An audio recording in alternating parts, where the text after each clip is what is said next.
Introducing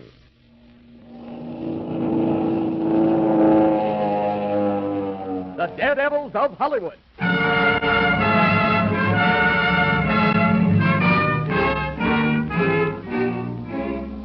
Johnny, put a 5K in here, will you? Over a little. Yeah, that's right. Now make it hot. You want a high hat on this camera, Mr. Martin? No, that's okay. Well, are you all set, Joe? Have you got that stunt straight? I think so. I'm supposed to drive this crate around the corner at 60 miles an hour and crash into that plate glass window. Is that right? Yeah, that's exactly it. And listen, Joe, when you hit that window, hit it. You know what I mean? Oh, don't worry. I'll spray that drugstore all over the street. Yeah, good boy. Now take care of yourself. Okay, everybody, okay. All right, I'll go back about 150 yards, Mr. Martin. That'll give me plenty of run. Atta boy. Well, all right, everybody. Listen to take. Now, quiet, please. Quiet. Quiet! All set, Mr. Martin. Okay, give him a signal. Turn him over.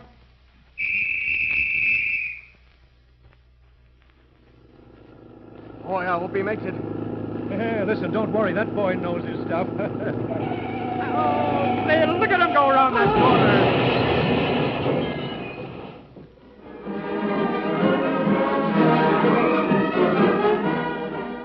From Hollywood, the motion picture capital of the world, we bring you the thrilling true life experiences of those men behind the scenes. Those daring unsung heroes whose breathtaking adventures on the screen have thrilled millions, whose daily jobs bring them face to face with death. Those men who comprise the strangest fraternity on earth, the Suicide Squad, the movie stuntmen, the Daredevils of Hollywood. Ladies and gentlemen, in bringing you this copyrighted feature, we are privileged to have as our guest one of the top-notch stuntmen of Hollywood, Bob Rose. It is through his cooperation that we are able to reenact some of the highlights of his dangerous profession. The thrilling scenes you are about to hear are his own actual experiences. Bob Rose is here in the studio right now, and later in the program we will bring him to the microphone. But first, let us learn something of his job. It is a typical California day in 1921. The picturesque shoreline of Laguna Beach lies stretched out for miles in a lazy sprawl. In some places, smooth beds of white sand glisten in the sunshine, while at other points, large, jagged rocks rear themselves majestically into a peaceful blue sky. At a point in these rocks, we find a single towering stone, which rises to a height of 40 feet, standing some short distance from the shore. It is here that a motion picture company has set up location.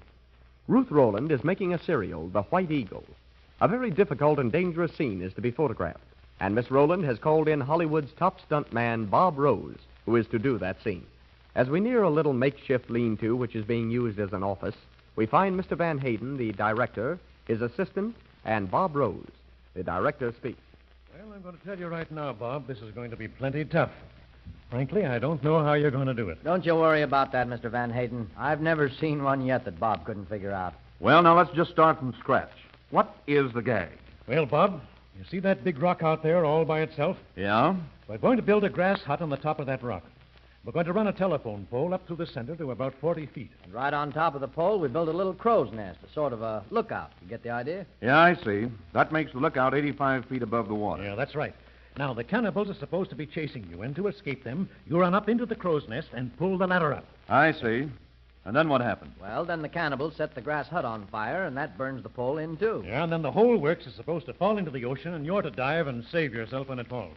Well, that's practical, all right. The momentum of the fall will throw me clear. The only thing is, that rig won't fall into the ocean.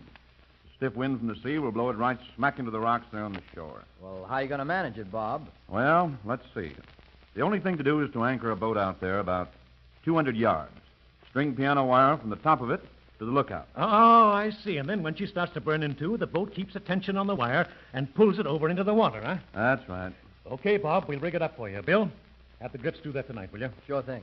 Well, you know, I'd rather you'd string the wire the last thing, Mr. Hayden. The salt air weakens it, you know. Well, whatever you say, Bob. Well, now I got to get over to San Pedro and charter a boat, and now we got to build that hut. I think we can shoot this Monday morning. That's okay with me. Be seeing you Monday, Bob. Guess we might as well knock off for the day, Bill. Well, okay. So long.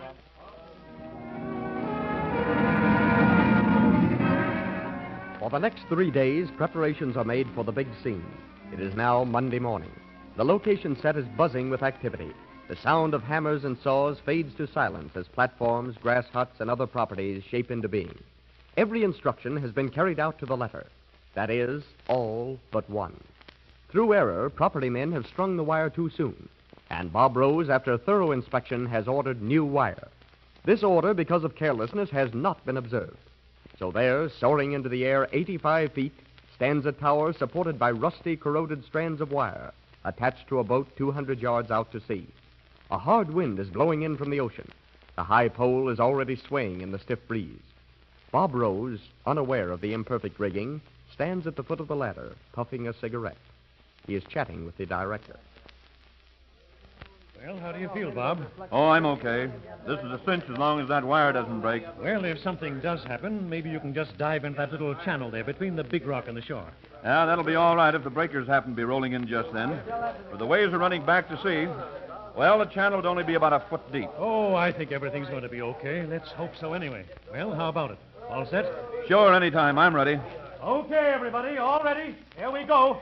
Now, Bob, you get up there and we'll take a picture. This is it. Come on. Ready, everybody? All right, now quiet down. Hey, stick a match to that hut now. All right, camera. Boy, that baby burns like gasoline, doesn't it? Yeah, it sure does. Look, that pole is catching already. Say, that wind is certainly blowing. Hey, take up the slack on that wire, men. Take up that slack and keep pulling it over. Oh, there goes the wire. Hey, for the love of Pete, the wire's broken. He whizzed. And the pole is going to fall. Look, he's rocking it. He's trying to break it over into the water. Yes, but he can't do that. The wind is blowing it back. It's falling. Look out! Hey, hurry over here with those fire extinguishers. Put out that fire. Bob, where are you? Here I am, Mr. Van Hayden. Come on over here. All right, Bob. Over here in this channel. Boy, it's sure a lucky thing that big wave came in or I'd never have made it. Oh, boy, what a narrow escape. Say, you rode that falling tower to about halfway down. Yeah, plenty luck, all right. But say, well, come on, let's get going. What you waiting for? Let's rig up another tower and make that next scene. Oh, no, that one was good enough for me. Say, boy, that's better than we planned.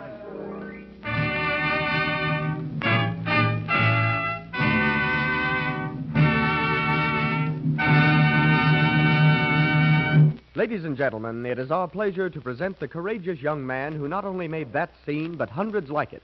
Bob Rose, interviewed by Kurt Foreman. Well, you certainly had us going there for a minute, Bob. That was plenty exciting. It was pretty exciting at the time, too. Bob, tell me, how long have you been doing stunts for the movies? Now you're trying to find out my age. I won't tell you. But I did work with Pearl White, Ruth Rowland, Eddie Polo, and a lot of those. That ought to give you some idea. Well, that's very interesting. Now, have you ever been injured in all these years? No, not seriously. There was a funny thing happened on an airplane gag once, though. Dick Grace was supposed to fly the ship. I was to do a transfer from a motorboat to the plane. It was down at a point... Just a minute, Bob. I see our announcer standing over there, and he gets a turn right here. But we'll hear about that airplane stunt in just a moment. Okay, Bob, now, what about that airplane stunt? We're all ears. Well, it was on location down near San Pedro. The name of the picture was The Haunted Valley, also with Ruth Rowland. It was a very simple gag. All I had to do was stand on a speedboat and grab a rope ladder that hung down from the airplane. Everything looked all right to me. The boat was plenty fast, and, well, I wasn't worried about the plane. Dick Grace, you know, can fly for me any day. But this old boy with the boat, he wanted to argue with us. He was telling me that he could take his boat... Now, looky here. If you young upstarts think you can tell me how to run a boat, you got another thinker coming. Why, I've been running boats for nigh on 40 years. Well, that's just fine, Pop. But you see, airplanes can't turn as sharp as boats. When you go around that lighthouse, make your turn wide. Get the point? Of course I get the point. Of course I get it. You just leave this boat to me. I'll handle her. Okay. Crank her up and let's get going. You're all set, aren't you, Dick? Sure, anytime. Very idea. Them fellas are telling me how to run a boat. I'll show 'em. Hey, Bob, give me a crank, will you? Sure. Switch off. Contact. Contact. I'll be seeing you on the landing gear, Bob. Okay, Pop. You ready to ride? Let's get her going.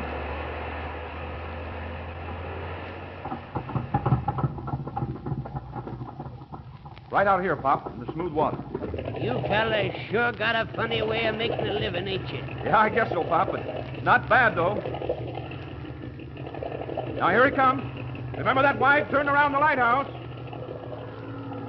Take it easy, Pop. Widen your turn. You're going too close to the lighthouse, Pop. Take it easy. Grab that ladder, son. Hang on. Hang on. It's dragging me off the boat. Widen your turn, Pop. Holy mackerel. It's dragging him through the water. Whoopee. 85 miles an hour. Look at him bounce. Well, Bob, you certainly were in a tough spot there. Yeah, I sure was. What happened? What did you do? Well, I bounced along there for a while, an awful long while, it seemed to me. Then I hit a big swell that threw me all over the place. Well, threw me way up into the air, to be exact. That gave the ship a chance to gain altitude, and I climbed up the ladder and just got on the plane. It's too bad that you had to suffer for that old fellow's mistake. Now, look, how did you happen to get into this business? Well, just one of those things, you know. Just had to happen, that's all there was to it. I decided to be an aviator, stuntman, there I was. Anyhow, it's a long, long story if I were to tell you all of it. I started out as a race jockey when I was 9 years old. Then about the age of 15, I started motorcycle racing, Wild West shows, high diving acts, and all kinds of things like that. Then I finally got to doing those things for the movies. Bob, if you had your life to live over again, would you be a stuntman? I sure would, Boyd. Uh-huh. Would a duck do without its wings? Uh-huh. Well, you've certainly given us an exciting and an entertaining time. And on behalf of our listeners, I want to sincerely thank you for coming here. I know that everyone joins me in hoping that we may have you on this program again very soon. Goodbye, old man, and happy landing.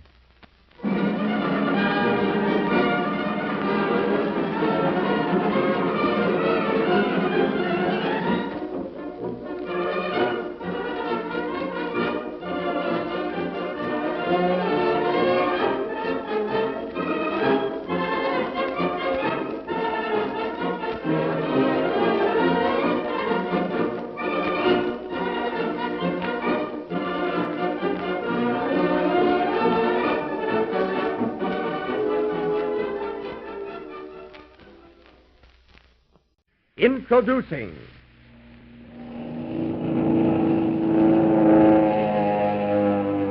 the Daredevils of Hollywood.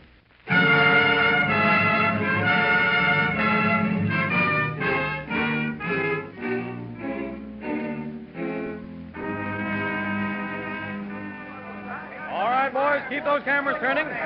Keep those sirens going. It's going to jump. Hey, you fellas with the net, come in a little closer. Joe, make that spotlight a little hotter. That's a feature of a fire, Mr. Baker. This ought to make a swell scene. Yeah, well, it's costing enough money. Holy cats, look, the whole roof is about to fall in. Good heavens. Jump, Bill, jump. Look out. Run.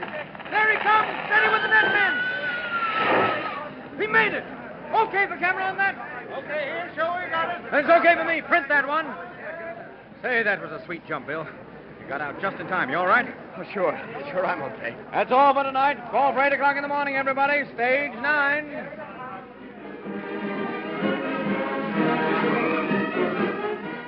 From the motion picture capital of the world, we bring you the thrilling true life experiences of those men behind the scenes. Those daring, unsung heroes whose breathtaking adventures on the screen have thrilled millions, whose daily jobs bring them face to face with death. Those men who comprise the strangest fraternity on earth. The Suicide Squad, the movie stuntmen, the Daredevils of Hollywood. Ladies and gentlemen, in bringing you this copyrighted feature, we are privileged to have as our guest one of the top-notch stuntmen of Hollywood, Cliff Lyons. It is through his cooperation that we are able to reenact some of the highlights of his dangerous profession. The thrilling scenes you are about to hear are his own actual experiences. Cliff Lyons is here in the studio right now, and later in the program we will bring him to the microphone.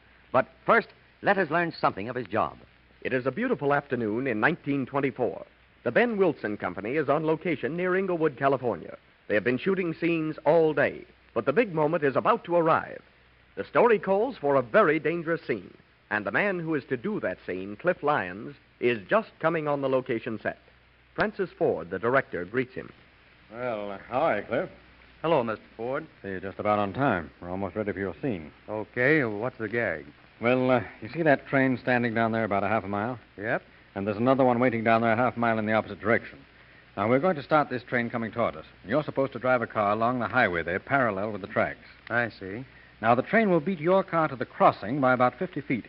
So you turn down the tracks and run alongside the train. I get it. You mean drive between the double tracks with the train. That's right. Now, the idea is to transfer from the car to the train. You just crawl through a window in the coach and let the car go. Yeah, I see. But what about the other car? Well, now, that'll be coming from the opposite direction on the other track. Your job is to get through that window just before the two trains meet. Okay, that's good enough for me, but that car, it's going to be a mess. Yes, it'll fold up like an accordion between the trains, but let's hope you're out of it by that time. We're ready for the test with the trains, Mr. Ford. All right, I'm right with you. Well, Cliff, you all set? Yeah, but there's a little timing I want to do first. Okay. But be sure your watch doesn't stop.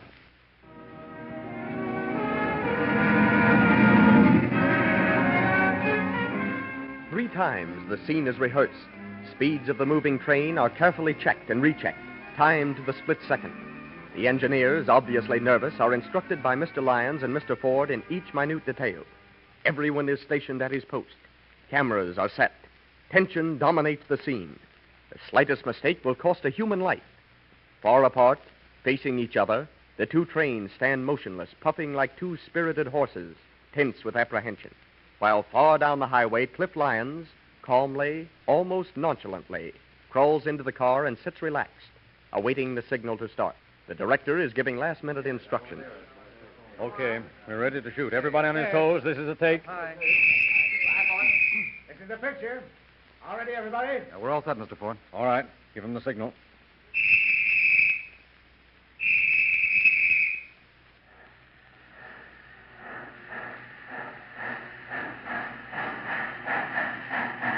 Here they come. Yeah, so far, so good. Man, is that train bowling the jack? Afraid it's coming too fast. Keep those cameras going. This got that bus wide open. Looks like it's about to fall apart. It's making the turn at the crossing. Look at him bumping alongside that train. He's got to. Look at the other train. It's coming like a bullet. He'll never make it. He won't have time. He's got to make it. Get in that window, Cliff, quick! He's got his hands on the windowsill. Climb in that window, Cliff. Hurry! Hurry!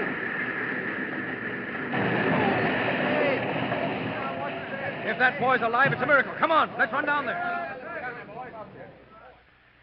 There he is. Getting off the train. He's all right. Come on. Was that all right, Mr. Ford? Did you get a good shot? I'll say we got a shot.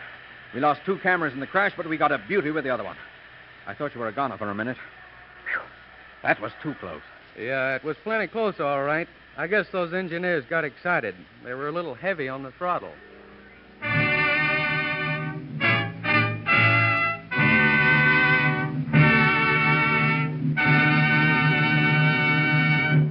Ladies and gentlemen, it is our pleasure to present the courageous young man who daily laughs in the face of death and who made that scene, Cliff Lyons, interviewed by Kurt Foreman. That certainly was a thrilling stunt, Cliff, and I'd say you were pretty lucky. Yeah, I guess I was at that. Tell me, what was your reaction when you saw the trains approaching each other so fast? All I was interested in was getting through that window. Well, were you scared? Oh, not exactly. I was too busy to be scared, but I felt a little funny when it was all over. Say, Cliff, have you ever been really scared? Well, now, do you want the truth? The whole truth. Well, yes. I have been scared. And when was that? Right now. You mean this microphone? Yeah, it's almost got me. Well, I wouldn't let that get you down. Now, you do all kinds of stunts, don't you? That's right, but my favorite is horse stunts. You know, high jumps, falls, and dives into water on horseback, things like that. Did you ever have any close calls while doing these stunts? Yes, I have. I remember once on a stagecoach gag. Just a minute. Did you say gag? Yeah, we call them gags. Well, this stagecoach was supposed to run down a steep mountain road. And on a sharp curve, the horse is to break loose and make a turn while the stagecoach goes over the embankment, drops about 200 feet. I'm supposed to drive, but have we got time to hear about it? We certainly have, Cliff, and we're going to hear about it in just a moment. But first, a word from our sponsor. Okay, Cliff, now let's hear about that stagecoach gag. Well, it was down on location at Calabasas, California. That's about 20 miles from Hollywood. Johnny Mac Brown was making a Western picture. Henry McRae, the director, was explaining to me how the gag worked. Now, you see, Cliff, we've got an airplane cable tied to the doubletree. And when the coach gets the turn, we'll pull the cable and release the horses. And that's when I jump, huh? Right. But don't hesitate.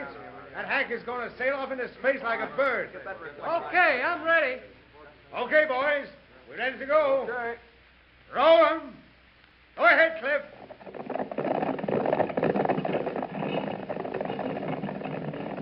Hey, look, Mac. Something's gone wrong. The coach is making the turn. Yes, but the horses are loose. Look, the stage is running wild down the hill. Gosh, I'd hate to be in that guy's shoes. Watch him. He's going to jump. He's all tangled up in the lines. There he goes. Look, the horses are dragging him. Stop those horses, men. Stop them. There goes the coach over the bank.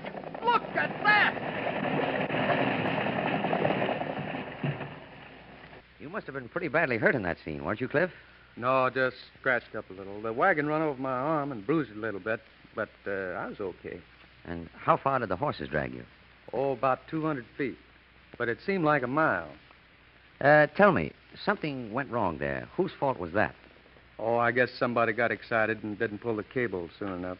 Things like that often happen. People on the ground make mistakes. Maybe they cut a rope too soon or something like that. What usually happens to you stuntmen when your helpers make a mistake? Well, it just puts us in a tough spot, that's all. And what happens when you make a mistake? Well, in that case, we just have to do stunts for St. Peter. Cliff, how long have you been doing stunts for the movies? A little over 17 years. Say, that's quite a long time to be taking chances for a living. Oh, I guess you get used to it. I understand there have been quite a number of stuntmen killed. What about that? Well, I'd say about 300 have been killed and motion pictures started. And what about the fellows who are working now? How many are there active? Well, there are about 30 recognized stuntmen. Of course, sometimes the stand-ins and a few extras will do easy things, such as falling downstairs or rolling down a cliff. We call those bumps men. Tell me, Cliff, what's the difference between a stuntman and a bumps man? Well, when a bumps man makes a mistake, he breaks an arm or a leg. But when a stuntman misses, it's curtains. Say, I imagine you stuntmen carry considerable insurance. Well, now, there's where you're wrong. The cost is terrific. Why, I recall an incident where a producer balked at a certain price I'd given him for a stunt. I told him I'd reduce the figure 90% if he'd take out some life insurance for me. He called Lloyd's of London and found that the premium covering the one stunt that I was to do was greatly in excess of the price that I'd given him originally. Since that time, we very seldom have any trouble in getting the prices we request. Well, Cliff, you certainly entertain us. And on behalf of our listeners, I want to sincerely thank you for coming here. I know that everyone joins me in hoping that we may have you on this program again very soon. Good luck, old boy.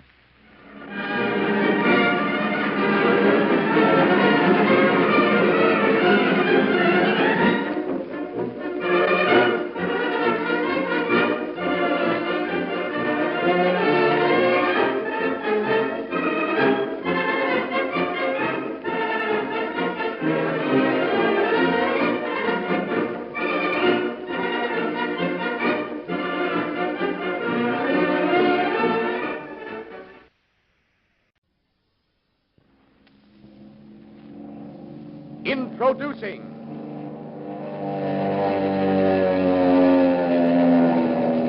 the Daredevils of Hollywood.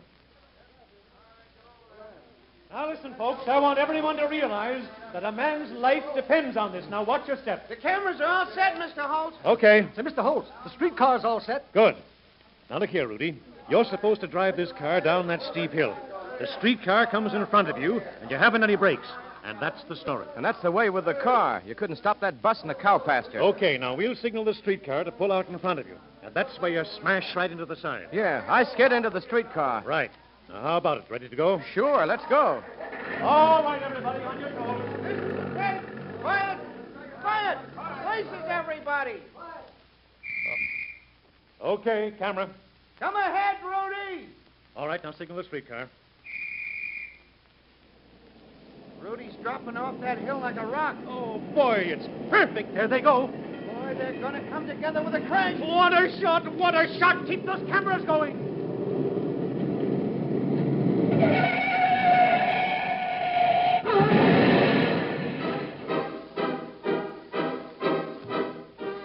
From Hollywood, the motion picture capital of the world, we bring you the thrilling true life experiences of those men behind the scenes. Those daring unsung heroes whose breathtaking adventures on the screen have thrilled millions, whose daily jobs bring them face to face with death. Those men who comprise the strangest fraternity on earth, the Suicide Squad, the movie stuntmen, the Daredevils of Hollywood.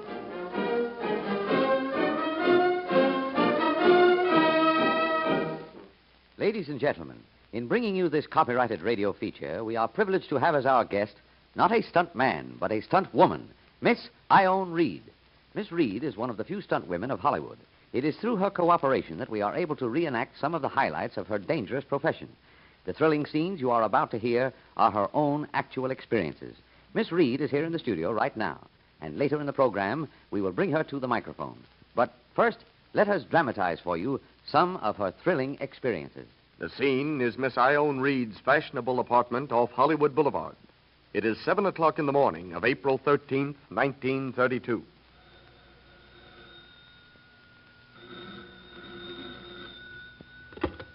Hello. Hello, Ione. Yeah. Are you busy today? Well, I've got a call at Paramount for tonight, but I'm free until 6. What's up? We've got a little runaway stuff for you to do, Ione. How about it? Run away in what? Just a buckboard. Okay, I love buckboards. Where's the location? Frenchie's Ranch. And step on it, Ione. We'll be ready to shoot by 9 o'clock. Okay, I'll be there. Bye. In the crisp, fresh morning air, a sport roadster glides swiftly along the highway. Its driver, her pretty face rosy from the cool breeze, is singing a gay accompaniment to the steady purr of the powerful motor. Presently, her destination looms ahead. She turns sharply off the highway and glides smoothly to a stop beside a dozen parked cars. Harry Fuller, the director, approaches with a friendly greeting. Well, good morning, Ione. I'm glad to see you again. Good morning, Mr. Fuller. I hope I'm not late. Oh, just about right. We'll be ready any time now. So you know you have a strange faculty of showing up just right. Never early, never late. Whatever's right. Now, what about this buckboard thing? Well, let's walk over to those canvas chairs, and I'll tell you all about it. Righto. Oh, there's Hoot Gibson. Yes, I think this will be one of Gibson's best pictures. Oh, but getting back to the stunt. Now, you're doubling the heroine and dressed in her clothes. Yeah. Now, you see those hills over there? Well, they'll be the background for the action. And that rocky road up there is where the runaway takes place. I see. Well, what's the shot? Oh, it's all very simple. Now, you start the run at the top of the hill up there. Mm-hmm. Now, it's going to be fast to look good. And I want a lot of nice bumps on those rocks. You know, make it rough. Yeah, but there's some pretty sharp turns in that road. Oh, well, that's just it. And take those turns fast. Throw up a lot of dust. You know the old gag. Well, that's okay, but frankly, I don't like the looks of those horses. They're used to racing, and when they get started, they're hard as a deuce to stop. Oh, you needn't worry about that, Ione. Old Bill over there owns them. He says they're easy to handle. Well, maybe. How about the buckboard? Oh, it's right over here. Come on, we'll have a look at it. Oh, seems to me I've seen that rig before. Oh, yeah, sure. It's the one we used in the last picture. You mean the one that was used in the crash scene? Yep, that's the one. Why, look, Mr. Fuller, the thing's tied together with baling wire. Oh, yeah, the prop men fixed it up. Well, now that's just swell. A team of practically wild horses and a rig that's about to fall apart. This ought to be good.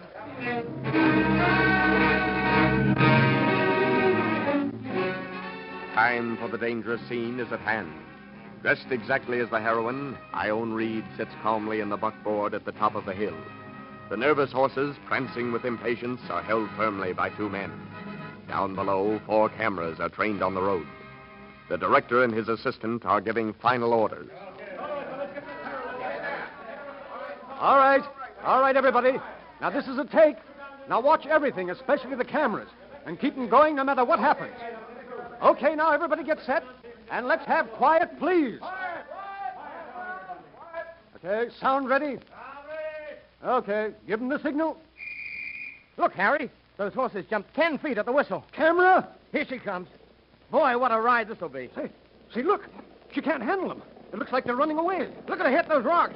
That rig's in the air most of the time. Just keep turning those cameras. She's making the turn. Look at the back end swing. Here she comes, right toward the cameras. Hey, look out! Look out! A wheel came off! She's gonna turn over. Stop those horses, men. Stop! Stop those horses!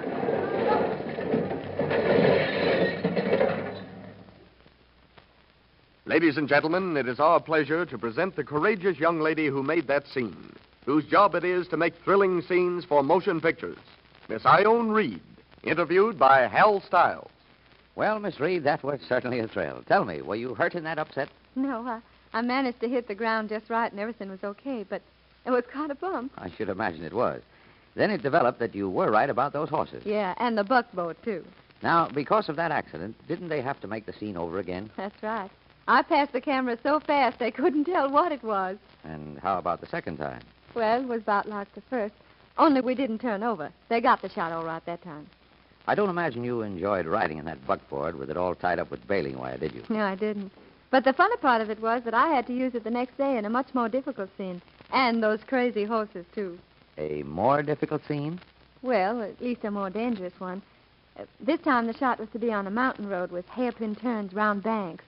All along the way on the right-hand side was it was a sheer drop of 300 or 400 feet. And here I was supposed to drive those crazy horses with that rig hanging together by wire. It was up at the time... Just a minute, Miss Reed. We're all very anxious to hear about that, but if you don't mind, first, I think we've a word from our sponsor.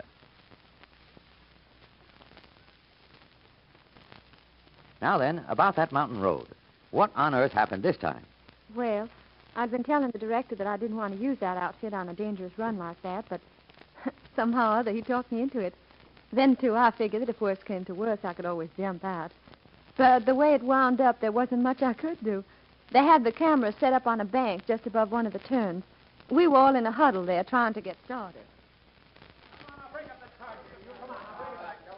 Now, look, Ione. All you've got to do is make a good run with the buckboard down this road. Take the turns as fast as you think best. But for the love of Mike, stay over to the left. Well, I'm perfectly willing to stay over to the left, but how about them horses? I don't know what's on their mind. They might take a notion to do a swan dive off that cliff. Well, I think everything will be all right. Just keep to the left as much as you can. If things get too tough, you better quit the rig in a hurry. Yeah, but I'd hate to quit it in midair. It's a long way down there. You're right about that, but... Well, you've always been able to take care of yourself before. You can make it all right. Well, at least I can try. Let's get going. That's the stuff.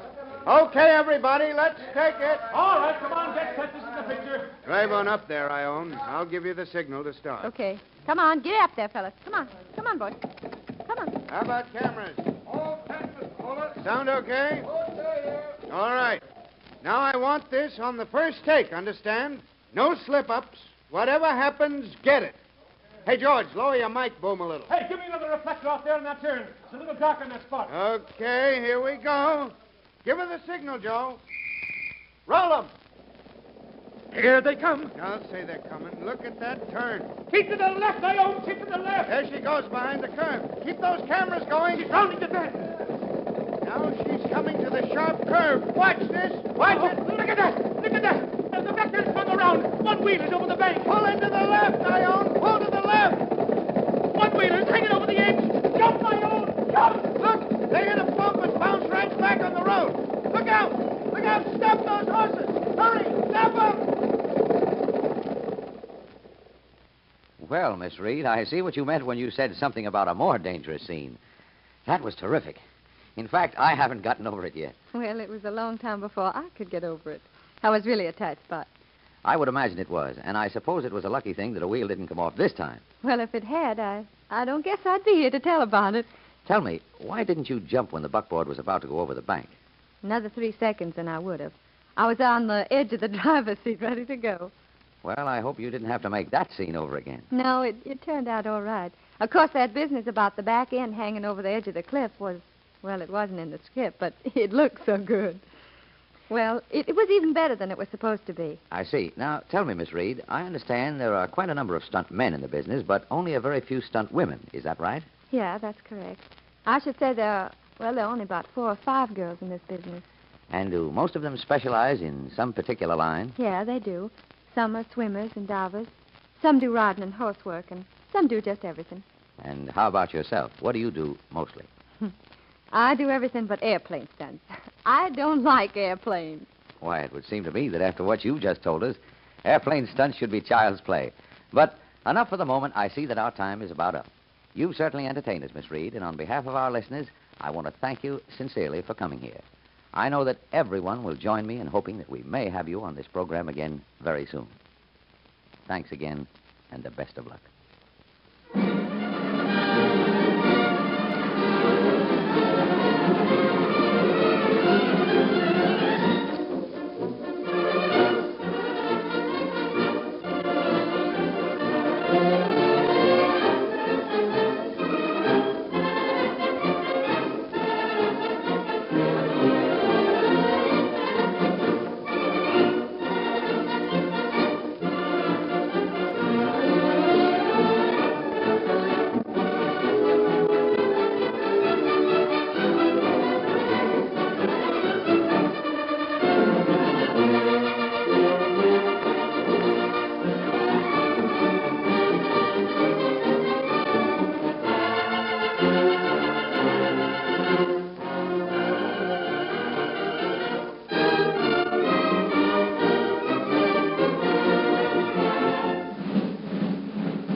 Introducing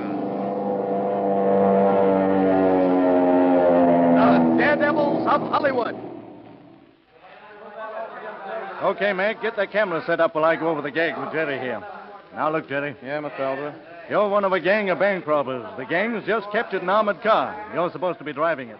We'll have a few dummies to double the other guys. Yeah, I see. Now, all you got to do is swing off the street there onto the pier, come tearing down to the end, crash through the railing, and sail off into the ocean. Get it? Sure, it's a cinch. We're all ready, Mr. Aldrich. Swell. Well, here we go, Jerry. I'll give you the signal. How fast do you want me to go off the pier, Mr. Aldrich? Open it up wide. Give it all you've got. Okay, I'm ready whenever you are. All right, everybody. Here we go. Quiet, please. Quiet, everybody. Quiet. Okay, Mac. Give him the signal. Okay. Coming up. He's not wasting any time. Oh, boy, look at him make that turn. He's on the pier. Here's our shot. Now get this.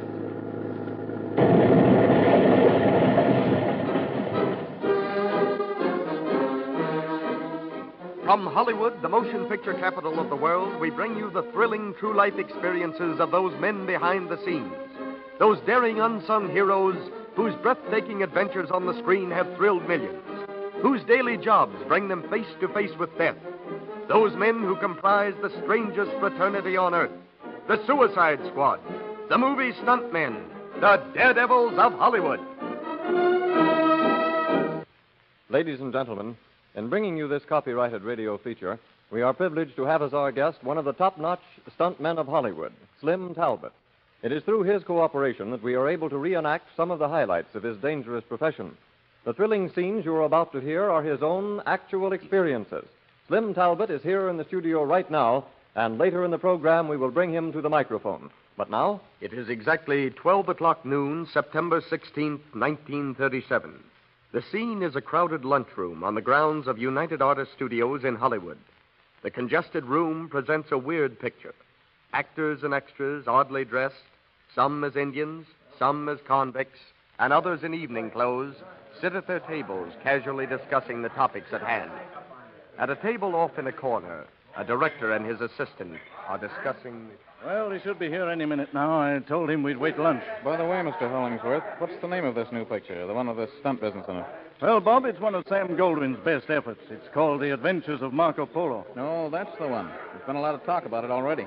Personally, I think it'll be a knockout. Oh, here comes Slim now. Hiya, Slim. Hello, Talbot. Hello, Have Mr. a seat. Hollingsworth. How are you, Bob? Both boys looking fine. Well, I understand that you've got some stunt stuff coming up, Mr. Hollingsworth. What's it all about? Anything tough? If I had to do it, Slim, I'd think it was plenty tough. But you fellows don't seem to take anything seriously, eh? Well, you'd be surprised if you knew how serious we are sometimes. Oh, listen to the man. Why, Slim, you stuntmen do half your gags with your eyes closed. No, it's not quite that bad. Here's what we got lined up for tomorrow, Slim. You know that high cliff out at Chatsworth? Well, that's the location. You're supposed to back a horse off there. Do you mean that 150-foot cliff? Yeah, that's the one, Slim. You've been out there a lot of times. Well, that sounds interesting, to say the least. How do I keep from getting killed? That's your job, Slim. I'm only the director. Oh, don't look at me, Slim. I'm yeah, only the my pal.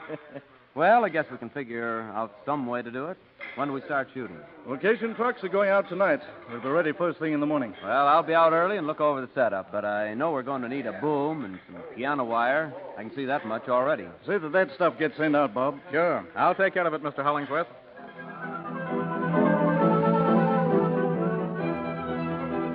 We now find the motion picture company on the location set. Scores of men have finished setting up the equipment. It is early morning. The bright September sun has just started on its trip across the sky, bringing a welcome warmth to the chilly mountain air. The country is rough. High, jagged peaks, sheer cliffs, rocks, a landscape exposed to centuries of abuse by wind and water. On a small plateau, overlooking a breathtaking canyon whose walls are lined with solid rock, we find Slim Talbot, Mr. Hollingsworth, the director, and his assistant. Mr. Talbot is speaking. What are you looking at, Bob? You seem absorbed in deep thought. You know, I was just thinking. It's a long way down there. Exactly 152 feet. It's been measured several times. From where the cameras are set up, all this depth shows in the picture. It'll be a beautiful shot. Well, I'll tell you, Mr. Hollingsworth. The only way the stunt can be done is to run the boom out over the edge of the cliff. and have a piano wire attached to me and one on the horse. I see. Then when the horse backs off the cliff, the wire will keep you both from falling to the bottom, eh? Yeah, that's it. Now, you can cut the scene there, and we can make the long shot of the fall using the wire as safety. That's a very practical suggestion, Slim. Bob, get the grips on that right away, will you? Sure, Mr. Hollingsworth. Well, Slim, when we get that done, we'll be ready to go. I'm anxious to get this scene in the bag. Now, we're all set, Mr. Hollingsworth. Boom's rigged up with the wire. Good. Well, get up on your horse, Slim, and we'll tie you off to the boom. We'll have this shot before you know it. Okay, tie us off. All right, everybody. We're ready to go. How about cameras? All set, Mr. Hollingsworth. Sound okay? Oh, stay here. All right, Slim, how about it? I guess we're ready, too. Okay. Now listen, all you men on the horses. You keep backing Slim up towards the edge of the cliff until he goes over, and talk it up among yourselves. When I yell cut, give him plenty of room to jump back. Is that clear? Yeah, we got it. All right, here we go. Quiet, everybody. Quiet, please. Okay, roll them. Go ahead, men. Now, not too fast. Slim's horse backs up good, doesn't he? Maybe he wouldn't if he knew what he was backing into. You fellows on the boom, keep up slack on those wires. There they go. Off the edge. Watch him. Okay, cut. Oh, that's swell. Bring that boom back in. Hey, watch that wire. Look out, Slim. Look out, Slim. The wire's broke. Jump, jump. Boy, what a close shave. He barely made it. Oh, gee. You okay, Slim? Say, that was a quick jump you made there, boy. Yeah, it had to be quick. I was lucky to make the bank. Well, I'll say you were.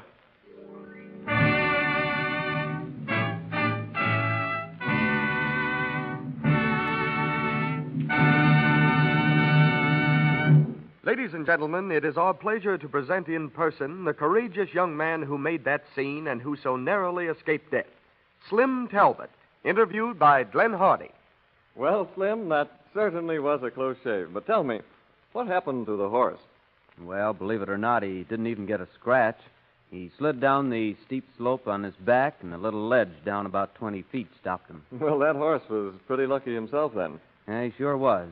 If he'd turned over on his feet and dropped, he'd have been killed. Well, Slim, about that piano wire, why do you suppose it broke? No one ever found out. The piano wire's funny that way. I suppose they had to take that scene all over again. No, they let it go at that. Looked swell to the camera's eye. Well, in your experience, Slim, do they have to take many retakes? No, as a matter of fact, in the 10 years that I've been doing stunts, I've only had to do 2 of them over. Pretty lucky, I guess. Well, that's quite a record. Say, Slim, just how tall are you, anyway? Oh, 6'3". You know, you'd make a good double for Slim Somerville. Well, I hope so. I've doubled him a lot of times. You have, eh?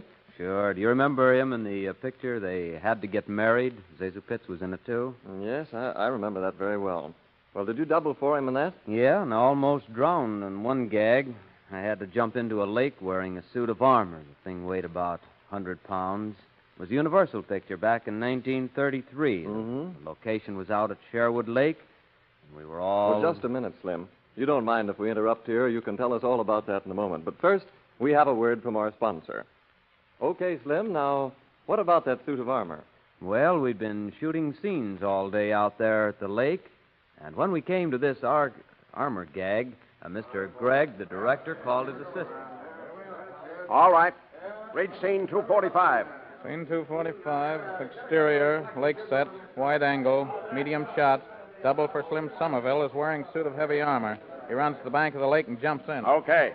You know what to do now, Talbot. Yes, sir? And say, you lifeguards, if he doesn't come up in about 30 seconds, do your stuff. Hey, you guys heard what the boss said. 30 seconds, not 30 minutes. Okay, we'll be there. Well, if you're all set, Slim, we'll take it. Right. I'm ready. Say, that metal suit you've got on will pull you down like an anchor, you know it? Maybe I'd better carry a can opener with me, eh? You might need one at that. Oh, I think these boys can handle the situation all right. Okay, here we go. It's a take. All set, everybody. Places, please. Quiet. Okay. Quiet. Okay, Slim. Get set. Make your run. All right. Roll them. Go ahead, Slim. Yeah, one thing about that suit, a crab couldn't very easily bite him. There he goes. Ah, that was swell. Follow shot on that. Get the bubbles. Say, how long is that guy going to stay down there? Well, I don't know what's holding him. Come on up, Slim. Something's gone sour. He ought to be up by this time. Hey, you lifeguards, get in there. Come on, get him out. Oh, well, what's happened to the lifeguards? They're not coming up either. What's the matter here? Come on up. Come on up. Oh, there they come. They got him. Look, I bet he's drowned. Come on, do something, man. Do something. Get that armor off. Quick here. Here, give him artificial respiration. Call a doctor. Do something. Hurry up with that first aid. Come on, put it right over here. Oh, he's coming around now. He's all right. Slim. Slim, come out of it. Say something. Slim. Slim. Boy, oh boy, they certainly had you in a spot there, Slim. You're not kidding. If I'd stayed under there another 10 seconds, I'd have drowned. Well, just what happened? Well, you see, the suit of armor pulled me right down to the mud bottom and held me there. Well, couldn't you do anything for yourself? Nope, I just couldn't do a thing. Even both the lifeguards had a tough job. Well, now, Slim, honestly, how do you like doing stunts for the movies? Well, sometimes the stunts are not so hot, but the dough's always there. Then you're in it for the money. That's the only reason I'm in it. Well, tell me, what did you do before you got into that business? Well, I was a rodeo performer, bronc riding and things like that. Well, it's a far cry from bronc riding to stunt work. But tell me, Slim, are you on call at all the studios, or do you work mostly for one? Well, I get a lot of calls from outside studios, but most of my work is with Paramount. Well, whatever studio you work for, your business takes a lot of courage and confidence. Slim, you have certainly entertained us, and on behalf of our listeners, I want to thank you sincerely for coming here. I know that everyone joins me in hoping that we may have you on this program again very soon. Goodbye, old man, and a lot of luck.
Introducing the Daredevils of Hollywood. All right, now listen, everybody, listen. A man's life depends on your teamwork in this next shot. Now be careful, everybody, be careful. Okay, we're all set, Mr. Vance. Now listen, Don. You're supposed to be driving that fire truck to a big fire, and you're in a hurry, see? Yeah. When I hit the corner, I go into a skid and do a spill. Is that it? Yeah, that's right.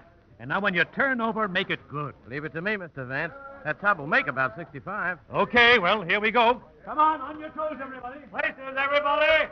Extras, take your places. Well, all right, Phil. Signal the trucks. All right. Okay, Jack. Oh, boy, I'll be glad when this one is over. So will I, Mr. Vance.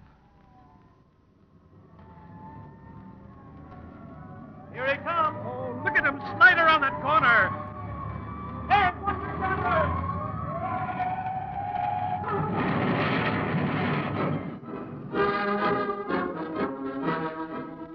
From Hollywood, the motion picture capital of the world, we bring you the thrilling true life experiences of those men behind the scenes. Those daring unsung heroes whose breathtaking adventures on the screen have thrilled millions, whose daily jobs bring them face to face with death. Those men who comprise the strangest fraternity on earth, the Suicide Squad, the movie stuntmen, the Daredevils of Hollywood. Ladies and gentlemen, in bringing you this copyrighted radio feature, we are privileged to have as our guest one of the top-notch stuntmen of Hollywood, Matt Gilman. It is through his cooperation that we are able to reenact some of the highlights of his dangerous profession. The thrilling scenes you are about to hear are his own actual experiences. Matt Gilman is here in the studio right now, and later in the program we will bring him to the microphone. But first, let us learn something of his work. We take you back to an autumn day in 1933. The Paramount Studios are filming a picture entitled If I Had a Million with W.C. Fields and many other stars. The script of the picture calls for several automobile crashes, and the studio has engaged one of Hollywood's top stuntmen, Matt Gilman, to make those scenes. Most of the minor crashes have already been photographed, but the important smash-up, a very dangerous stunt, is yet to be filmed. As the scene opens, we find Matt Gilman in a garage, preparing the car he is to use. A colored boy is doing what he can to assist him. What you all going to do with this bus, Mr. Matt? Well, I'll tell you, Spud, I'm going to smash it up. Smash it up? You all don't mean on purpose. That's right, Spud, on purpose. Why, Mr. Matt, are you sure you feels all right? Ain't you out of your head? I'm all right, Spud. You see, I'm going to crash this car for the movies. It'll be in a picture. Man, oh, man, I'm sure glad I ain't you. The fella done bent my fender yesterday. Like to scared me to death. Well, I'm afraid we're going to do more than bend the fenders on this hack. Hand me that acetylene torch, will you? Oh, you mean this funny-looking thing? Yeah, that's it. Hand it here. Now, don't look at that flame, Spud. It'll hurt your eyes. What are you all trying to do, Mr. Matt? Set the iron on fire? Well, I'll tell you, Spud, I'm going to cut this automobile right in two. Frame, body, everything. I'll leave just enough to hold it together. Land's sake. What are you doing that for? Because when the other car comes down the street at about 65 miles an hour and hits this car, I want it to break in two. That's the way it's supposed to be, according to the picture. Man, I won't be in that car for $1 million. Well, I'm doing it for a lot less than that, Spud. Oh, mercy me. Here, take this wrench and loosen those bolts on the frame. Yeah, Come on, Spud, step on it. We got to finish this today. yeah, I come. But, Mr. Matt, I got a little present I want to give you all. Yeah? What is it, Spud? It's this here rabbit foot, and it's a good one. Yes, sir. I shot that rabbit myself at midnight in a graveyard. It is now 2 days later. The scene is the intersection of Havenhurst and Los Feliz Boulevard in Hollywood. A large crowd of nearby residents has gathered to witness the filming of the spectacular scene. Passers-by also stop to mingle with the spectators in the roped-off area. Studio workers are busy setting up reflectors, cameras, and other equipment. Time for the big scene is almost at hand. Matt Gilman is going over final plans with the director. I'll only be doing about 20 miles an hour in the Model T, and he'll hit me at about 65, won't he, Mr. Wolf? Yeah, about 65 or 70 as fast as the car will go. Now, look, Matt. We'll have to get this right on the first take, because if we miss, it'll take a week to duplicate that car. Oh, I don't think we'll have any trouble, Mr. Wolf. Everybody knows what to do. Chick Collins, the driver of the other car, is a plenty good stuntman. Yeah, well, do your best, Matt, and don't spoil the shot unless it's to save your own life. Okay, I'll go up the top of the hill and wait for the signal.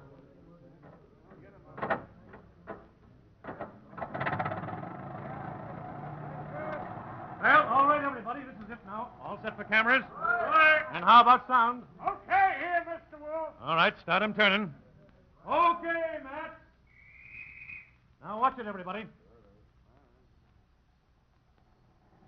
Here he comes. Okay, so far. All right, signal Collins in the other car. Right. The other boy's got a long run. He ought to get up plenty of speed. Yeah. Here he comes, and he's really stepping on it. They got it timed just right to meet at the intersection. Good heavens, the other car's coming like a rocket. They're almost there. Boy, this is going to be good. Now, watch your cameras on this. Oh, boy, there it is.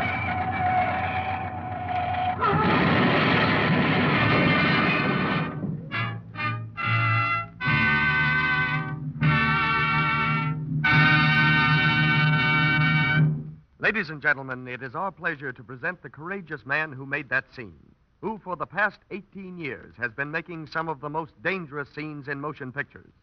We are privileged to present Matt Gilman, interviewed by Hal Stiles. Well, Matt, what happened? Well, after the crash, I was thrown on the running board of my car with my feet on the running board of the other one. The two cars kept closing in toward each other, and if Chick hadn't have stopped when he did, I'd have been a going goslin. I'll bet you would have. Matt, I understand you've been in this business for a long time. Do you like it? Well, at least I like the dough that's in it. I'd say you deserve it, too. Look, do you ever intend to retire? No, I'll keep on doing stunts for the movies till I get too old and feeble or until I get into a jam that I can't walk away from. They tell me you've doubled for quite a lot of stars in your time. Is that right? Oh, sure. Men stars, women, too. Oh, you've doubled for women. Yeah, a few times, on real dangerous stuff. I remember once I was doing a gag for dear old Marie Dressler. Mm-hmm. She was supposed to fall off a motorboat and be picked out of the ocean with a sea dredger. It was down there. Well, wait a minute. Maybe I'm wearing out my welcome here. Do you want to hear this one?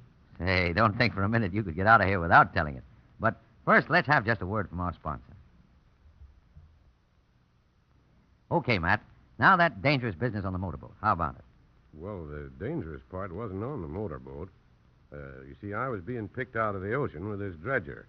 Those things are about like steam shovels, and when that big scoop come down into the water to pick me up, that was the tough part of the gag. What was the name of that picture? Min and Bill. You remember it was several years ago? Oh, yes. Well, we were all down near San Pedro on location, and the director was going over the gag with me before we tried it. Now, look, Matt. You ought to be standing in the bow of the motorboat. She makes a sharp turn, and you fall into the water out there near that dredger. Yeah. In the meantime, the dredger keeps on operating, and on one scoop picks me up out of the water. Right. Mm. But, Matt, you're going to have to watch that big shovel. That thing weighs several tons, Yeah, I'll have to let it hit the water near me, and then I'll grab on before it goes back up again. And above all, don't let the thing close up on you. It'd crush you to death. Well, I'll do the best I can. How about it? Are we ready to take it? And I'll have to check. I think we're all set, though. How about a picture today, boys? Got those cameras set? Everything's all ready, Mr. Gallagher. Okay. All right, Matt. We'll be right behind you in the other boat. Shove her off, Al. All right. Give it a push, boys. All right, Charlie. Let's go. Stay about 50 feet behind him, Charlie. When he falls off, stop.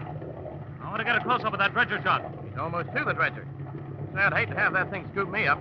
Yeah, so would I. This boy's pretty clever. He's always been able to take care of himself. Well, there goes the sharp turn. Look, he fell right under the shovel. Good night. It's coming right down on top of him. Slow up, Charlie. We got to get this. Hey, he's trying to swim out of the way, but he can't make it.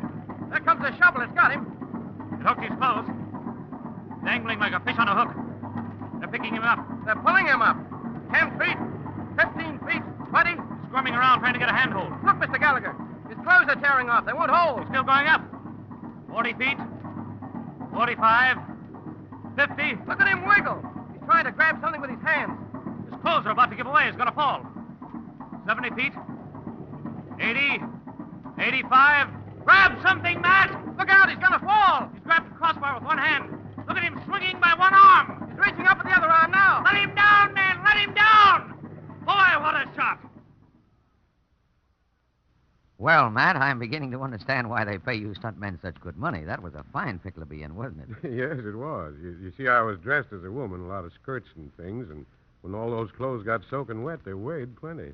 And that added to your own weight was quite a pull on your arms, I'd imagine. You imagine right. I almost pulled my arms out of the sockets before I got back down. Say, Matt, judging from the variety of the two stories you've told us, I suppose you do all kinds of stunts. You're right again. I'll do anything that they think's possible. That is, if they lay the dough on the line. And, by the way, when did you come to Hollywood? 20 years ago from Parkersburg, West Virginia.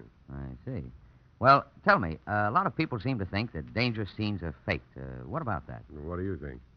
Well, from what you've told us, I'd say they were very real. Well, you see, if the dangerous stuff were fake, the stuntmen would have to go out of business. As it is, there are possibly 24 of us working practically all the time. Matt, there's one other thing I'm still curious about. When that colored fellow offered you his rabbit's foot, did you take it? Sure. Oh, so you're superstitious. Well, not exactly superstitious, but I've had good luck ever since I carried that rabbit's foot, and I wouldn't do a stunt now without it.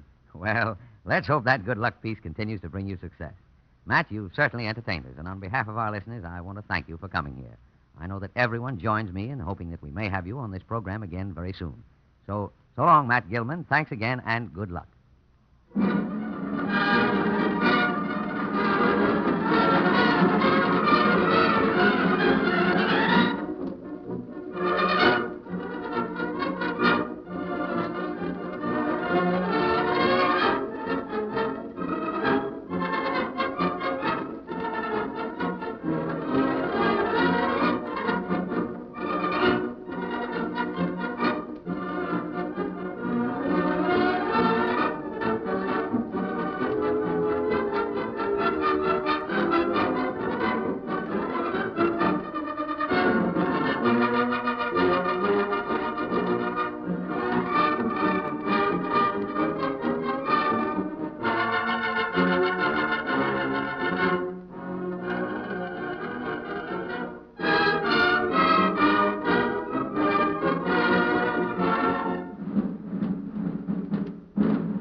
Introducing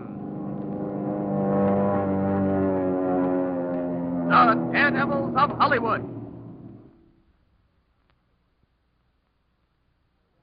All right, everybody. Ready to take this scene. Hey, Juicer, give me a yellow spot on that building. We got 4 cameras set up at the point of the crash, Mr. Andrews. How about the truck? Yeah, we'll make a follow shot with the camera car. Hey, Eddie, get all those people off the street. We're going to take it. Now, look, Lou. Yes, Mr. Andrews? Here's your scene. You're supposed to drive this big gasoline truck with a trailer down this steep hill, and when you get to the bottom of the hill, the whole works turns over. You get the idea? Yep. You see, the truck is supposed to be out of control. When it piles up, it catches on fire. The way the story goes, you get thrown clear. Thrown clear, eh? Well, that's nice. Okay, I'm all set. Well, all right, everybody. Here we go. It's a take. This is the picture. Quiet, please. Take your places. Okay, camera.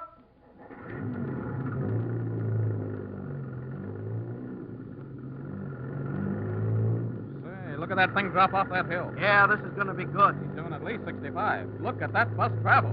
It's almost to the bottom. Here's the crash. Watch out!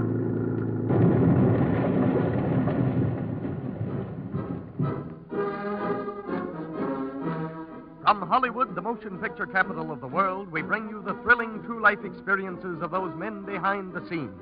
Those daring unsung heroes whose breathtaking adventures on the screen have thrilled millions, whose daily jobs bring them face to face with death.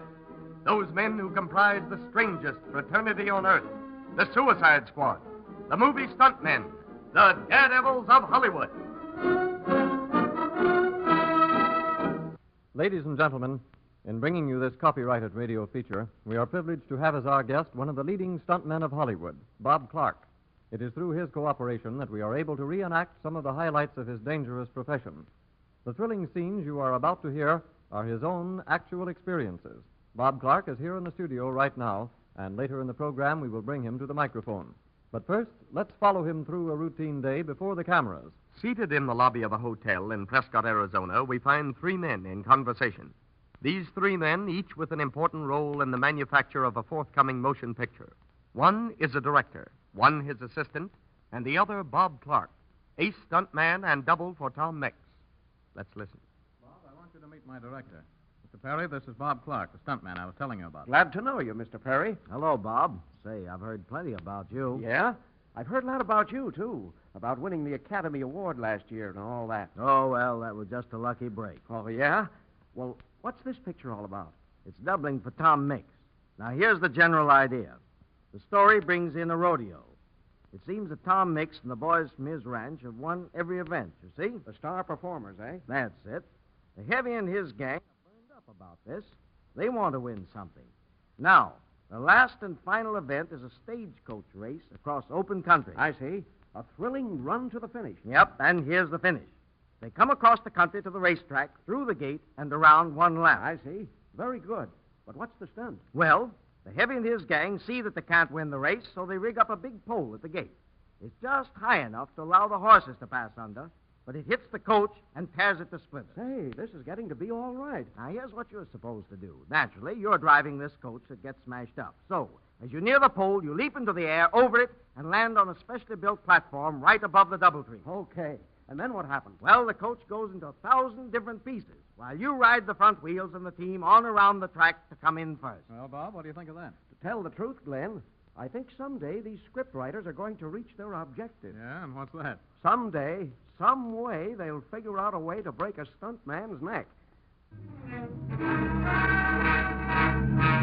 Time for the big scene is almost at hand. Bob Clark is now on the location set, and the old abandoned racetrack is buzzing with activity. Hundreds of people mill about, some adjusting the studio equipment, others waiting their cues. But all are keenly aware of the danger of the next scene. A man's life is at stake, and this they cannot forget. Finally, a warning whistle is heard, and the director's voice rises sharply above the din. All right, everybody. We're going to take this scene now. Get all those coaches lined up. The camera car's all set, Mr. Perry, and we've got 4 tripods on the track. That's swell, Glenn. Now, listen, you fellas. Bob Clark is supposed to come in first. And look, Bob, when you hit that pole over the gate, make it look good. Hit it hard. I bet I will, Mr. Perry. Don't worry. How about it? Everybody ready? All set, Mr. Curry. Okay, here we go. Camera! All right, boys, take it away. Well, they're off to a nice start. Say, that looks good. Yeah, it'll make a beautiful scene. Look at the background against those coaches. Off in third place. Watch him. He'll start coming up soon. Yeah, that's just the way I want it. There he comes. He's passing one of them. Say, this is almost as good as a horse race. He's still coming up. Yeah, they're rounding the hill down there. They're coming toward the racetrack. Boy, look at those horses run. Yeah, Bob's trying to pass the lead coach. They're neck and neck. There he goes. He's in the lead and headed straight for the gate. Holy smokes, that heavy pole across the gap is as big as a telephone pole. Well, he certainly ought to wreck the coach at that speed. Yeah, we'll know about that in a minute. Here he comes. Get away from that gate, Ben. Get away from there. He's standing up in the seat. He's getting ready to jump. I hope he makes it. Man, what a scene. There he goes.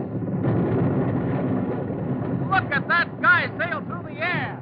He landed right on the platform. Perfect time. Yeah, and there he goes around the track with nothing but two front wheels. Yeah, and look at the rest of the coach. There's not a piece big enough to recognize.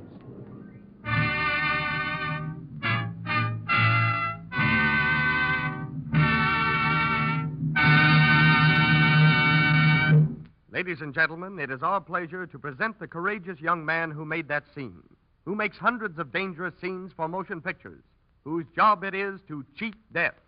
Bob Clark, interviewed by Glenn Hardy. Well, Bob, that certainly was some stunt, and I'd say you must have been pretty thrilled yourself. Yes, I was.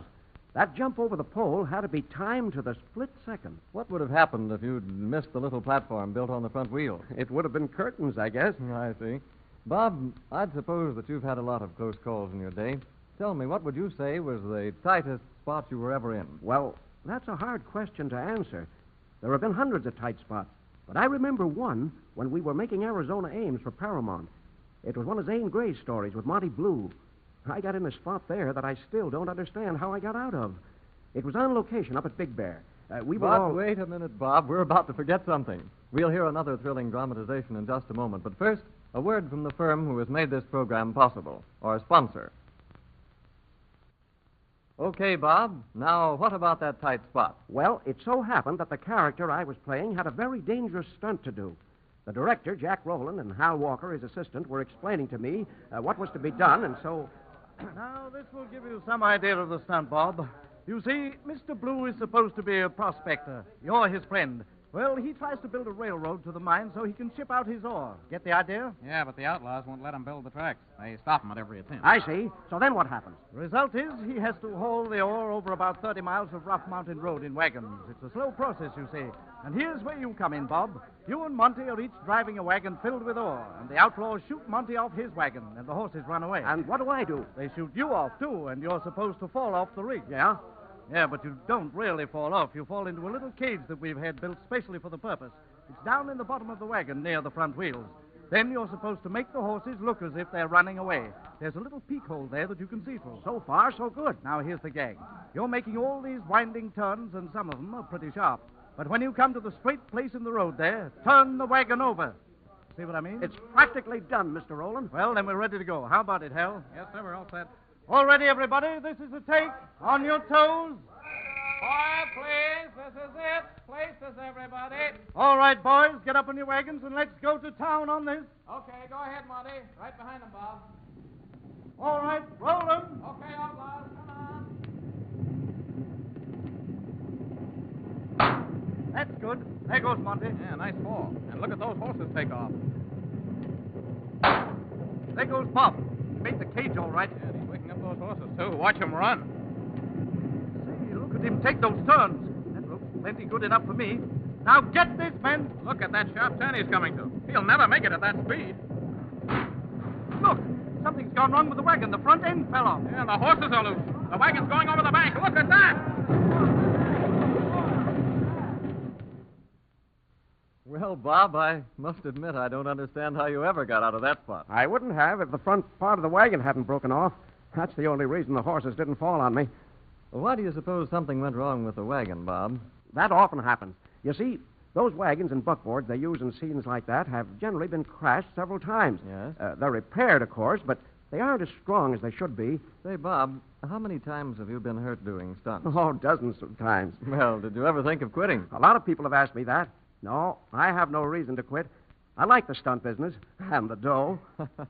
Well, they tell me that when a stuntman quits and comes out of retirement to do another stunt, it's usually his grand finale. What about that? It's a funny thing, but it seems to work out that way.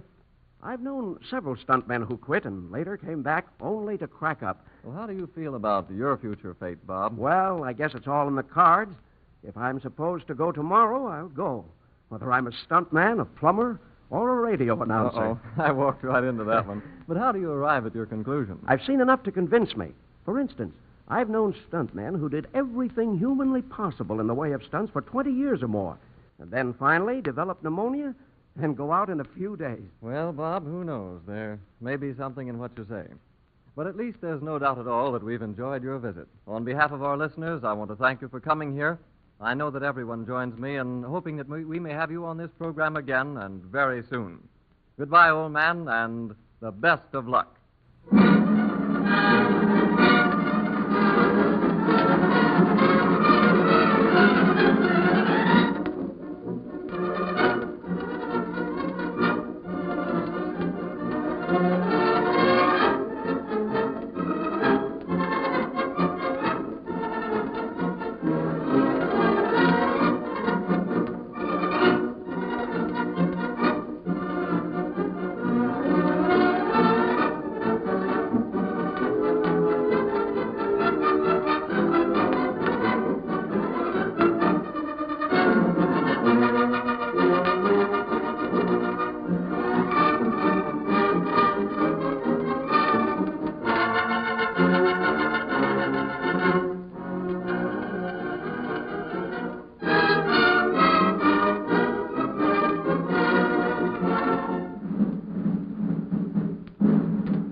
Introducing the Daredevils of Hollywood. Now listen, Ben. Here's the way I want the shot done. Now this dirigible is about to leave the ground. You're the lot of men who are holding on to the mooring line. Everyone lets go but you. Now do you get it? Yeah, I hold on to the line and the ship takes me up. That's it, but be sure you don't hold on too long. Now, we'll have a net under you, so when you get up about 100 feet, let's go. We'll catch you. 100 feet, huh? Yeah, but not much more than that. You might get hurt. We're ready to go, Mr. Underwood. All right, everybody. To take. Places! Places, everybody! Quiet, please, quiet. All right. Camera! Ship's starting to rise. There she goes. Keep that spot on the ship! It's a beauty, a swell scene, Mr. Underwood. Yeah, it looks all right. Ship's going up faster. They're all turning loose. There's Ben hanging on. He's leaving the ground. Yeah, the ship's gaining altitude fast. Stand by with that net, men! He's 100 feet already. Why doesn't he drop? Let's go, Ben! Do your drop! He must be up 200 feet now. Say, if he doesn't turn loose quick, he better not. There he comes. Look at that fall. Steady with the net, men! Hey, hold on!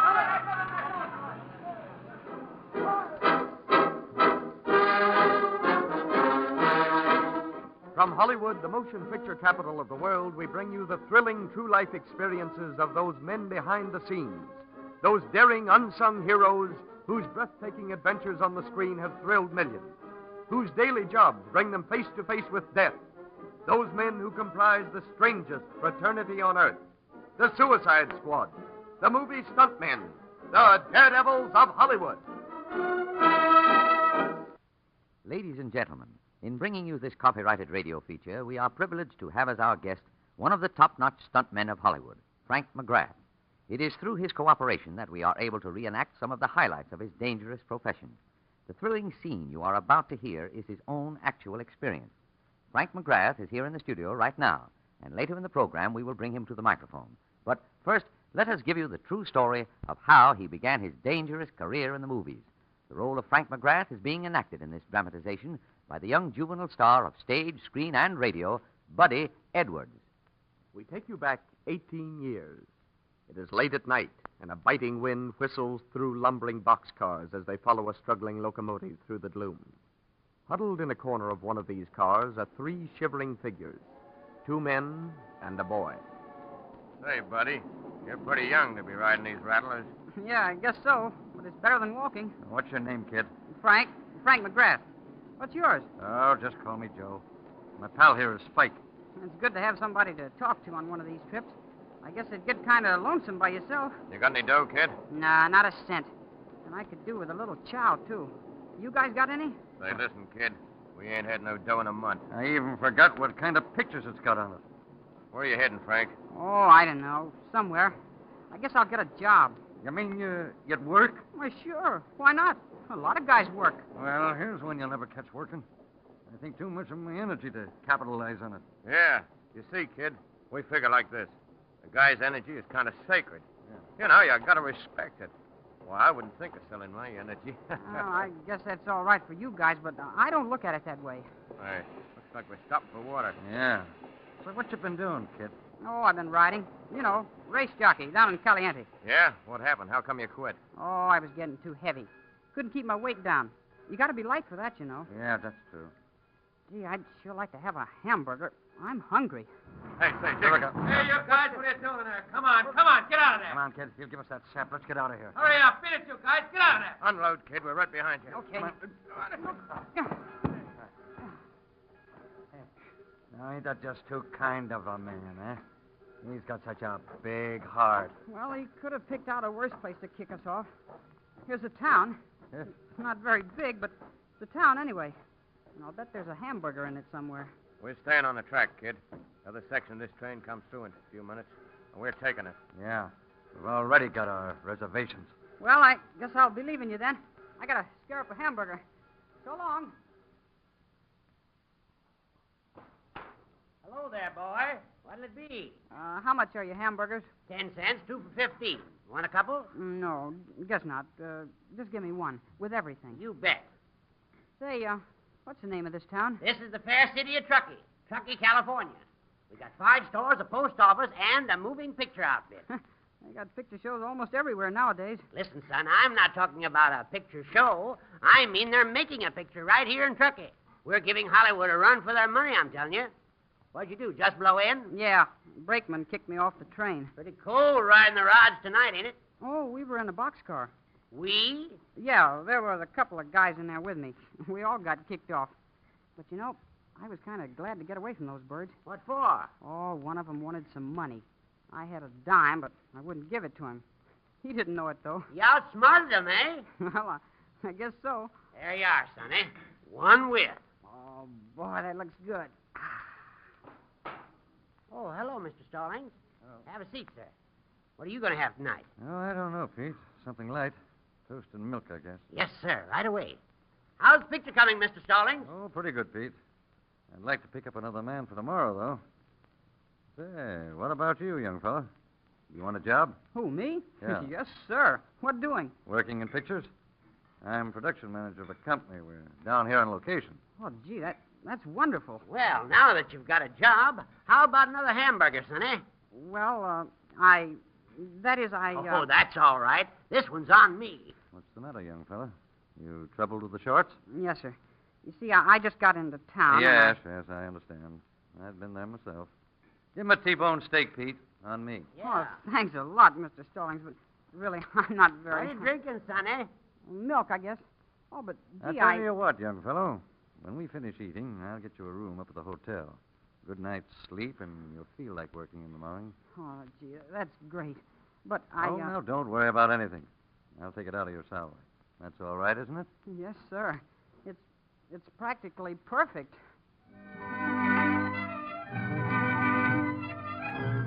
And so, for the moment, we'll leave our young stuntman in the making. What thrills await him on the morrow, we'll learn in just a minute. But first, a word from our sponsor. It is now early morning. The entire picture company is on the location set. Young Frank McGrath, thrilled that he is to have a part in this romantic business of making a motion picture, and at the same time rather embarrassed because of the woman's costume in which he has been made up, looks with wide-eyed wonderment at the strange things about him. Cameras are being set up. Platforms are moved about. Confused but delighted, young McGrath steps out of the way of one group only to block the path of another. His friend of the night before is just coming on the set. Frank greets him with genuine pleasure. Oh, hello, Mr. Stalling. Hello. Gee, I feel silly in this woman's dress. I don't know what to do with myself. Well, how are you, young fellow? You're not a bad-looking girl. Come on over here, and I'll show you what to do. Or rather, I'll show you the man who can tell you. Boy, these fellas sure do work fast, don't they? Everybody works fast in the picture business, young fellow. It's a big job. You have to work fast. Oh, Mr. McGowan, you busy? Can I see you a minute? Oh, hello, Charlie. Oh, I'm not very busy right now. This is Mr. McGowan, young fellow, the director of this picture. He'll tell you what to do. Hello, Mr. McGowan. I'm Frank McGrath. Hi, son. This is the boy I was telling you about, J.P. You can use him on that tree gag. Yeah. How are you, son? Come over here and sit down. I'll explain everything to you. Yes, sir. Now, Frank, you see that big tree out there? That big high one? That's the one. It's about 100 feet high. Yeah, it's all of that, all right. Now, here's the idea. You're dressed as this woman. You're supposed to be in the top of that tree. Uh-huh. The men chop the tree down, and it falls into the lake. You see, it's chopped almost in two now. Yes, sir, I see. But what happens to me? Well, you ride the tree down as it falls, and just before it hits the water, you jump clear. Now, the water's plenty deep, Frank, but we don't think there's much danger. Of course, you might get scratched up a little. Oh, I don't mind that, but believe me, that's a high tree. Well, would you like to try it? Sure. I'll try anything once. Well, that's the way to talk, boy. But look, I want you to be sure about this scene. You're positive you want to do it. You don't have to, you know. Well, I'm a pretty good swimmer and diver, Mr. McGowan. I don't see any reason why I couldn't do it. Anyway, I'd like to try. We're all set, Mr. McGowan. Well, now, just a minute. Well, boy, if you've got nerve enough to try it, I've got nerve enough to let you. Get up on the top of that tree and we'll make the picture. Now, ride down the tree down as far as you can, Frank, and be sure that you jump clear. All right, everybody, this is the take. Quiet, please. Quiet, please. Quiet, everybody. This is it. You fellas with the axes, get set there. All right, let's go. The kid got up there, and he's all set, waiting to go. Yeah, plenty game. All right, men. Start chopping. On up. There she starts. Man, what a sight. Falling faster. The kid's getting ready to jump. Watch it, kid. Jump. Hey, look out. Jump.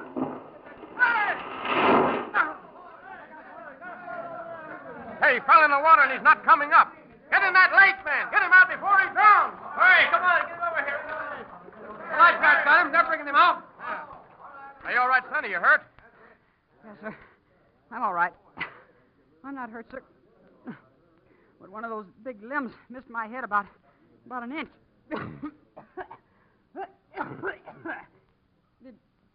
Did you get the picture? I'll say we got the picture. And I got a protege. Boy, I'm taking you to Hollywood. You've got a job as long as I have.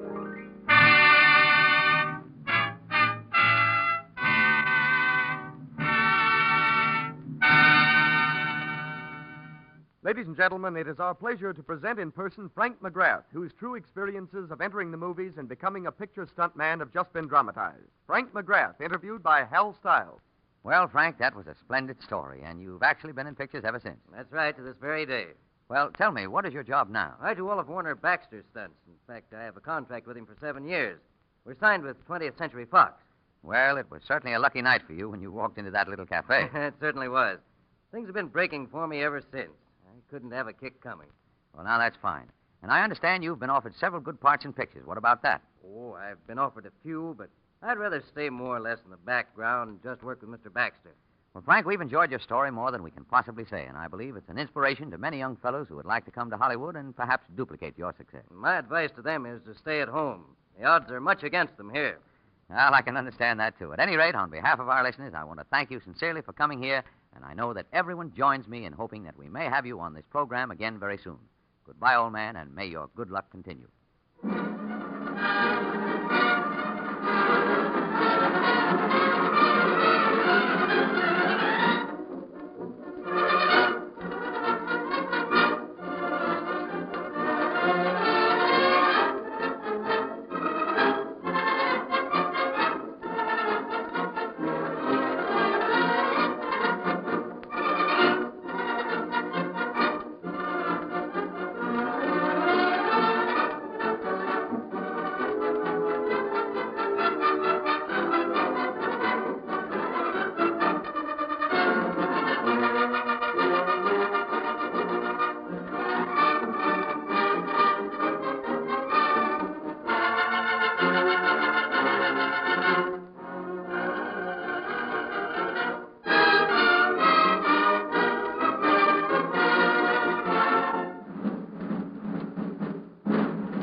introducing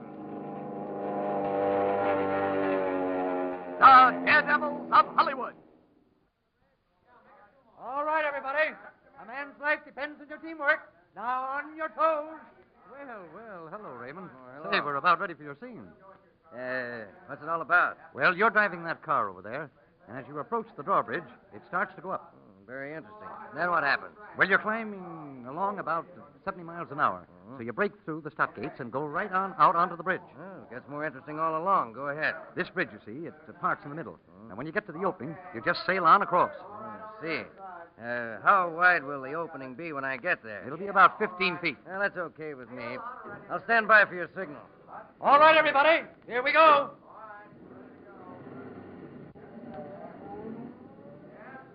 Everybody quiet. This is a picture. Okay. Give him the signal, George. Camera. Hey, look at that guy. Is he kicking that bus along? You're not kidding. There goes the bridge. Now watch this for camera. Here's your shot, Mr. Holt. I hope he makes it.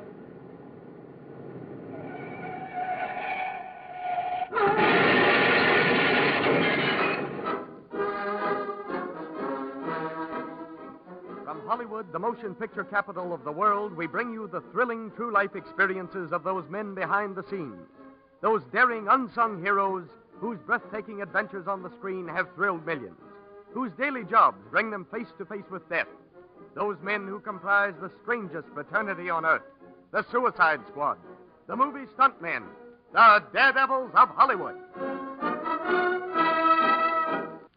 Ladies and gentlemen, in bringing you this copyrighted radio feature, we are privileged to have as our guest one of the top-notch stuntmen of Hollywood, Mr. Kansas Mowring. It is through his cooperation that we are able to reenact some of the highlights of his dangerous profession. And the thrilling scenes you are about to hear are, of course, his own actual experiences. Mr. Mowring is here in the studio right now, and later in the program we will bring him to the microphone. But first, let us show you an average day in this daredevil stuntman's life. It is late at night on January 16th, 1926. On a special passenger train standing on a sidetrack some 15 miles from Las Vegas, Nevada, a motion picture company has just finished their evening meal. Some are preparing to retire to their compartments. Others stroll along the tracks outside for a breath of fresh air. Several card games are in progress. And again we find groups gathering for casual conversation. In one compartment are seated the director of the picture, Edward Sedgwick, his assistant, and Kansas Mowring. They're going over their plans for the following day. What's the schedule for tomorrow, Mr. Sedgwick? Well, we've got to take that scene of the runaway train. You know, with Kansas here? Is that the one where I'm to climb along the top of the coaches and get to the engine and stop it? Yes, that's the one. Only you're not supposed to get to the engine. The script calls for a man to ride up alongside the cab on a motorcycle. He gets into the engine and stops the train. Where do I fit into the scene? Well, you're doubling for the fellow who plays the conductor. You notice that the train is not slowing up as usual for the turns, so you know there's something wrong. Yes, we already have those interior scenes of the conductor. That's right. All we've got to get now is Kansas climbing up on top of the train and making his way toward the engine. That would be a running shot, won't it, Miss Sedgwick? Mm-hmm, that's right. We'll have two cameras set up there, just behind the engine, shooting back. And how fast will the train be going? Well, it's got to be wide open. I should say about 70. Say, that's going to make quite a stiff breeze up there.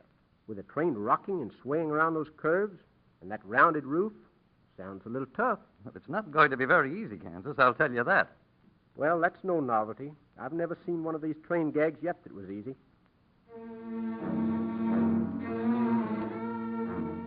The next morning, bright and early, we find the crew up and working.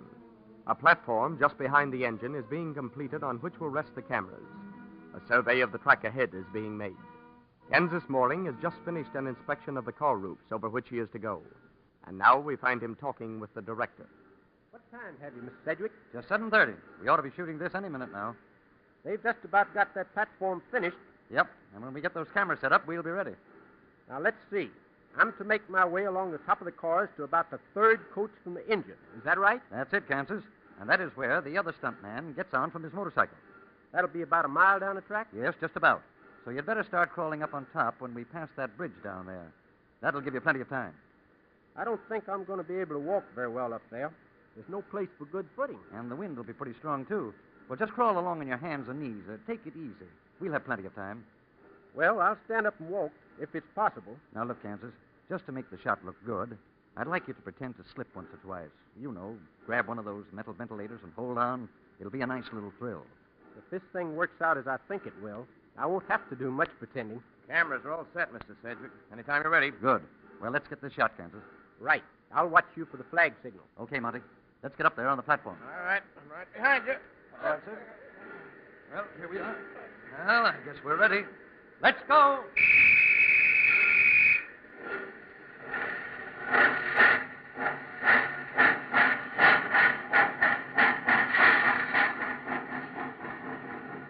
That engineer's not fooling, is he? I'll say he isn't, but that's swell. I want this fast. There's the bridge. Yes. Now give Kansas the signal flag to come on. Okay, boys. Camera. This rattler's running away all right. We must be making 65 at least. Now, there's Kansas, climbing on top of the coach down there. Say, he's having a tough time. That wind's about to blow him off. Yeah, he can't stand up. Hey, here we go into a pretty sharp curve. Oh, look. Look, Kansas slipped and fell. He's rolling toward the edge. Great grief, he's about to fall off. Look, he grabbed one of those ventilators. Yes, and it's pulling out. It's too weak to hold him. He's hanging over the side. Great Scott, I hope that ventilator holds. Half of it's pulled out already. He's crawling back up.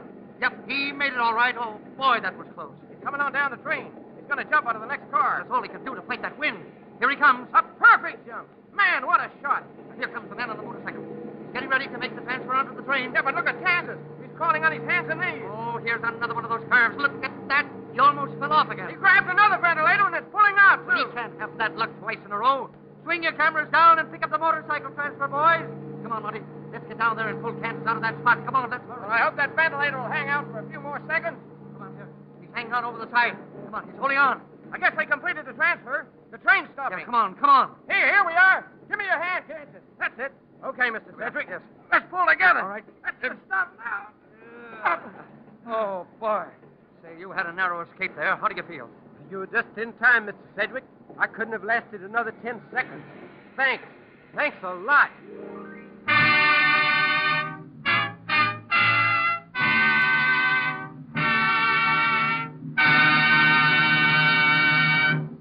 Ladies and gentlemen, it is our pleasure to present the daring stuntman who made that scene and in so doing came near to losing his life, whose job it is to make such scenes for motion pictures. Kansas Mooring, interviewed by Hal Stiles. Well, Kansas, I'll bet you were glad to get out of that spot. Glad is right. And what would have happened if you had let go, or if the ventilator had broken completely off? Well, I just wouldn't be here now if that had happened. Say, Kansas, how many stunts do you suppose you've done for pictures? Well, that's a tough one. Let's see. 19 years in the business and 3 or 4 stunts a week. Well, you figure it out. Well, I'm not very good at mathematics either, but tell me, have you ever been hurt? Oh, just banged up now and then. I've never been seriously hurt. Well, that is really remarkable. Now, tell me, what type of stunts have you done mostly? Well, I guess I've done more horse stuff than anything else. I remember one stunt that was plenty tough. I was supposed to dive a horse over a cliff into an immense tank of water. It was back in about 1923 at Universal. Bill Kraft, the director, was in an awful hurry. He was... Just a minute, Kansas. We're anxious, very anxious to hear about that, but first, let's have a word from our sponsor. Okay, Kansas. Now, what about that horse stunt? Well, it was on the lot at Universal Studios, and I was doubling for Hoot Gibson. They had a big chute rigged up with a trap door in it that made a slide. That slide had axle grease on it. The whole thing was about 65 feet above the water. I was on a horse up there, and they were ready to take the shot. All right, everybody. We're going to take this scene. You all set, Kansas? Yeah, I'm ready. You got those fire hoses in the bottom of the tank, haven't you, Bill? You know, to make the water look rough. Yes, sir. All set. All right, turn them on. Okay, here we go. Roll them. Bring the trap, men.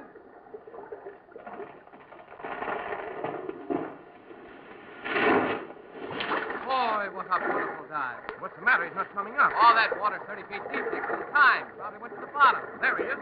But look, the horse is going crazy. He's pawing him. Come on, Kansas. Swim out of the way.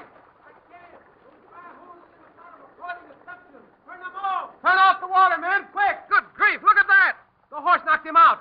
Go out there and get him. He'll drown. Hurry up, men. Come on. Well, tell me, Kansas, that must have been tough. What finally happened?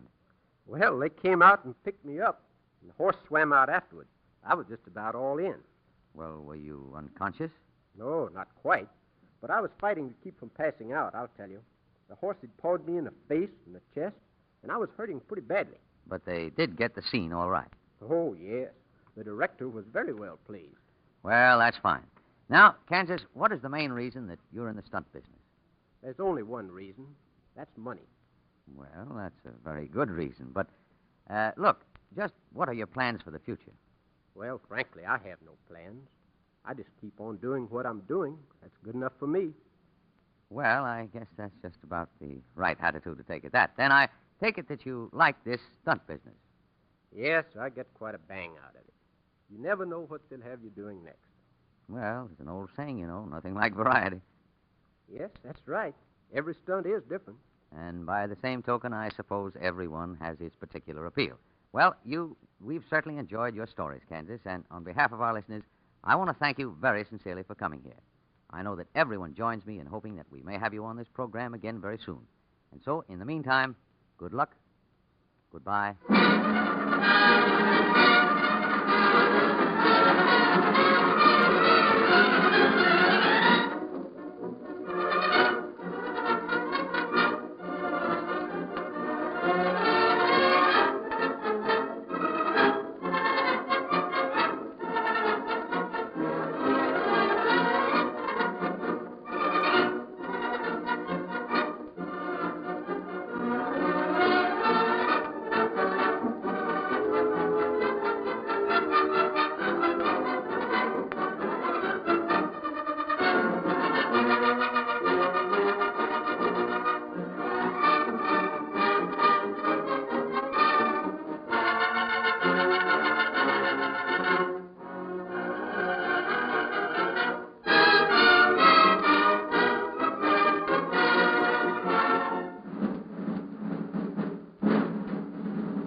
Introducing the Daredevils of Hollywood. Well, Jerry, we're ready to roll. How about you? Oh, I'm all set, Mr. Foster, but what's the stunt? Well, you're to drive this heavy truck across that bridge there. We got it rigged up so when you get halfway across, we pull the cables and collapse one side of the bridge. That dumps the truck into the river. Get the idea? Yeah. And the truck's supposed to land in the water upside down. Is that right? That's it, Jerry. You got a 15-foot fall there. You think it'll turn over all right? Yeah, it ought to. Well, let's snap it. What do you say? Okay, here we go. All right, everybody. Okay, everybody, this is the take. Quiet. Okay, Jerry. Go ahead. Camera. Ready now, men. Get it. Let her go.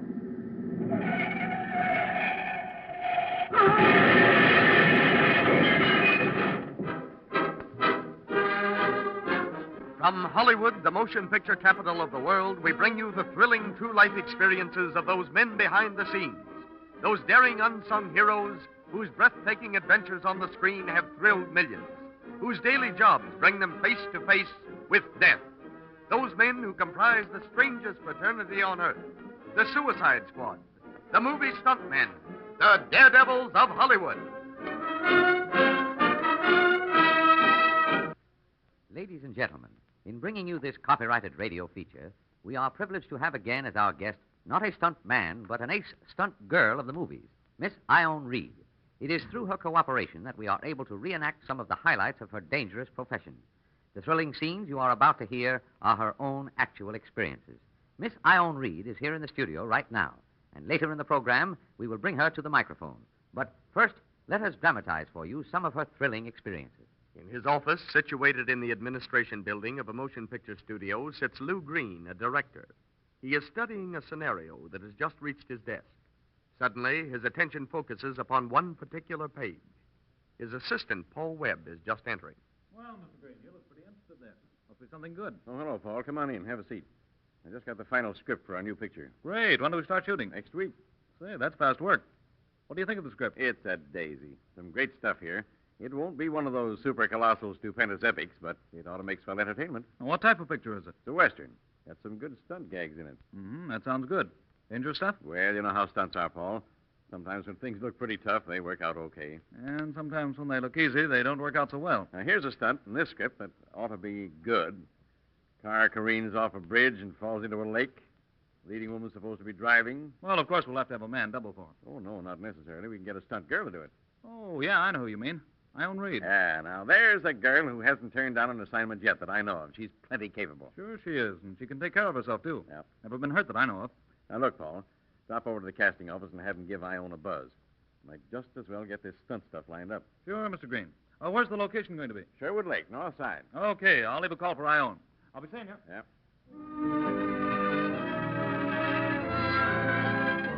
The tranquil waters of Sherwood Lake shimmer like a vast diamond in the bright California sunshine. Studio workmen have erected the location set with unbelievable swiftness. And now we find everything in its place. Cameras, lights, and other equipment stand in readiness. The director, sitting in a canvas chair, is going over final details of the scene with Ione Reed, the girl who is to face its dangers. Well, Ione, it won't be long now. We're about ready to shoot. You understand the scene all right, don't you? Well, I think so, Mr. Green. I'm supposed to drive the car onto the bridge, drive through the railing, and over into the lake. That's right. Now, at the spot where you go over the bridge, the water's only about 5 feet deep. That makes part of the car showing above the water. And as it falls, it's supposed to turn over and land on its side. I jump out in midair, and when the car settles, swim over to it and hang on. That's right, yeah. You're waiting for the leading man to come and rescue you. He swims out on a horse and picks you up. And then I climb on the horse and we ride into the show. That's right, and we don't cut the scene until the horse climbs out on the bank and gets well up into the road there. Okay, Mr. Green. But, how do you plan to get that horse to swim directly out to the automobile? You know how horses on the water, they're hard to guide. Yes, well, we thought of that.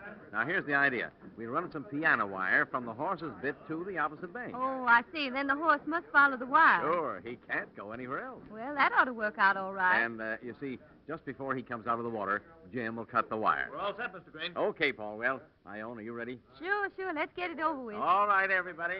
All right, here we go. It's a take. Now, you know what to do, don't you, Jim? Yes, sir. I wait until Ione's hanging onto the car, and then I ride in and pick her up. That's right. Okay, Ione. You can get in the car and start across the bridge. We'll pan you all the way. Okay, here I go. All right, everybody. This is it. Quiet, please. It's a picture. Quiet. Okay. Camera. Ione's taking it plenty fast. She sure is driving that bus. She's almost to the middle of the bridge. Okay, Ione. Take her over the side. There she goes. Look at that car. Headed for the rail. Now, watch this. Watch your cameras. There's your ball. She cleared the car, all right. That. Swim over the machine, Ione. Grab hold of the car. She's got it. Say, this is perfect so far. Yeah, beautiful shot. All right, Jim. Go after her. Ride in fast and make it look good. Right. Come on, boy. Let's go. All right, come on, boy. Just a little farther. Get set, Ione. Turn him round, Jim. I'll climb on his back. Okay. Take it easy, Ione. Here, give me a hand. That's it. Oh, okay. I'm all set. All right, boy, let's go. Come on. Say, this horse is pretty well loaded for water work. Yeah, that wire's getting in his way, too. Come on, take it easy now, boy. That's the stuff. Say, this scene's a cinch, Ione. Yeah, has been so far. But we're not through yet. We're almost to the bank. He's walking on bottom now. Better cut the wire, Jim. All right, just a moment. Hey, look out there, boy. This wire's tangled up. Take it easy. Watch yourself, Ione. He's going to fall. Look out, Jim. Hold him. Mr. Green! Hurry, there's some men down here. The horse tripped on the wire and fell right on top of Ione. She'll drown. Hurry! Quick, man, quick. Hurry, horse up. Hurry him up from there. There we are. Help her up. How are you, Ione? Are you all right?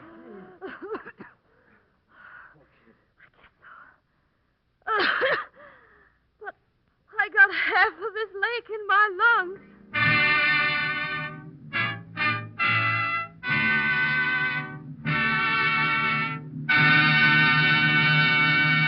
Ladies and gentlemen, it is our pleasure to present the courageous young girl who made that scene, Miss Ione Reed. Miss Reed is recognized by the motion picture industry as an ace stunt girl of Hollywood. She will be interviewed by Hal Stiles. Well, Miss Reed, you were in a very uncomfortable place there, weren't you? Uncomfortable is not the word for it. That horse was right on top of me. But the worst part of it was that wire. I was all tangled up in it, and I was afraid it was about to cut me in two. I was even afraid to budge on that account. How long do you suppose you stayed underwater? I can't answer that. I lost all track of time under there. But I know this much. I couldn't have lasted 5 seconds longer. That certainly was a close call, but I suppose you've had lots of them, haven't you? Well, frankly, I have, especially with horses.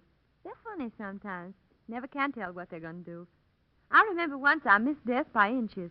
I was playing the lead in this picture. and... Just a moment, Miss Reed. Before continuing, let's have just a word from our sponsor. And now you were saying something about missing death by inches. How did that happen? Well, it was back in 1927. A Western picture directed by Ben Wilson. Wasn't much of a stunt. In fact, it wasn't no stunt at all. It was merely something unexpected. I was supposed to be riding a fast horse through the open country leading a posse. There were about 24 riders behind me, but I was well out in front. Just before we started the run, the director was telling me how he wanted it to look. Now, look, Ione, you're supposed to be riding in some distance in the lead. It's all very simple. Just make a fast run down that trail there and pass the cameras. That's all there is to it. Okay, Mr. Wilson, I'm ready. Okay, start when I give you the signal. All right, everybody. Once they're ready, we're going to take it.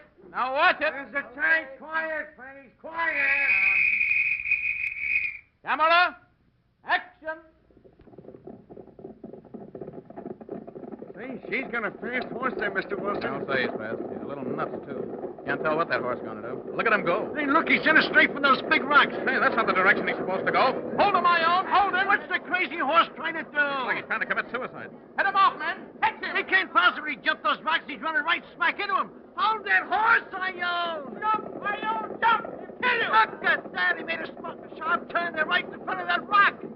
What a girl. The horse turned sharp. She slid to one side of the saddle. As the rock come by, she reached out and shoved herself back up on the saddle. That's what I call quick thinking. If her head had hit that rock, it would have killed her.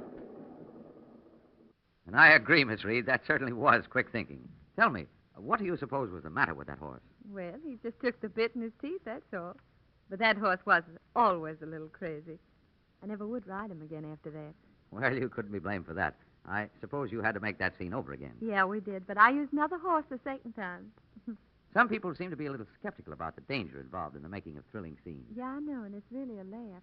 They don't stop to realize that if all the dangerous scenes were fake, well, there just simply wouldn't be any real thrills in pictures. That's right. And the scenes couldn't possibly be as realistic without the help of people like you, who are not afraid to take a chance. Incidentally, Miss Reed, what part of the country are you from? I'm from Wortham, Texas. Did you come directly to Hollywood from Wortham? No, I was in Dallas for 4 years first. I've been in Hollywood about 12 years. I see. Well, Miss Reed, I want you to know that we have certainly thrilled to your exciting experiences. We've learned a lot about the inside makings of a movie thriller. And on behalf of our listeners, we want to thank you for coming here again. I know that everyone joins me in hoping that you will pay us another visit very soon. Goodbye and good luck.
Introducing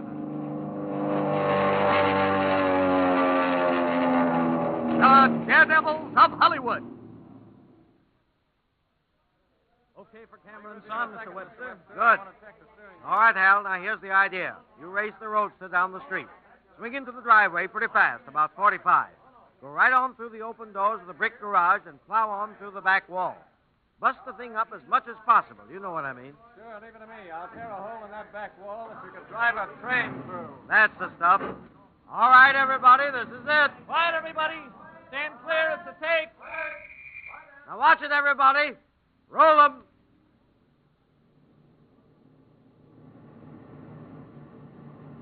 Stepping on it, all right. Yeah, he's taking the driveway on 2 wheels. Heading for the garage. This is going to be big. Hey, watch your cameras, men.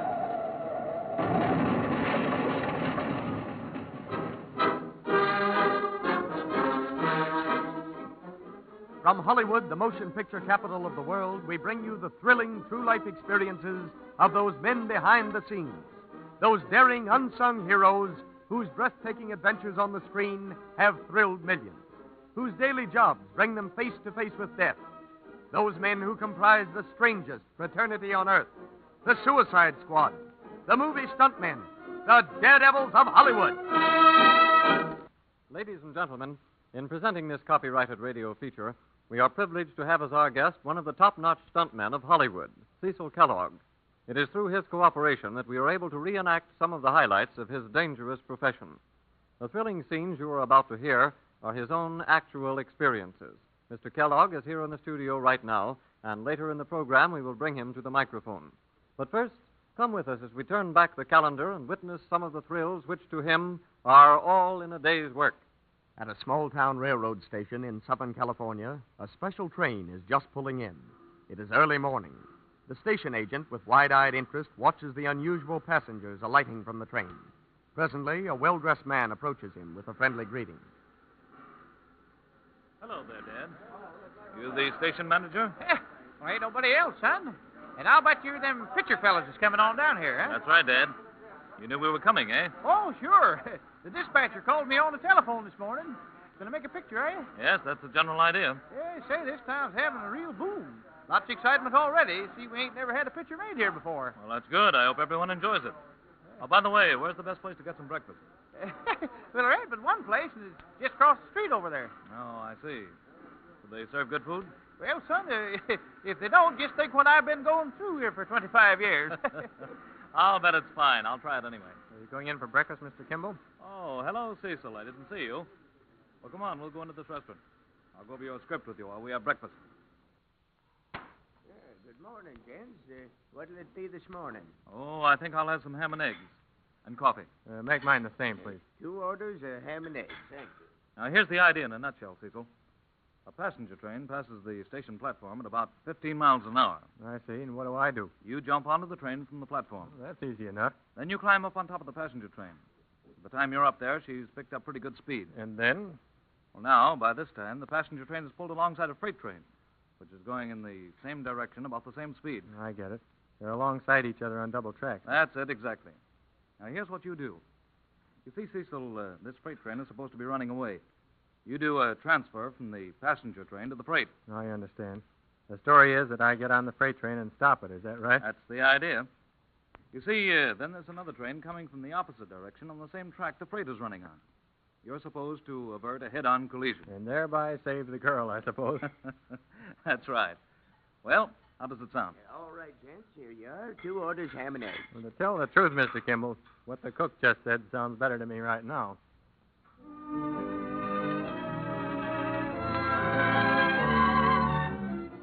And now, 3 hours later, we find the picture company ready to shoot this dangerous scene. The prospect of that hazardous leap from the top of one fast-moving train to another has been drilling qualms into Cecil Kellogg's head for 2 hours. His nerves are tense. Anxious to get the scene made, he stands on the station platform, puffing a cigarette, awaiting his cue. Hurried glances seek him out. Will he make the jump, or will he, at the last moment, refuse to do it? And now the crucial moment has arrived. The director and his assistant have placed themselves with the camera cue atop one of the boxcars. Everything is in readiness. Ready to roll? Yep, let's go. All right, everybody. Here we go. There's Cecil down there, standing on the edge of the platform. Looks like he's all set. Okay, boys, turn him over. And keep grinding no matter what happens. Picking up speed pretty fast. Yep. Here we come to the platform. Cecil's getting ready to jump on. There he goes. That was a clean shot. Say, this rattler can really travel. Yeah. Look down the track. There's the freight. She's loafing along, waiting for us. He won't have to wait long. Look at Cecil. He's climbing up the side. Now, there he's on top of the coach just ahead of us. We're overtaking the freight train. Now, look, both trains are picking up speed. We haven't got much more speed to gain. We must be making about 45 now. Keep those cameras going, boys. He's getting ready to jump. See, that wind is about to blow him off of there. It's all he can do to stand up. I'm perfectly satisfied so far. He's doing a swell job. We've about got our speed. How does it look in the cameras, boys? It's terrific, Mr. Kimball. All right, now this is it. Give him the signal to jump. There he goes. Oh, boy, look at him leap across there. He landed on top of the freightman. Great guns, he fell down. He's about to roll off. Look out, Cecil. He held on. He made it. He's all right now. Oh, man, what a relief. And what a shot.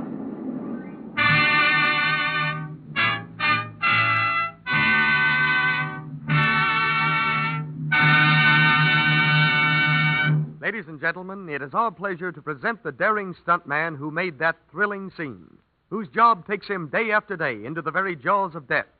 It is with pride that we are able to introduce Cecil Kellogg, interviewed by Glenn Hardy. Well, Cecil, that one almost took my breath away. Say, boy, that certainly was a thriller. It kind of had me going for a minute. Well, tell me, Cecil, were you scared when you fell and almost rolled off that train? Well, they may sound funny to you, but I wasn't scared. At least not then. No? My mind was clear as a bell. I never thought faster or more clearly than I did right then. And how did you feel when it was all over? I was limp as a rag. I'll bet you were. Now, look, Cecil, are you on call at all the studios? No. I'm under exclusive contract to Universal. But here's something else I'm interested in, Cecil. Do you fellows go in much for, well, good luck pieces and things like that? Oh, I think many of the stunt men do carry little trinkets of one kind or another just for luck. Here's a pocket piece that I'm rather fond of. Hey, that certainly is a dandy little gadget, isn't it? Say, this is really clever. I'll tell you what I'll do, Glenn. If you'll promise to carry this lucky piece with you always, I'll give it to you. Oh, now, wait a minute, Cecil. That may have sounded like a pretty broad hint on my part, but it really wasn't meant that way at all. Well, I wouldn't think of taking your good luck piece from you. Well, I really want you to have it. Just promise that you'll always carry it with you. Well, all right if you insist, Cecil. I promise, and you may know that I'll consider it a prized possession. Thanks a million. But now to get back to some more questions. Isn't timing very important in your work? Yes, it is. As an instance here, take that buckboard stunt I did a few years ago. A quick decision there probably saved not only my life, but two others as well. We certainly do want to hear about that in just a moment, Cecil. But right now, let's wait for a word from our sponsor. All right, Cecil. Now, what about that narrow escape? Well, it was on location up at Chatsworth. The idea was a runaway in a buckboard. A man and a woman were supposed to be in the rig.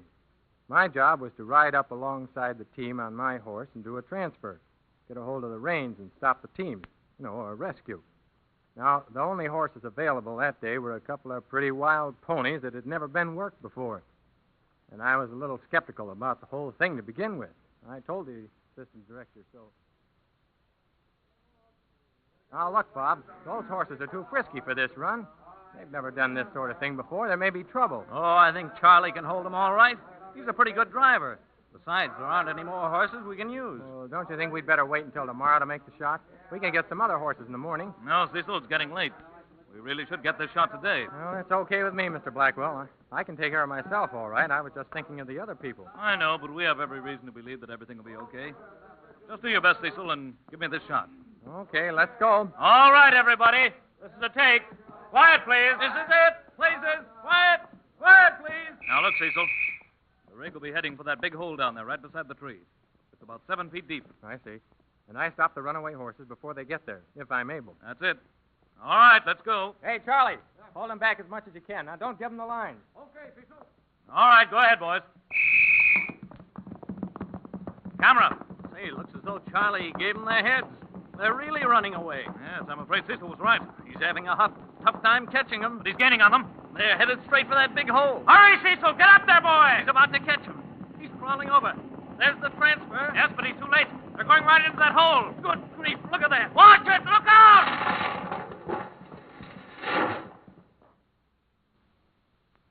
Hey, Cecil, that must have been pretty bad. Did anyone get hurt there? Well, yes, we were all bruised up pretty badly. There's no bones broken, though. But it was a mean spill. Well, you didn't have much time to do anything with those horses, did you? No, I had to work fast. You see, they were headed straight for the center of that hole, and if they'd run into it that way, well, the rig would have crashed right on top of Charlie and the woman. I see. And how did you prevent that? Well, I pulled the horses to one side, and we crashed into the edge of the hole. You see, that threw Charlie and the woman clear. Otherwise, they would probably have been killed. Well, I take it that you had to make the scene over next day after all. You're right. And this time we used the horses that were trained in that kind of work. And I guess everything went off smoothly. Yep, slick as a whistle. Well, Cecil, you stuntmen certainly have some tough jobs to do, but still it must be very fascinating. Yeah, it's fascinating, but there's a lot of grief in stunt work. No glory and a lot of hard work. It pays big money, all right, but it's a tough business to learn. And you take the chance of being crippled for life while you're getting the hang of it. I'll bet you do. Well, Cecil, we've enjoyed your visit very much. And on behalf of our listeners, I want to sincerely thank you for coming here. I know that everyone joins me in hoping that we may have you on this program again very soon. Take it easy, old man, and the best of luck.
Introducing the Daredevils of Hollywood. Well, this scene is going to be a cinch. We'll have it before we know it. Hey, Carl, give me an R3 spot right here. Over a little camera left. You want the still man on this, Mr. Reynolds? No, let him go. We've plenty of stills. Hey, Max, swing that dark over. Bring it on the fence. The camera car's all set, Mr. Reynolds. You want 3 cameras on this shot? Yeah, set him up. We're not taking any chances on missing this. And you stay with me, Lou. Fred can handle the camera car. About ready, Mr. Reynolds? Yeah, we're all ready. Now, look, Glenn. You're supposed to be coming in 4th in this automobile race. You've got 10 more laps to go. Then something goes sour and you crash into the fence and turn over. I see. Well, let's do it. Okay, Mr. Reynolds, everything's set. The other drivers are all ready. Well, all right, everybody. We're going to take it. Okay, here I go.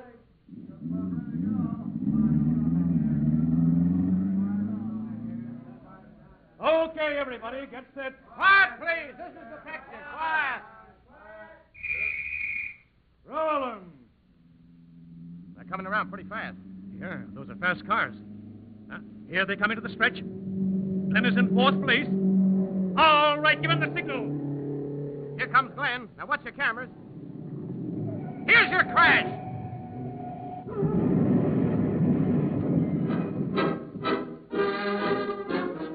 From Hollywood, the motion picture capital of the world, we bring you the thrilling true life experiences of those men behind the scenes. Those daring unsung heroes whose breathtaking adventures on the screen have thrilled millions, whose daily jobs bring them face to face with death.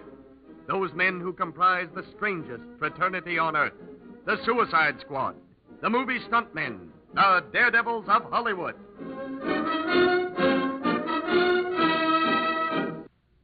Ladies and gentlemen, in bringing you this copyrighted radio feature, we are privileged to again have as our guest one of the top-notch stuntmen of Hollywood, Matt Gilman. It is through his cooperation that we are able to reenact some of the highlights of his dangerous profession. The thrilling scenes you are about to hear are his own actual experiences. Matt Gilman is here in the studio right now, and later in the program we will, of course, bring him to the microphone. But first, let us learn something of his job. It is the spring of 1935. The scene is a huge motion picture set composed chiefly of a large medieval castle surrounded by a moat filled with water. The only passage to this castle is a drawbridge. The picture, Tale of Two Cities, is in production, and Jack Conway, the director, aided by a battery of assistants, is rushing through the big scenes which involve the handling of over 3,500 people. A loudspeaker system has been set up with which to instruct the great crowd of extras. A dangerous scene is to be filmed, and the studio has engaged Matt Gilman, ace stuntman, to do that scene. We find him walking on the set, approaching the director. Good morning, Mr. Conway. Say, there's quite a crowd out today. Oh, hello, Matt. Yeah, I'll say it's a crowd. Every time I think of the payroll, I get a headache. Well, ought to be a great picture. Yeah, I think it will be, but it's taken 5 years off my life already. These large casts are hard to handle. I know. It's really a job. What kind of a gag you got cooked up for me today? Well, Matt, I think it's fairly simple. It's a net haul. Oh, one of those, eh? Well, what's it all about? And now, here's the idea. This crowd is supposed to storm the castle in an effort to capture it, see? Yeah? But the drawbridge goes up and they can't make it. I see. Then what happens? Well, there's a woman in the mob who grabs hold of the bridge as it goes up and it carries her clear to the top. I get it. She hangs on all the way up? Yeah, that's right. Then she gets shot and does a fall. And I'm supposed to be the woman. Is that the idea? Yeah, that's it. You're dressed like a woman. It's okay. The shot isn't very close. Well, sounds okay. Only thing is, Mr. Conway, that bridge up above has got a lot of cobblestones scattered around on it. It'd be very easy for this crowd to knock some of them off into the net. Yeah, I see what you mean. I don't mind landing in the hard net, but I don't want to hit a pile of rocks. Well, I don't blame you much. We'll warn the crowd about that. Yeah, you can't tell about these extras. Sometimes they do funny things. Well, how about it? Ready? Yeah, as soon as I can slip on my Mother Hubbard. The time has come for the big scene. The huge crowd stands ready to rush the castle. Matt Gilman, dressed and ready, stands in the foreground. A dozen cameras are trained on the bridge.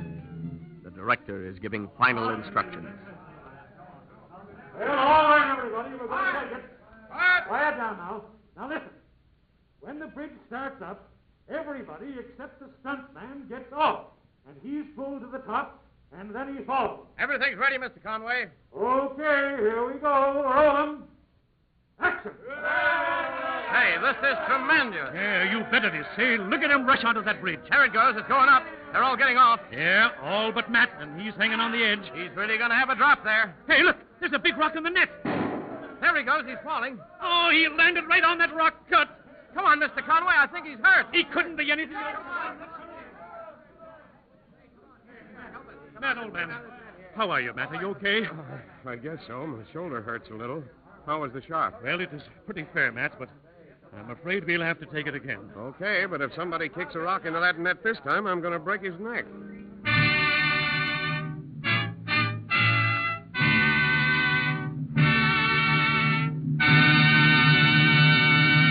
Ladies and gentlemen, it is our pleasure to present the man who made that dangerous and difficult scene, who has made hundreds of hazardous scenes for motion pictures.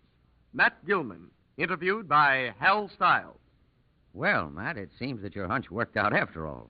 What happened when you hit the rock? Well, to tell the truth, Hal, it broke my shoulder and 3 ribs, but I didn't know it right then. And you had to do that scene over again with a broken shoulder and 3 broken ribs? That's right. Altogether, we had to do it 3 times. I figured on the 3rd try, if they didn't get it, I'd have to give up. I was about all in. I'll bet you were at that. Tell me, Matt, what is the most difficult part of doing stunts for the movies? Well, it's looking out for just such things as rocks in nets. You know, using a big mob of people like that on the set, something goes wrong nearly every time.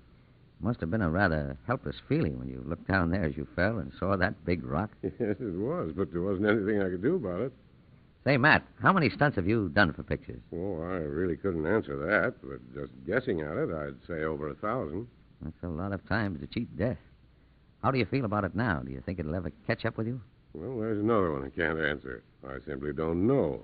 But doing stunts is my job, and if I go that way, I guess it'll be in the line of duty and with my boots on. Well, that's one way to look at it, all right. Now, Matt, what is your favorite stunt? That is, what would you rather do?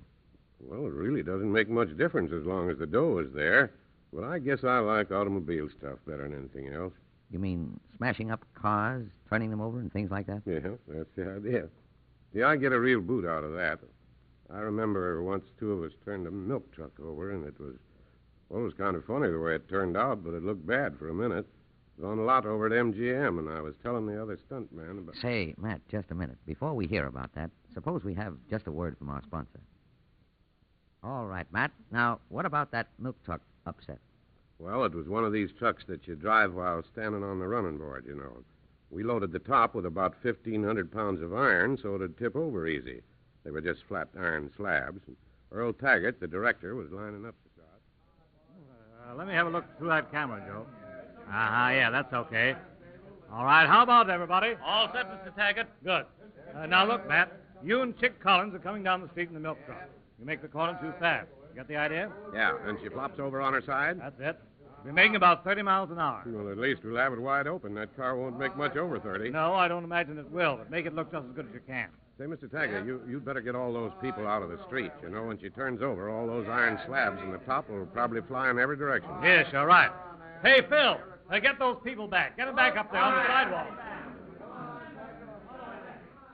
Well, we're ready any time you are, Mr. Taggart. Okay, here we go. Now, we'll go back about a block. Right. Stand by for the signal.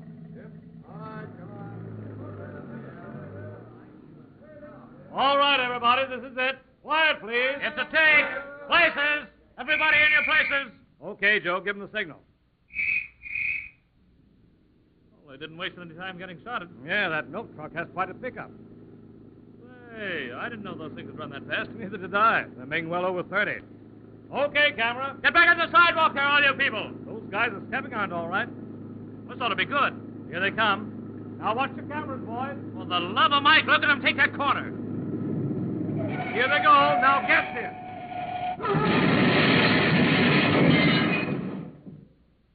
Boy, what a thriller.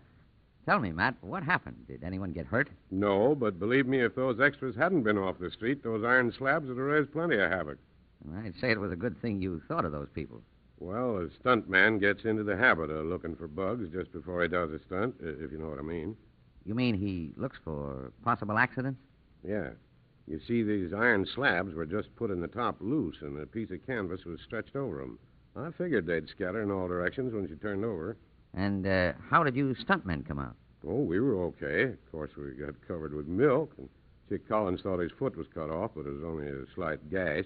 We had quite a laugh over it. Tell me, Matt, I understand you're on call at the studios 24 hours a day. Is that right? Yeah, you never can tell when a call will come in. Of course, most of them are in the daytime, but it doesn't surprise us if we get called in the dead of night.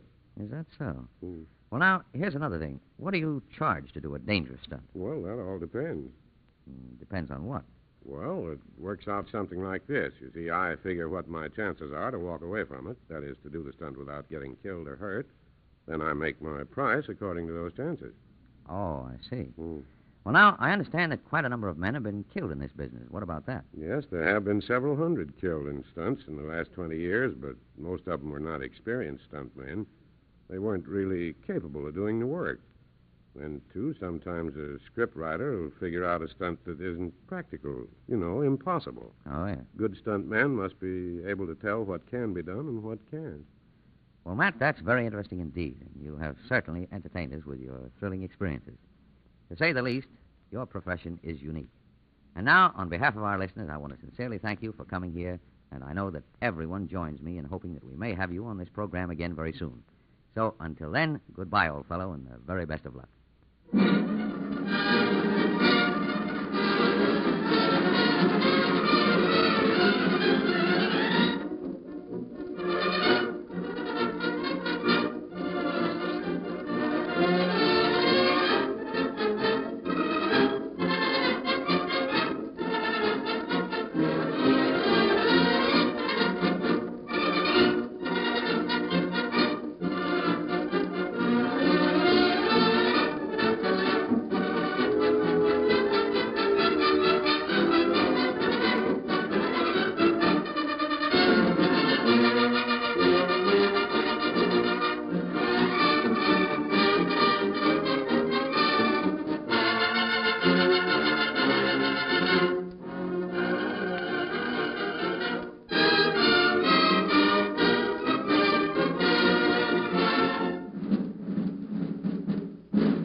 Introducing the Daredevils of Hollywood. Now, look, Charles, here's your scene. You're driving an ambulance down the street, wide open, siren going, and a lot of noise. Now, it's supposed to be Christmas time, and there's an enormous Christmas tree in the middle of the street. You skid around the corner and smash right into the tree, and what I mean, smash it. Well, don't worry about that, Mr. Hudson. When I get through with that tree, there'll be an evergreen sprig for everybody in town. That's the stuff. Drive up the street there and stand by for your signal. Okay, here I go.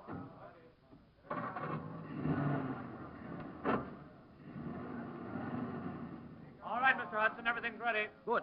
Let's go. Okay, everybody. Places, everybody. This is a take. Quiet, please. Action. Give him the signal, Joe. Camera. Well, that looks real enough. Coming plenty fast. It looks like there won't be much left of that tree or ambulance. There he goes.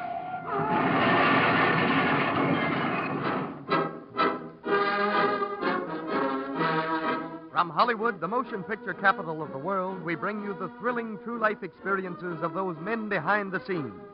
Those daring unsung heroes whose breathtaking adventures on the screen have thrilled millions, whose daily jobs bring them face to face with death. Those men who comprise the strangest fraternity on earth, the Suicide Squad, the movie stuntmen, the Daredevils of Hollywood. Ladies and gentlemen, in presenting this copyrighted radio feature, we are indeed fortunate in having as our guest one of the few stunt girls of the movies, Miss Eileen Goodwin. It is through her cooperation that we are able to reenact some of the highlights of her dangerous profession. The thrilling scenes you are about to hear are her own actual experiences.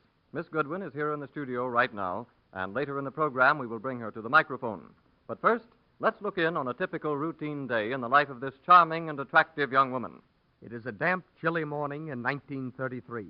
Heavy clouds of fog roll in from the sea and settle over the sleeping town of Burbank, California. Across the street from the railroad station is a small, dimly lighted cafe whose windows are beginning to fog with heat from the kitchen. A man is just entering. Hey, open for business yet? Why, yes, sir. Yes, sir. Come right in. What's going to be? Let's see. I want to get something to take out. Give me about 40 ham and egg sandwiches and 2 gallons of coffee. Huh? I said 40 ham and egg sandwiches and a couple of gallons of Java. 40 ham and eggs, 2 gallons of coffee. Say, what is this? Are you trying to kid somebody? Now, listen, brother, I've been up practically all night. There's nothing that makes me more irritable than the loss of sleep. And do I get that stuff, or do I have to lose my temper? Why, sure, you can get them, but I was just kind of wondering what Well, don't wonder so much, and give me some fast service. Yes, well, whatever you say. 40 ham and egg sands to go. You say 40? Yes, I said 40. No questions. Say, there's a lot of people hanging around the station over there this morning, ain't they? Wonder what's up. It's a picture company. Going to shoot some scenes here today. Well, you don't say. Movies, huh? That's where all the food's going. Well, what kinds of scenes are they going to take? Something about a train? Yeah, the main shot is the stunt. You know, dangerous stuff. Oh, sure, yeah. I've heard about them stuntmen. Well, in this case, it's no stunt man. Hey, look. You see that good-looking girl over there talking to the director? Yeah. She's one of the most daring stunt women in the business. That's so. She's going to do the stunt today. The director's probably gone over the gag with her right now. Well, Eileen, what do you think of the location for your scene? Well, it's just Jim Dandy as far as railroad stations go. But the thing I'm interested in is what's the stunt? It's a comedy scene. Now, here's the general idea. You're doubling our heroine, and you've been in a chariot race, you see, and you've won. But instead of stopping at the finish line, you head the horses for the station and come flying in here at top speed. Oh, I see. Do I want to catch a train or something? Yes, that's the idea. But the train is just pulling out when you get here. Well, then what do I do? You come driving the chariot down the road there, run up on the cement platform right here, and then up alongside the train. There'll be a man on the back of the observation car to pick you up. I see. That's going to be quite a bump for the chariot when I hit the platform. That thing is at least 2 feet high. Yes, I figure the horses will jump up on it, and this chariot you're driving can't do anything else but follow. Well, it could go straight up, you know. I'll admit it'll be a jolt, all right, Eileen, because the horses will be running at full speed. No, it's the same old story. You never know what'll happen in these stunts until the time comes. Well, at least until then, I'm not going to worry about it. That's the spirit. But I'm sure everything will be okay. Oh, boy, look. Here comes Joe with the coffee and sandwiches. And, boy, can I use some of that. All right, come and get it. Oh, boy. And now, 3 hours later, we find the motion picture company still on the location set.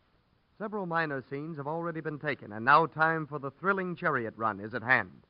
Eileen Goodwin, in makeup and costume, sits on the sideline chatting with a few members of the troupe.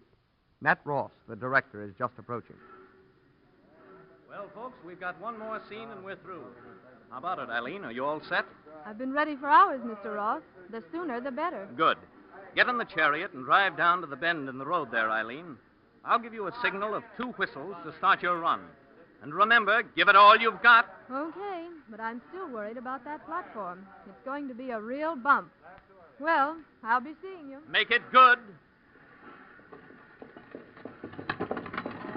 All right, everybody. Here we go. The train crew is all set, Mr. Ross. They got the signal straight? Yes, sir. All right, let's take it. Quiet, everybody. This is a picture. All right, give Eileen the signal, Joe. You know, that kid's got plenty of nerve to do a gag like this. Look at the way she handles those horses. Hey, she's really taking out. Okay, stop the train. Camera. Here she comes. Look, she's making some nice skids in that thing. Oh, boy, look at that. Keep turning those cameras, men. See, this is swell so far. Yeah, but we're not finished yet. Look, she's headed for the platform. Now watch this. She's coming awful fast. Great Scott! That chariot bounced 6 feet in the air. Look, she almost fell out of the thing. I hope it doesn't turn over. Man, what a shot. It landed on both wheels. That's perfect. Now she's heading for the train. Boy, and is it stepping along. She's running right alongside. This is great. Look at Ted on the observation platform. He's leaning out to pick her up. Here's your shot, Matt. Oh, good grief. He almost dropped her. Say, that was close.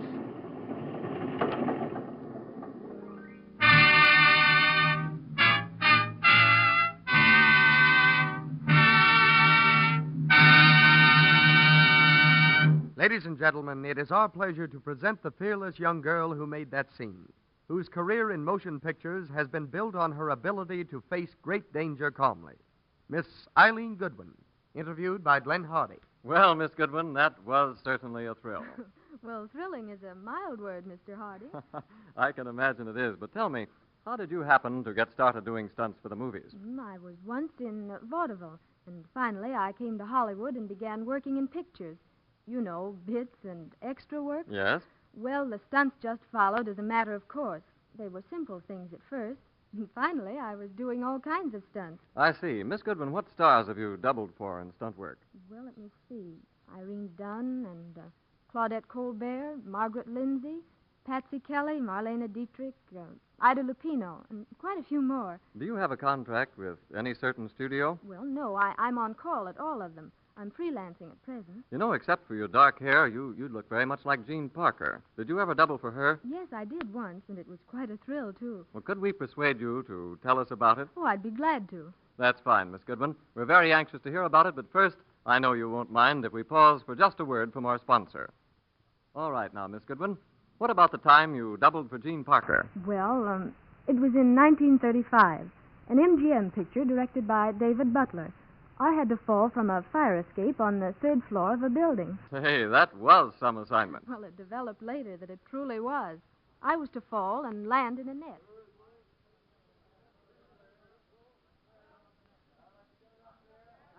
Now, you see, you're supposed to back out the window onto the little fire escape platform. The idea is that you're repulsing the advances of a man, you see? I understand. I back out the open window and lean against the railing. Uh-huh. The railing gives way and I fall. That's the idea, but I want most of that fire escape to fall with you. I've had a few of the bars sawed in two, and I'm sure that it'll work. Okay. I'll go up and get ready.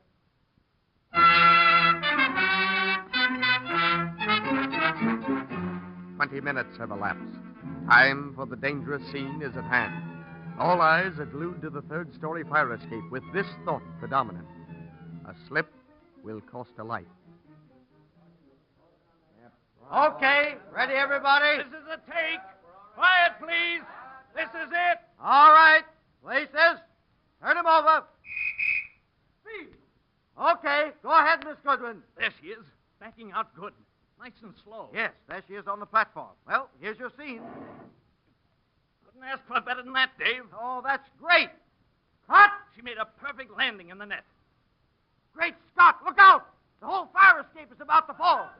Look out, Eileen! Look out!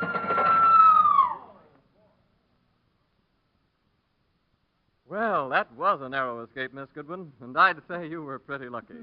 Well, you're right about that.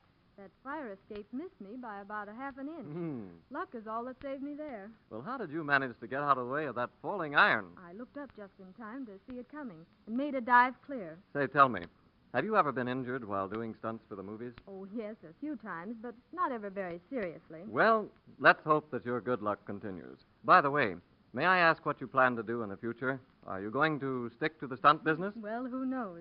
I really don't. At any rate, Miss Goodwin, you have provided us with some very thrilling entertainment, but time's come to say goodbye for now. On behalf of our listeners, I want to sincerely thank you for coming here. I know that everyone joins me in hoping that you will visit us again sometime very soon. Goodbye for now, and the best of luck.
Introducing the Daredevils of Hollywood. Okay, Art, we're about ready for your scene. Wardrobe! Hey, wardrobe! Get outfitted out in that woman's dress. Step on it, Art. I'll be ready in 2 seconds, Mr. Graves. How about some stills, Mr. Graves? Yeah, have him catch a couple of the action. Joe, you get a pen shot on this. Prop man. Hey, prop. Yes, Mr. Graves. Bring over the baby buggy. We're about ready to go. Yes, sir, right away. Well, I'm all set, Mr. Graves. That's fine, Art. Now, look. You're a woman pushing your baby across the street. When you get about halfway across, a car full of gangsters makes the corner, goes into a skid, and knocks you on your ear. How's that? Well, that's good enough for me. I'm padded like a football player. What do I do with the baby buggy, and what happens to the car? The car will go into out of control and crash. Just shove the buggy clear before the car strikes you. Okay, let's take it. All right, everybody. Here we go. Places, everybody. Okay, roll them. Go ahead, Art. Signal the car, Joe. Time's about right. Here they come. Look at that guy sail through the air.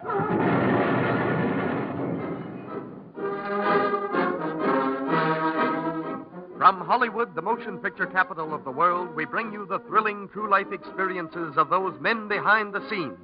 Those daring, unsung heroes whose breathtaking adventures on the screen have thrilled millions, whose daily jobs bring them face to face with death. Those men who comprise the strangest fraternity on earth, the Suicide Squad, the movie stuntmen, the Daredevils of Hollywood. Ladies and gentlemen, in bringing you this copyrighted radio feature, we are privileged to have as our guest one of the top-notch stuntmen of Hollywood, Slim Talbot. It is through his cooperation that we are able to reenact some of the highlights of his dangerous profession. The thrilling scenes you are about to hear are his own actual experiences. Slim Talbot is here in the studio right now, and later in the program we will bring him to the microphone. But first, let us dramatize one of his daily jobs. It is the early spring of 1937. On the huge lot of 20th Century Fox studios, thousands of people are going their various ways, each concerned with his part, big or small, in the operation of this private city. Here we find represented every trade, every profession, streets with regulated traffic, shops, offices, cafes, a lumber yard, a nursery and greenhouse. As we approach a large machine shop filled with workers, we see a man entering a side door. He makes his way to the foreman's bench. How are you, Mr. Tyler? Hello, Wilkins. Say, I've got a gag here I want you to rig up for me. Sure. What's it going to be this time? Why, it's a stagecoach thing. We're going to use it in Jane Withers' new picture, Wild and Woolly. Come out here on the ramp and I'll show you what I want done. Sure, Mr. Tyler. Now, here's the idea.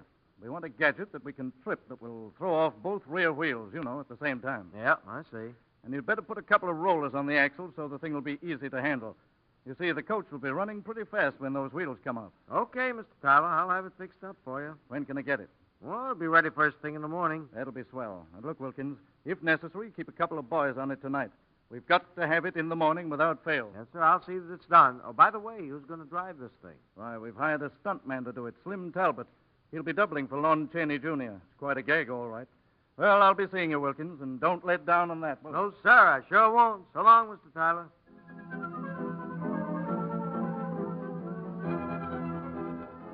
We now find the motion picture company on the location set.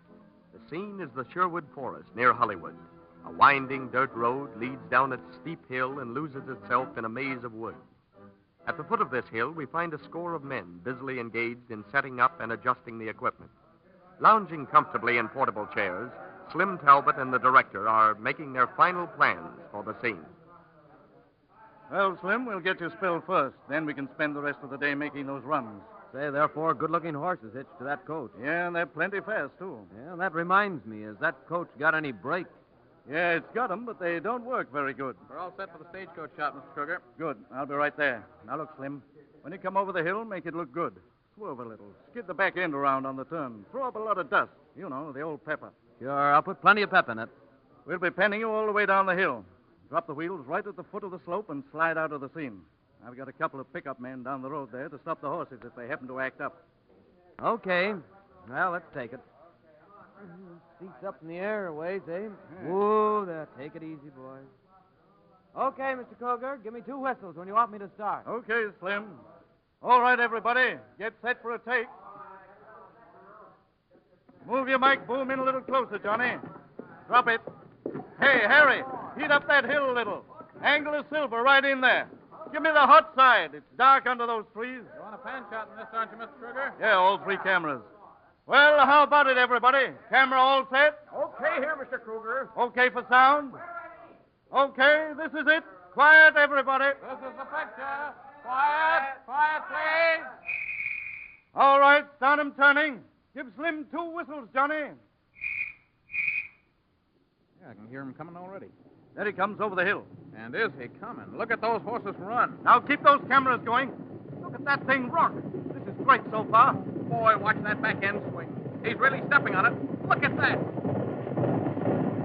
Beautiful turn. Now here he comes. He's going to release the wheels. Here's our shot. Watch it now. He's pulling the cable. There he goes.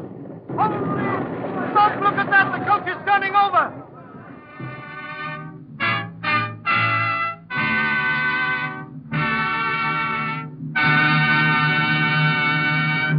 Ladies and gentlemen, it is our pleasure to present the courageous man who made that scene, who day after day makes such thrilling scenes for motion pictures.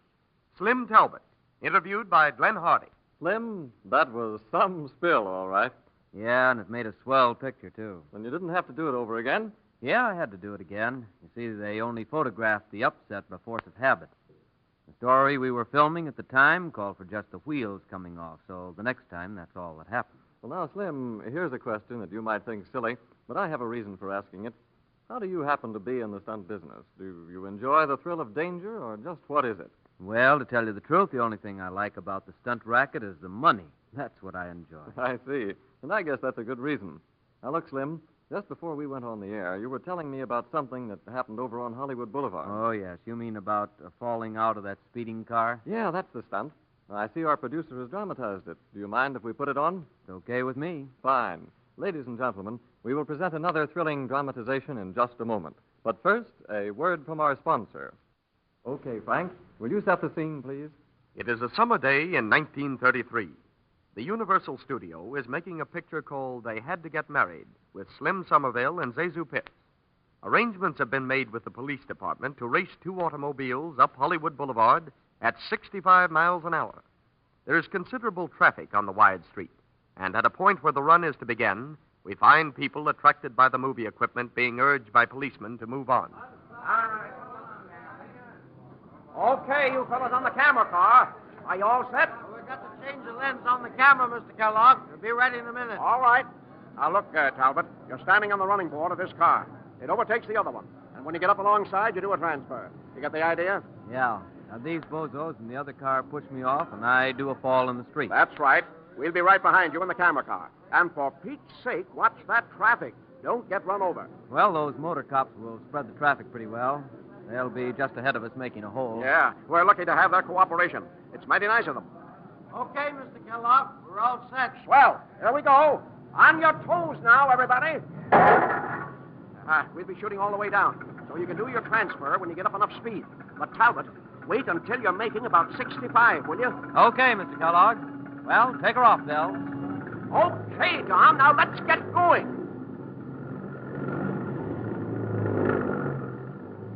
Those guys are really taking out. Look at them weave through the traffic. Yeah.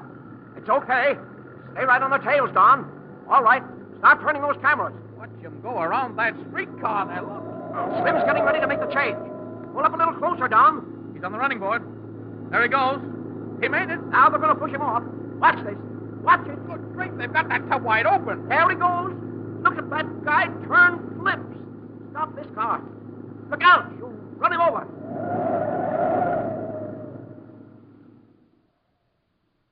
Boy, Slim, now there was a stunt. Were you hurt on that one? No, not much. I had a little padding under an overcoat I was wearing. Of course, it was scratched up pretty bad, but it wasn't really tough on me. No broken bones. Well, it's almost a miracle that you weren't hurt. Falling out of a car going 65 miles an hour is pretty serious business. Tell me, Slim, will you do any kind of a stunt, or have you ever turned one down? Well, I won't commit suicide. I'll do anything I figure is possible. But sometimes these movie writers get some screwy ideas, and I don't mean maybe. Well, say, Slim, what are your plans for the future when you get tired of the stunt business? Well, I'd like to have a ranch, a lot of cattle and horses. The wife and I are figuring on that. Maybe it won't be very long until we can do it. Well, tell me, Slim, do you feel any different about life in general? I don't understand just what you mean. Well, you risk your life for a livelihood. Aren't you afraid of being killed? Well, I don't want to die any more than the next fellow. But I've just more or less by accident gone into this stunt racket. And even so, I'll probably live longer than you radio announcers. Well, Slim, I see that our time is getting short. We've certainly enjoyed your visit. And on behalf of our listeners, I want to sincerely thank you for coming here. I know that everyone joins me in hoping that we may have you on the program again very soon. And remember, when you get that ranch, don't forget to invite me out. I like ranches, too. I sure will. Thanks again, Slim. Goodbye and good luck.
Introducing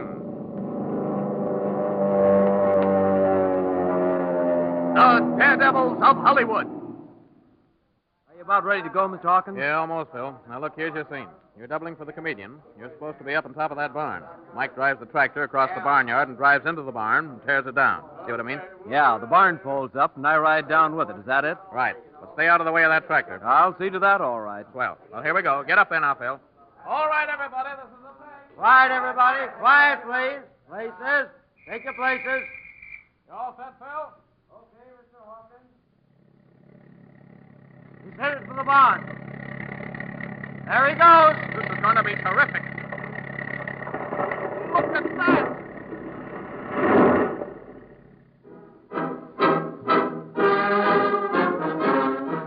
From Hollywood, the motion picture capital of the world, we bring you the thrilling true life experiences of those men behind the scenes. Those daring unsung heroes whose breathtaking adventures on the screen have thrilled millions, whose daily jobs bring them face to face with death. Those men who comprise the strangest fraternity on earth, the Suicide Squad, the movie stuntmen, the Daredevils of Hollywood. Ladies and gentlemen, in bringing you this copyrighted radio feature, again we are privileged to have as our guest one of the leading stuntmen of Hollywood, Bob Clark.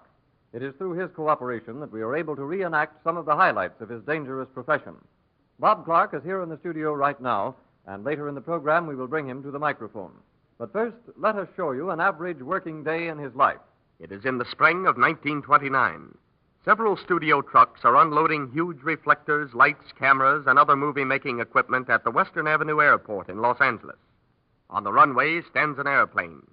Small, graceful as a dragonfly, it shimmers in the early morning sunlight. The director is explaining the stunt to Bob Clark. All right, Bob. Now, here's the idea. You're doubling for Tom Mix. He's supposed to be a United States Marshal trying to catch some Mexican rum runners.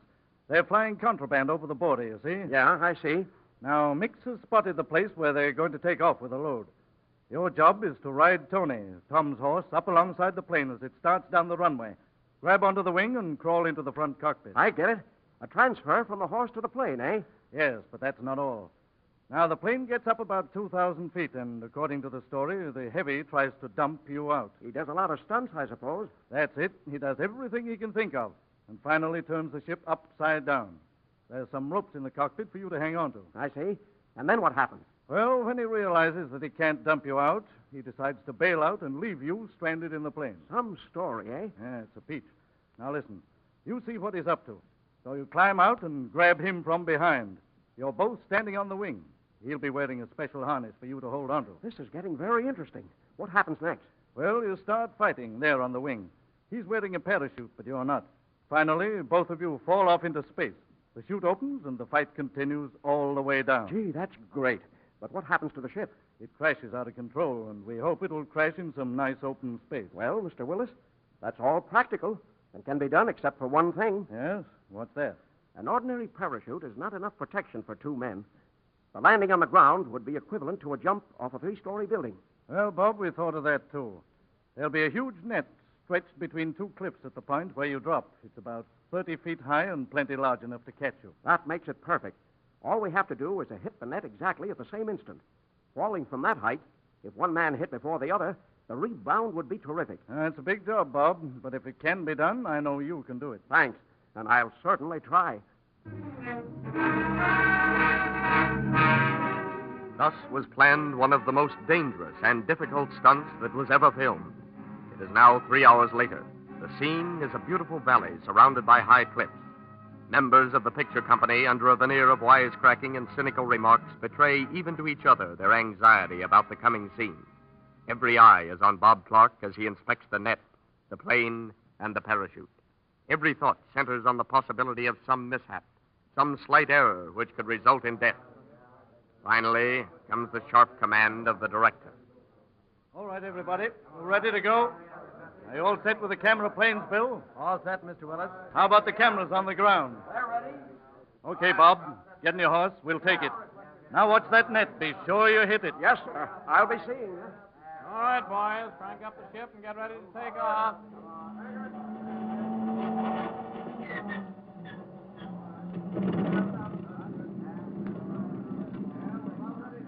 Wait until the plane starts moving, Bob, before you run up to make the change.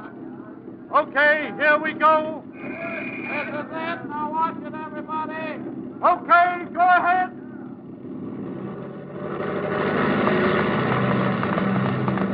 He's running alongside the plane. He's up with it. Oh, boy, he barely made it before the plane took off. That was a neat transfer. Yeah, beauty. Gaining altitude very rapidly.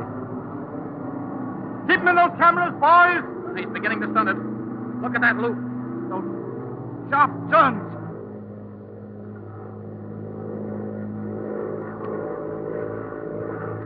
Say, he's gone into a dive. A power dive.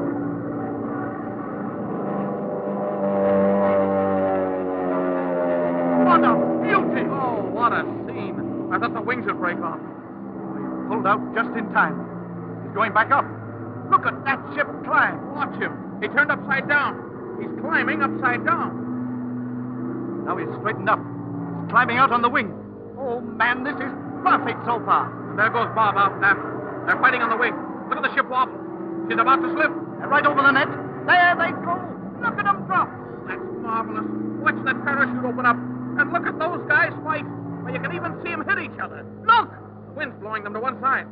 Oh, they'll never make that net. They've got to make the net. They'll be killed. If they do make it, it's going to be close. Boy, they're coming down fast. Look at the ship. It's falling out of control. It's going to crash. Look at that.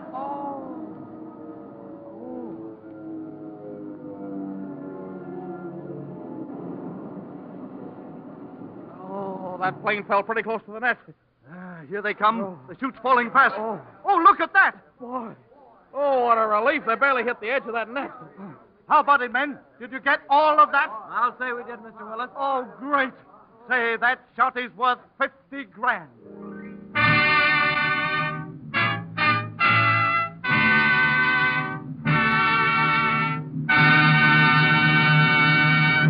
Ladies and gentlemen, it is our pleasure to present one of the courageous young men who made that scene, whose job it is to do such thrilling scenes for motion pictures. Bob Clark, interviewed by Glenn Hardy. Well, Bob, you really had me going there for a minute. Now, the first thing I want to know is, were you scared just before you did that dangerous stunt? You bet I was. I was scared stiff. Don't let even a stuntman tell you that he isn't scared just before he slides. They all are. Well, tell me, how long have you been doing stunts for the movies? Ever since 1919. You're also an actor, aren't you? Oh, I've taken a few small parts, but most of my work is doubling on dangerous stuff. I see. Well, now, Bob, what would you say is the most important factor in doing stunts? The most important thing of all is timing. If things are not timed out to the split second, you stand a good chance of breaking your neck. Yeah? I remember one incident when a miscalculation almost cost me my life. It was about 4 years ago. A picture with George O'Brien had a scene that called for a bullfight. I was doubling for a comedian. We were all down now, just a moment, Bob. Our announcer gets a turn right here, but we'll hear all about that bullfight right after a message from our sponsor. Okay, Bob. Now, what about that bullfight? Well, as I was saying, I was supposed to double for a comedian. The idea was to let this bull charge me several times, getting as close as possible without hitting me. We took 4 shots of it, and everything went off okay. But the director wanted one more angle. George O'Brien said it was too dangerous, but Mr. Tinling, the director, insisted, so we were getting ready to do it again. Okay, Bob. Now, once more, and we'll be through. Say, that old boy really goes after this bright shirt, doesn't he? Yeah, I'll say he does, and it looks good, too. I just want an angle from the fence over there. They're setting up the camera now. Do you want it done the same as before, Mr. Tinling? Yes, the same way. Let him come as close as possible to you. That last time, he just brushed my clothes. And this shirt bulges out so much, it'd be pretty easy for him to hook one of his horns in it. Well, if we can get it as well as the other times, but from this angle, I'll be satisfied. Okay, Mr. Tinling. We're all set. Good. Well, here we go, Bob. All right, everybody, this is on the take. Quiet, please. Quiet, everybody. It's a take. Turn him over. Okay, Bob, step out there and challenge him. Yeah. He walks out in that pen like he owned the place. Yeah, that boy knows something about cattle. He's from Montana, you know. Here comes the bull. Boy, he's plenty mad this time. Look at him lower his head. Yeah, he's getting ready to charge. Here he comes. Say, he's charging like a streak of lightning. Look at him come. Yeah, Bob's ready for him. Yeah, he's all set. Watch your cameras. Here's the shot. Look, he's got Bob down. Great Scott, the bull's right on top of him. Hurry, man. Get that bull out of there. Call the doctor, man. Quick. Bob's badly hurt. Boy, oh boy, that was a close one. How badly were you hurt, Bob? Well, the bull fell on me. Broke 3 ribs and crushed my chest pretty badly. Well, that was a narrow escape. How long were you laid up? Oh, just a couple of weeks. And then you went back to work again? That's right. Bob, look, how many bones have you had broken since you've been doing stunts for the movie? Well, let's see. There were 2 arms, a shoulder, collarbone twice, ribs about 10 times, and 1 leg. Was that all? Well, yeah. Well, that is about everything, but of course you were always taken care of by the studios. Oh, sure. I see.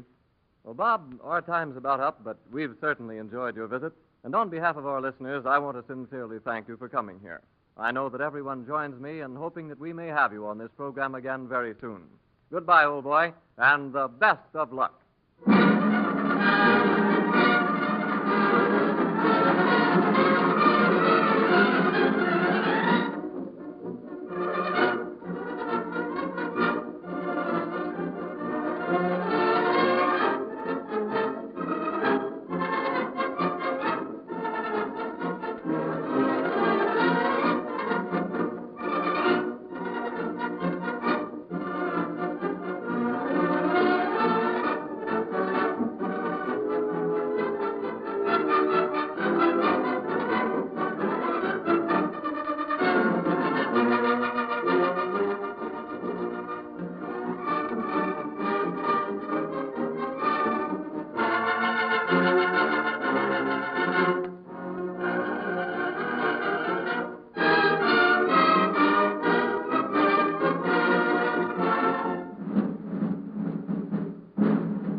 Introducing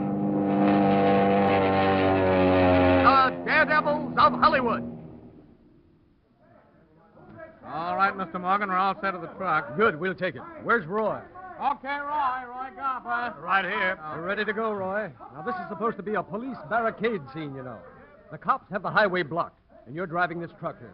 Just go down that hill as fast as you can and crash into the barricade. You got it? Sure, it's the same. Fine, we'll shoot it. We'll be right behind you in the camera car. Places, everybody. Quiet, please. This is the picture. Go ahead, Roy.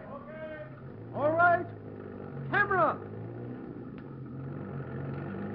Yeah, look at them go down that hill. Really traveling. Watch it now for camera. There it is.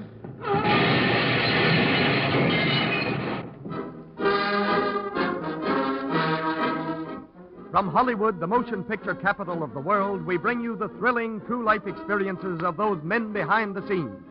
Those daring, unsung heroes whose breathtaking adventures on the screen have thrilled millions, whose daily jobs bring them face to face with death.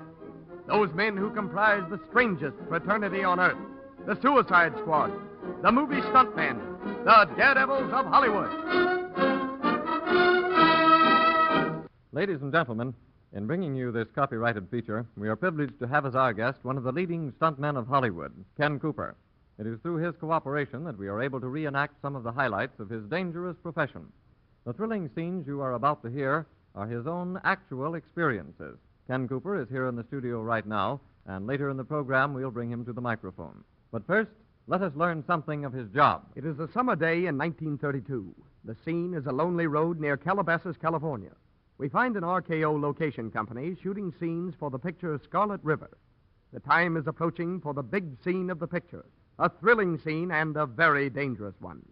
To make that scene, the studio has called in one of Hollywood's ace stuntmen, Ken Cooper. Okay on script for that shot, Mr. Gordon? Yes, Cooper. We'll do it just like we tried to yesterday, just like it's written. A team of 6 horses runs away with a wagon. You're doubling the star and are supposed to transfer to the team from a saddle horse. Yeah, and that's where I have the fight with Fred. That's it, right in between the horses. You'll probably have to stand on the wagon tongue, won't you? Well, during the fight, we'll crawl around on top of the horses, between them, and everywhere else. And then he knocks you off. That's when you're fighting on the front team. Yeah, and the horses and wagon run over me, and I swing up on the rear axle and crawl back to the seat. That's right. And then you're supposed to knock the other guy off the seat and stop the wagon, thereby saving the girl. I figure the entire run will cover about a mile, maybe a little less. I'm going to have 2 camera cars on you all the way down. We'll probably have 2 cameras in each car. I'm not taking any chances on missing any part of that action.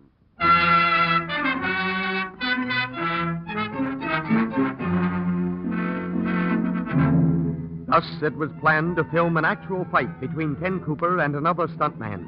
A fight that was to be real, savage, desperate. But instead of solid ground to stand on, these 2 daring actors must clamber about on the backs of 6 horses, running at top speed. Every second will expose them to the danger of falling and being crushed to death under the wheels of the heavy wagon. It is now Wednesday morning, 7 o'clock.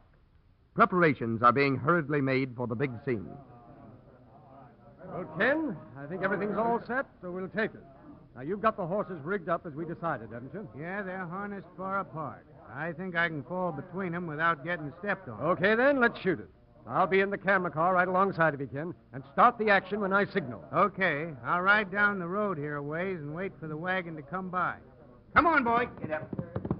Have you got a fresh load in the cameras, Pete? Yeah, everything's okay, Mr. Gordon. All right, everybody. Signal the team. Let's get in the camera car and start moving. Here, let me sit on this side here. You all set now? I sure hope we can get this on the first take, Mr. Gordon. Yes, I just hope nothing happens to the boys. This is dangerous business, that is. Yeah. Well, here's where it starts. Camera! Come ahead, Ken. Keep turning those cameras no matter what happens. A little faster, driver. Hey, those horses are running like they were going someplace. Yes, look at that wagon bouncing along. Yeah. Here comes Ken. He's going to make the change. Yeah, Fred's ready for him. That's a dangerous place to have a fight on the backs of runaway horses. Well, we can blame the writers for that. There, he's making the transfer onto the team. And Fred's crawling down from the seat to start the fight. Yeah, there they go. Watch them slug each other. Oh, man, what a fight! Keep those cameras on them. Look, they're working their way toward the front team. Yeah. Ken's getting ready to do the fall. Yeah, I'd hate to fall in front of those horses and let that wagon pass over me. I guess it's all in knowing how, huh? Look at them smash each other in the jaw.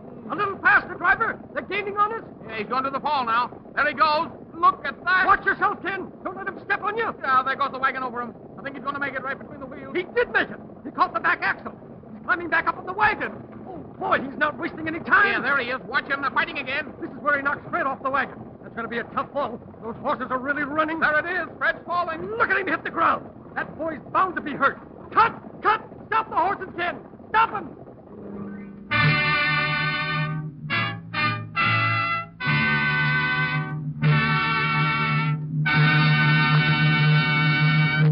Ladies and gentlemen, it is our pleasure to present one of the courageous young men who made that scene, Ken Cooper.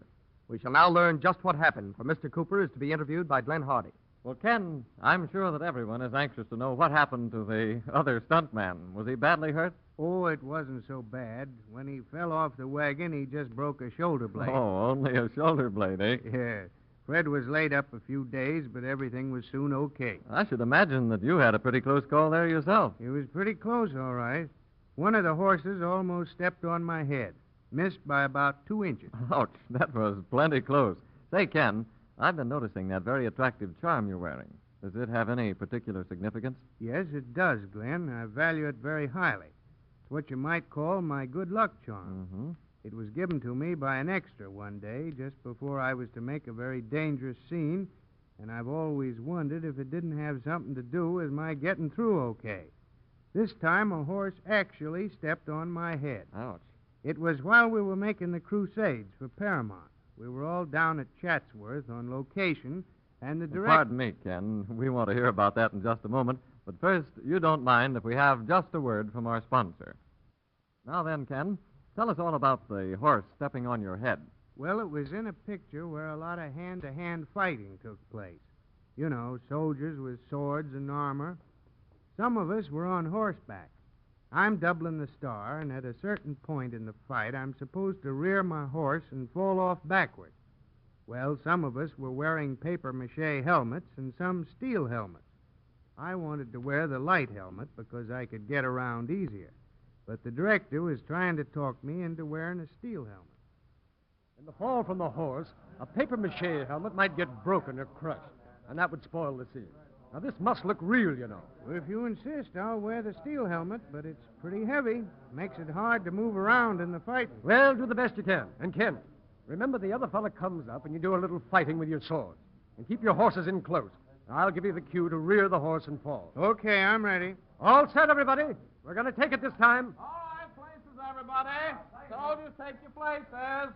Quiet, please. This is a take. All right. Action. Camera! Yeah, they're really going at it. This is swell. It looks good from here. Hey, those boys can handle their swords all right. Yeah, even the horses look good. They're frightened. Okay, Ken. Rear the horse and fall. Watch this for camera now. Oh, that's marvelous. Look at him pull that horse up. He's standing on two legs. Yeah. There he goes over backward. And the horse is falling too. Hey, look out, Ken. Jump. Don't let him fall on you. Hey, look, the horse is getting up. Watch out, Ken. You step on your head. Oh, he did step on his head. Watch out. Cut. Give me those reins here. Whoa, we'll take it easy. Here. Hold it there, will you?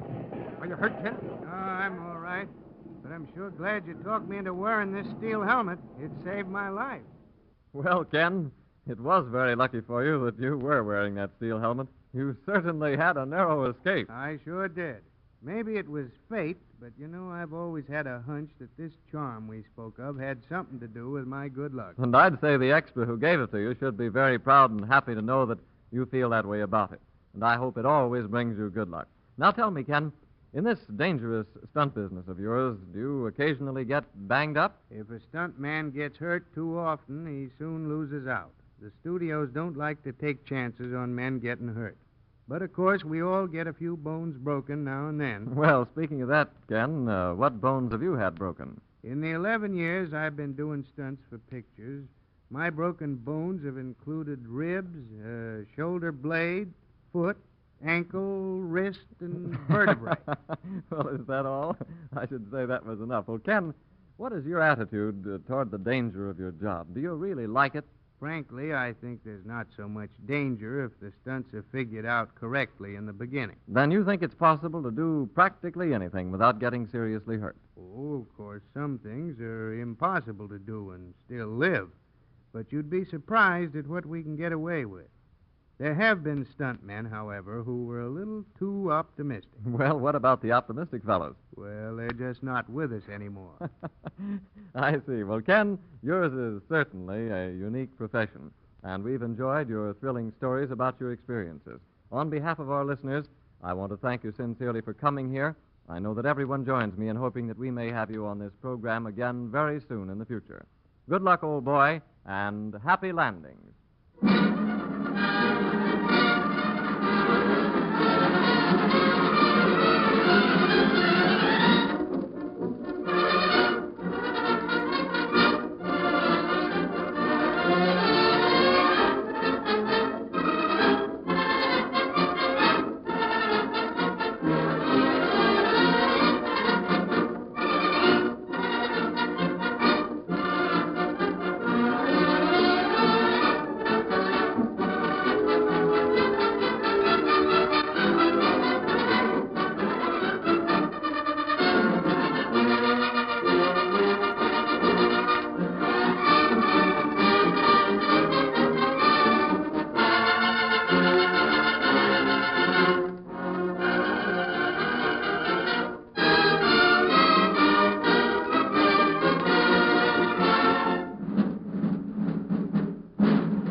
Introducing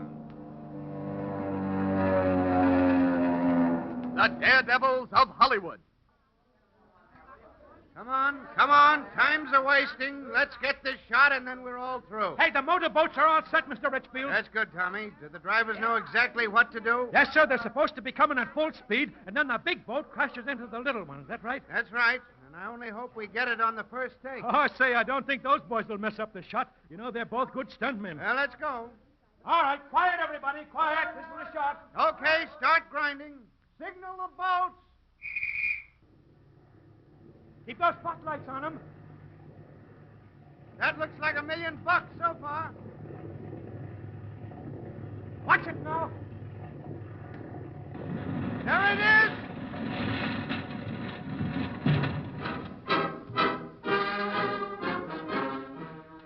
From Hollywood, the motion picture capital of the world, we bring you the thrilling true life experiences of those men behind the scenes. Those daring unsung heroes whose breathtaking adventures on the screen have thrilled millions, whose daily jobs bring them face to face with death. Those men who comprise the strangest fraternity on earth, the Suicide Squad, the movie stuntmen, the Daredevils of Hollywood. Ladies and gentlemen, in bringing you this copyrighted radio feature, it is again our privilege to have as our guest the charming stunt girl of the movies, Miss Ione Reed. We have all enjoyed her visits before, and we know that again she has a real thrill in store for us. It is through her cooperation that we are able to reenact some of the highlights of her dangerous profession. And the thrilling scenes you are about to hear are her own actual experiences. Miss Reed is here in the studio right now, and later in the program, we will bring her to the microphone. But first, let us dramatize for you some of her thrilling experiences. It is a bright, hot summer day in 1928. The scene is a Southern California freight yard. The air is filled with faint sounds of locomotives lazily puffing their answer to the switchman's calls. Here, a motion picture company has set up location. Dressing rooms and other equipment, large lights, cameras, and reflectors add a bizarre touch to the otherwise colorless and grimy locale. Inside a hastily erected canvas dressing room, we find Ione Reed executing the final touches to her makeup. Her colored maid is assisting. Lordy, honey. I'll sure be glad when this here thing is over. I already got the heebie-jeebies. Now, don't start worrying again, Lucy. Everything's going to be all right. That's just what you said that time that you broke them 2 ribs, remember? Oh, but that was different. We had an accident that day. Well, the way I feel now, I was going to have an accident myself. Come on, Lucy. Brace up. Come on, hand me that costume. You mean this here one? Yeah, that's it. Come on, slip it over my head. Listen, child, how come such a pretty gal like you in this here dangerous business? How come you all don't get yourself a nice man and get married, huh? Now, look, Lucy, up to now, everything's been running swell. Let's don't start that again. Yes, ma'am, Miss Ione. Yes, ma'am. Come on. Here, tie that belt in the back. Well, hold still, honey. Hold still. Well, nice little country girl outfit, huh? Miss Ione, you looks pretty as a picture. In fact, you always does. Well, I guess I'm ready. Hand me my watch, Lucy. Yes, ma'am. 11 o'clock. They ought to be ready to shoot this scene any minute now. Well, I'll be seeing you, Lucy. Lord, child, I hope so. Come on, you're a big girl now. Snap out of Yes, it. ma'am. But anyhow, I was going to be praying to the good Lord to take care of you, honey. And I don't mean maybe.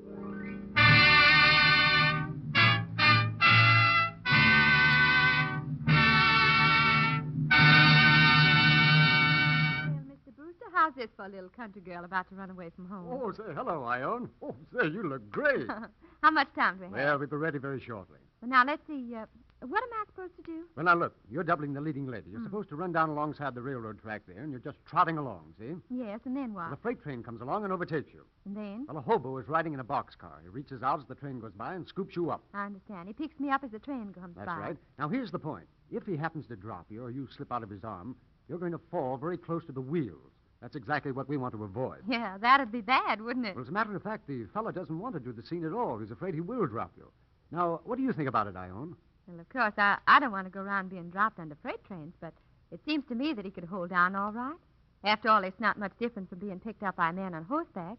I've done that hundreds of times, you know. Well, that's the way I see it. I believe it can be done pretty easily. Well, how fast will the train be going? Oh, about 20 miles an hour. Oh, well, in that case, I think it's worth a try. We'll give it a whirl once, and if it's too tough, we can make other plans. The only thing is, Ione, a train going even at that speed has quite a suction underneath the cars. So if you do fall, start rolling away from it as soon as you hit the ground. You know what I mean? Yeah, I've been thinking about that. Well, how about it? Are you ready? Sure, anytime. Okay, let me check. I think we're about all ready. Oh, say, Ione, I want you to talk with this fellow who's to pick you up. Wilson? Yes? This is Miss Reed, the girl you're going to work with. Oh, yes, I know Ione. We worked together before. Sure, I remember. Hiya, Jack. Fine, thank you. Now, look, Ione, if something happens to go wrong, if I drop you, don't try to hold on. Fall clear, you see? Yeah, I understand. If I have to fall, I'll make a clean drop and start rolling. Yeah, that's it exactly. But I'll do my best to hold you. Sure, I know you will. I'll go down then, get on the train. Best of luck, Ione, and be careful. Thanks, Jack. I will. Now, look, Ione, you walk up the track to the marker there and wait for your cue. And then you start trotting along down the track. But when the train comes along, give it enough space to pass. Well, I hope so. Okay, I'll be seeing you. All right. Well, here we go. Now, watch it, everybody. This is the take. Places. Okay. Signal the train.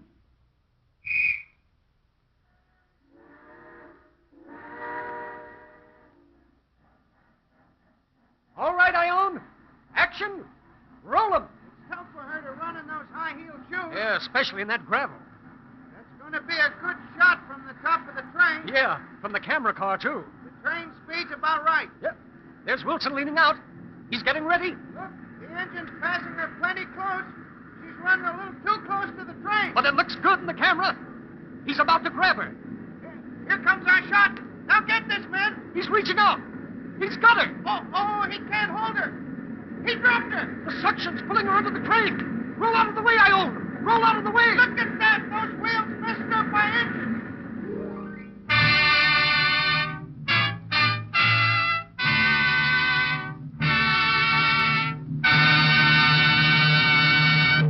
Ladies and gentlemen, it is our pleasure to present the courageous young lady who made that scene, whose job it is to brush death in making thrilling scenes for motion pictures.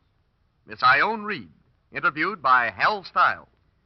Well, Miss Reed, I'm still curious. How did you manage to get out of that situation? Well, if the train had been going much faster, I wouldn't have. But the suction wasn't quite strong enough to pull me under. I finally rolled out of the way. But at that, one of the trucks brushed my shoulder. That was certainly a narrow escape. Now, look, something went wrong there. Did you have to make that scene over again? Well, we would have, but Mr. Wilson was afraid to do it again. He didn't want to take the responsibility of dropping me under the train. Oh. Well, what finally happened? That is, how did they get the scene right? Oh, they just changed the story around a little bit and eliminated that scene. Instead of being picked up by the man, we did another scene, and I just hopped on the train. Would you have made the scene over? I suppose I would have. But the director didn't want to take the responsibility either. Tell me, I imagine you get pretty well paid for this dangerous work. I certainly don't do it for any other reason. Oh. Can you give us some indication? Well, I used to play leads in Western pictures, you know, but there's more money in what I'm doing now. That should give you some idea. It does. And your stunt work is in Westerns quite a bit, isn't it? Yeah, a large part of it. I remember once on a Paramount picture called Under the Tonto Rim, I was doubling for Verna Hilly back in 1933. A wagon was supposed to turn over in a river and throw me out. There were a lot of... Just a moment, Miss Reed. This is the point in our program where we... Oh, yeah, I remember. Let me do it. Ladies and gentlemen, we'll hear about the wagon scene in just a moment. But first, a word from our sponsor. All right now, Miss Reed, about that wagon. Well, according to the story, this covered wagon is going across the country. And there are about 40 head of steers trailing along behind. The wagon comes to a river, and the people decide to risk a crossing, cattle and all. River isn't very swift, but it's pretty deep. We're all standing there on the bank of the river talking it over. The director, Henry Hathaway, is anxious to get the scene done. Well, we might as well try it. We'll never get it done standing here talking about it. How about it, Ione? I'm ready. Okay, now here's the shot. Now, Miss Reed, you and Tom are in the wagon, and the horses pull the wagon out into the middle of the river. Yeah, and there's where the wagon turns over. We'll trip it over with piano wire. I see, and then what happened? Well, in the meantime, all those cattle are swimming alongside the wagon. And so when you go into the river, you land right in the middle of it. Now, is that clear? Yes, sir. Well, now then, you're swimming around with all these cattle, see? You're trying to reach the bank. Well, do I finally reach it? Yeah, and Tom is supposed to save you and pull you out. Okay, let's try it. Well, all right, everybody. This is the shot. Places, everybody. Now keep those cattle lined up. Here we go. All set, Tom? Sure, I'm ready. Well, okay, Ione. Get up there on the seat. All right. Camera, go ahead, Tom. All right out there in the middle, Tom. Yeah, that's about right. Yeah. Okay. Turn the wagon over, men. Hey, that's swell. Hey, look. Ione fell right out amongst those cattle. And the steers are frightened. They're splashing around too much. Hey, look, there goes that big one right after her. Watch yourself, Ione. Why doesn't Tom save her? Where's Tom?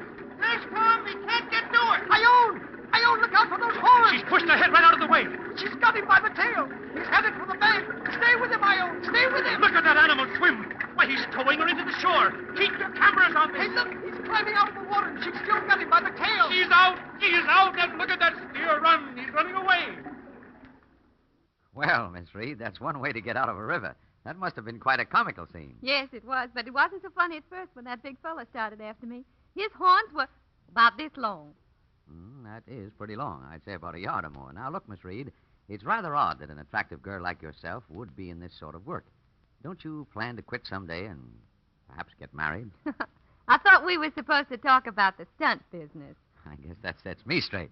But in any event, and seriously, I want to thank you for coming here. We have all enjoyed your visits more than we can possibly say, and on behalf of our listeners, I extend to you an invitation to appear on this program again very soon. And I know that everyone joins me in hoping that you will. Thanks again, Miss Reed, and the best of luck.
Introducing the Daredevils of Hollywood. Okay, boys, let's get set up. Come on, step on it. Hey, Dick, take up your mic boom a little. Okay, I guess we're ready to go. Now, look, Bill, here's your scene. You're supposed to be a fruit peddler. Just push the apple cart across the street. When you get about halfway, Joe will swing around the corner in a car and smash it up. You got it? Yeah, he takes it right out of my hand. That's it, but watch yourself. Stay out of the way of that car. Okay, Mr. Wagner, we're all set. All right, everybody. Here we go. This is it. It's a take. Quiet, please. Quiet. Okay, turn him over. Go ahead, Bill. Here comes the car. He's going to take that corner on two wheels. Now, watch it, Bill. Watch that car. This is perfect.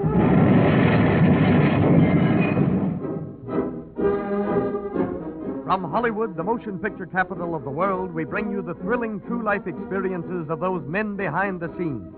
Those daring unsung heroes whose breathtaking adventures on the screen have thrilled millions, whose daily jobs bring them face to face with death. Those men who comprise the strangest fraternity on earth, the Suicide Squad, the movie stuntmen, the Daredevils of Hollywood.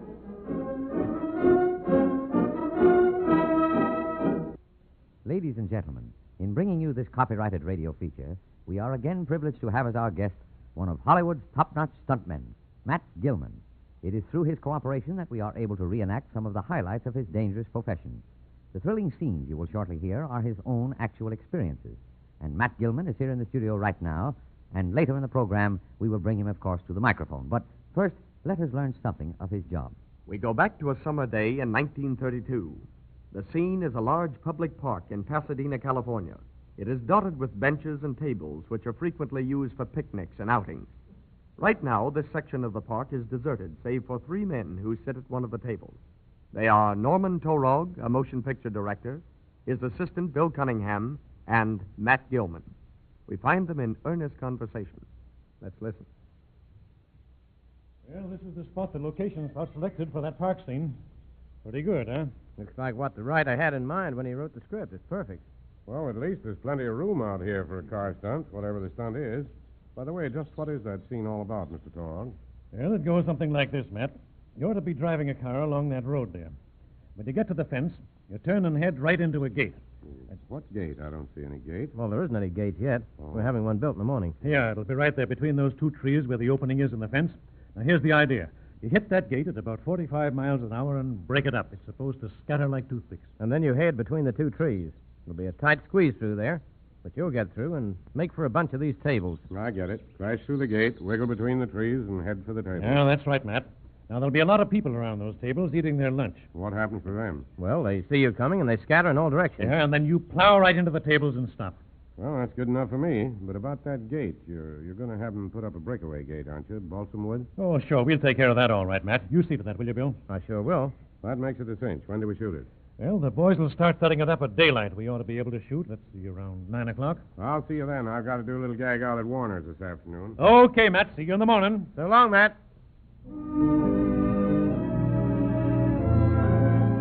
And so another scene is planned for the picture The Phantom President, starring Jimmy Durante and George M. Cohan. A day has passed. It is now 9 o'clock in the morning. The park is filled with actors and extras, and the big job of setting up equipment is almost finished. Matt Gilman and the director have just made an inspection of the gate. Say, it's going to take a tractor to smash that gate. It's made out of 2x4s. Yeah, I see it is. The grip's made a mistake on that. Well, it'll only take a couple of hours to make a change. Oh, well, don't bother. I guess it'll be okay.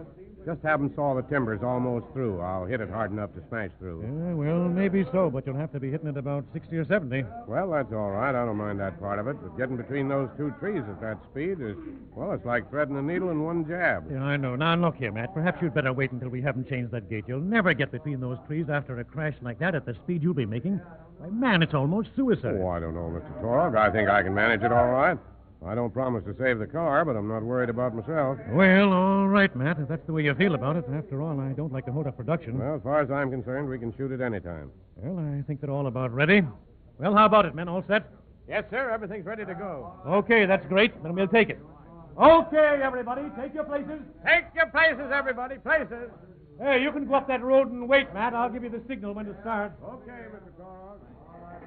Well, all right. Here we go. On your toes, everybody. Quiet, please. Quiet. This is a take. It's a picture. Now, you extras at the table there, watch out for that car. It's going to be coming plenty fast. And be sure you get out of the way. Okay, you're rolling. Action. All right. Give Matt the signal. Man, that guy's really kicking that bus along. Yeah, he said he'd bring that get hard, and I'm beginning to believe he meant it. Now, watch your cameras on this. He's almost to the gate. There it is. Look at him hit that gate. Good heavens, he's heading for the trees. Look at him zigzag. That crash almost tipped him over. If he gets between those trees, he's a magician. Well, we'll soon know that. There he goes. Oh, look at him. I still don't believe it. He got through all right. He's headed straight for the table. Watch it, everybody. Run. Look out. Look. A man fell off one of the tables, and he can't get out of the way in time. Stop it. Stop. Hey, that's some of the sweetest automobile driving I have ever seen. Man, what a scene, what a scene. Boy, that car would have crushed that man to death. Come on, let's get over there. Say, you know that guy can do stunts for me any day. Boy, that was a peach. There's Matt, picking the fellow up. He's not hurt, but he's almost scared to death. White as a sheet. Say, Matt, that was a great shot. You certainly used your head. That fellow owes you his life. Well, he got a tough break when he slipped and fell, but I had my eye on him. Say, that scene was worth $1 million. When you shot between those trees, I had palpitation of the heart. Yeah, so did I.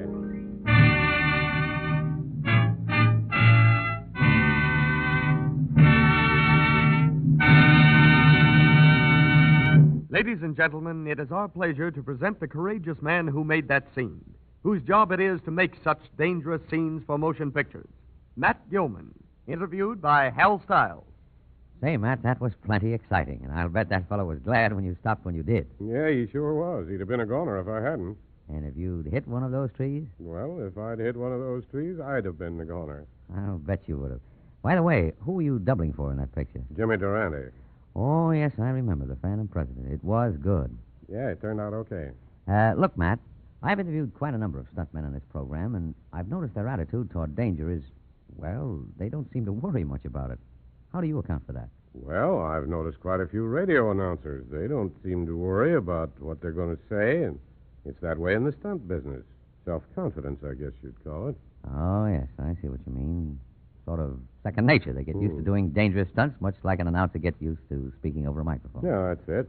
And just to show you how a stuntman's mind works, you take the time the three of us ran a car into a tree. I was driving, and the other two boys were in the back seat.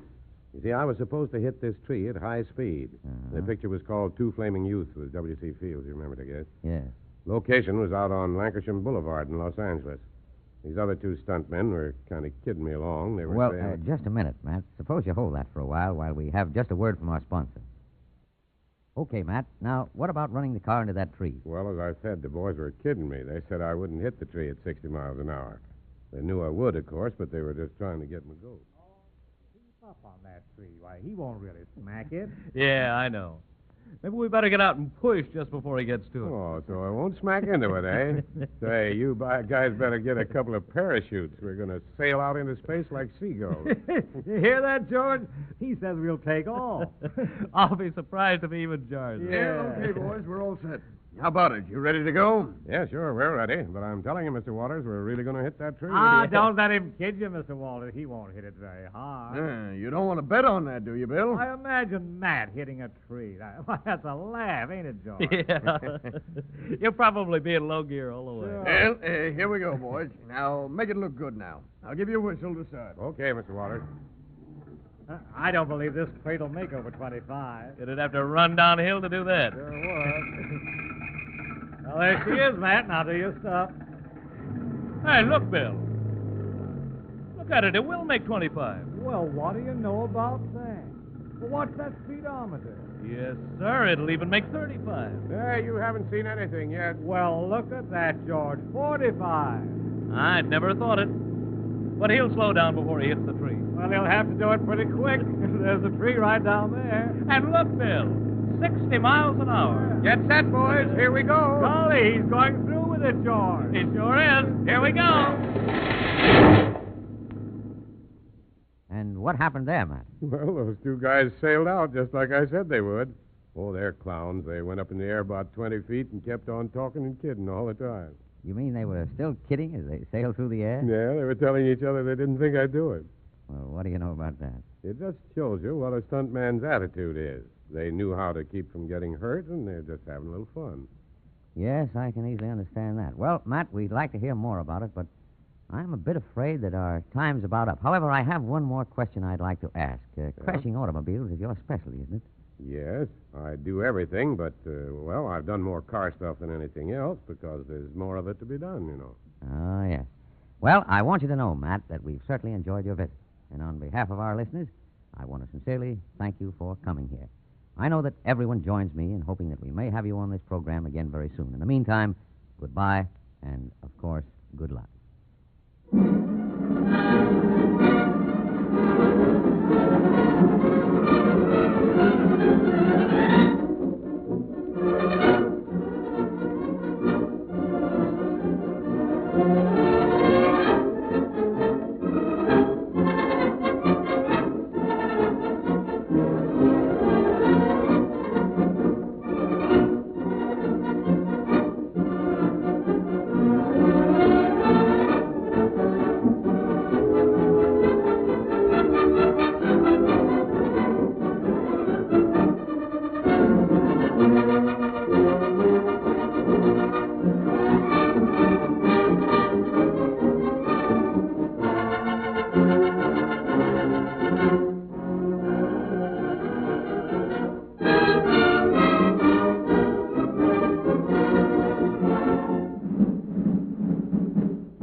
ready to shoot it. Now, Al, you know what to do. You're doubling the bandit, so just speed this truck down the road. And when you get to the marker, we'll set off the explosion. Yeah, I got it. I think I can handle it all right. Yeah, that truck's going to do a couple of flips, Al, so watch your step now. Be careful. Sure I will. Don't worry about me. That's the boy. Okay, everybody. This is a take. Quiet, please. Okay, Al, get started and take her off. All right, roll them. Get ready with that switch, men. It's almost to the marker. Yeah. Let it go!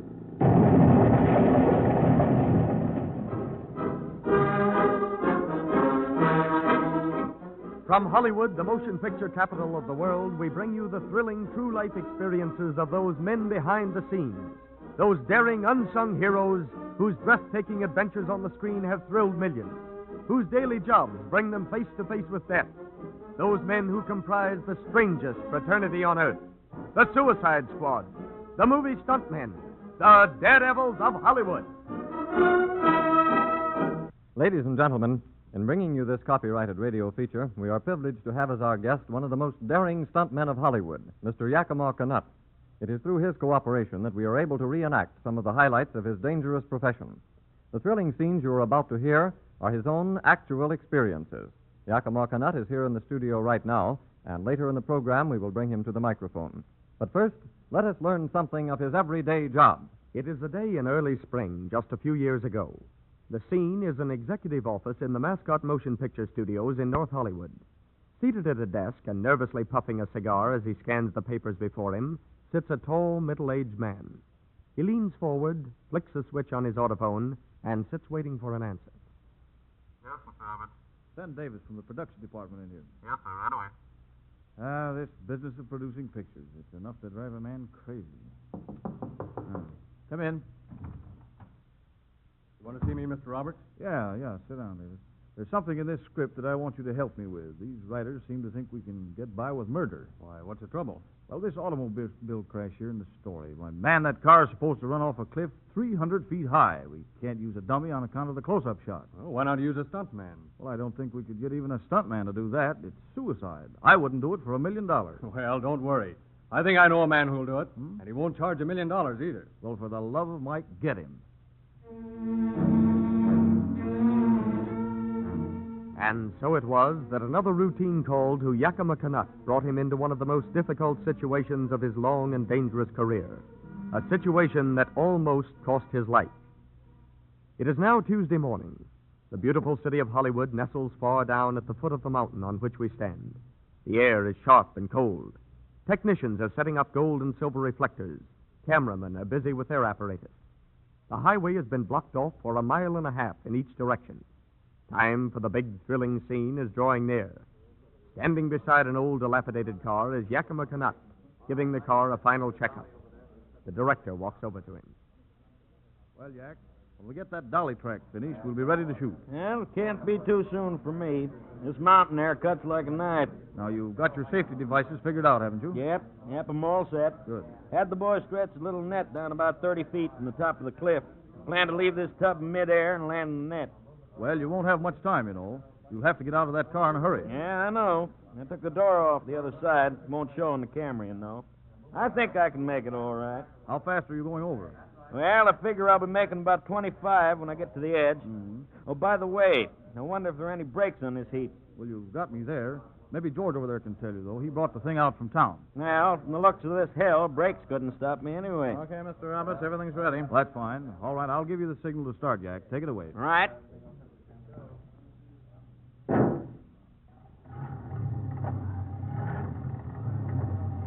Hey, you know, Mr. Roberts, I'd rather be an assistant director. Even I'd be an assistant before I'd do that. All right, you boys with the cameras. On your toes and keep grinding no matter what happens. Okay, everybody, we're going to take it. Here we go. Okay, Yak, come ahead. Camera! Say, he's coming a little too fast. Yeah, that hill's steeper than it looks. Look, he's gaining speed every second. He must not have any brakes. Yeah, here he comes. He's almost to the edge. Keep grinding those cameras, men. There he goes. He's going over. Hey, look. Look, his pocket's caught on the door. Jump! Yeah, look out! Jump!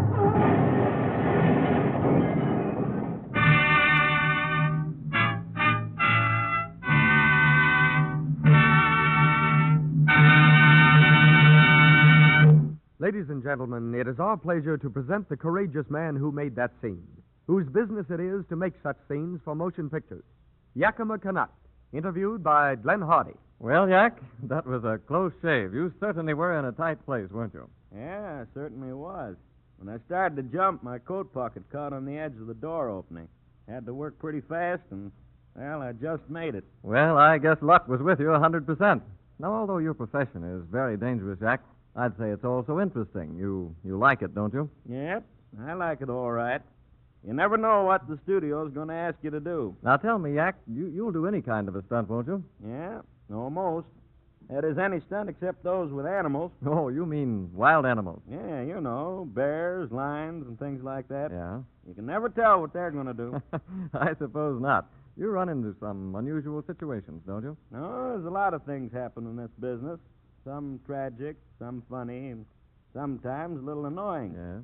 The gag goes through as it's planned, it's just routine. But sometimes things go wrong. That's all. Yeah.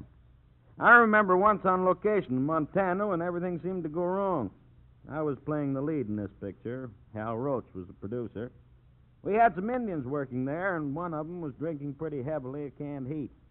I was supposed just a minute, Jack, please. We wouldn't miss that story for the world, but I'd like to interrupt right here for just a moment in order to hear a word from our sponsor. Okay, Yakima. Now, how about that Indian and the canned heat? Well, the story had to do with the devil horse. I'm supposed to ride this horse around the camp and scare all the Indians. They're afraid of this particular horse, you see. I see. Go ahead. Well, it's a night scene, and I'm riding this horse and carrying a flare in each hand. While they're getting ready to shoot, this Indian who was drinking the canned heat was getting into everybody's hair. Was even trying to get me to...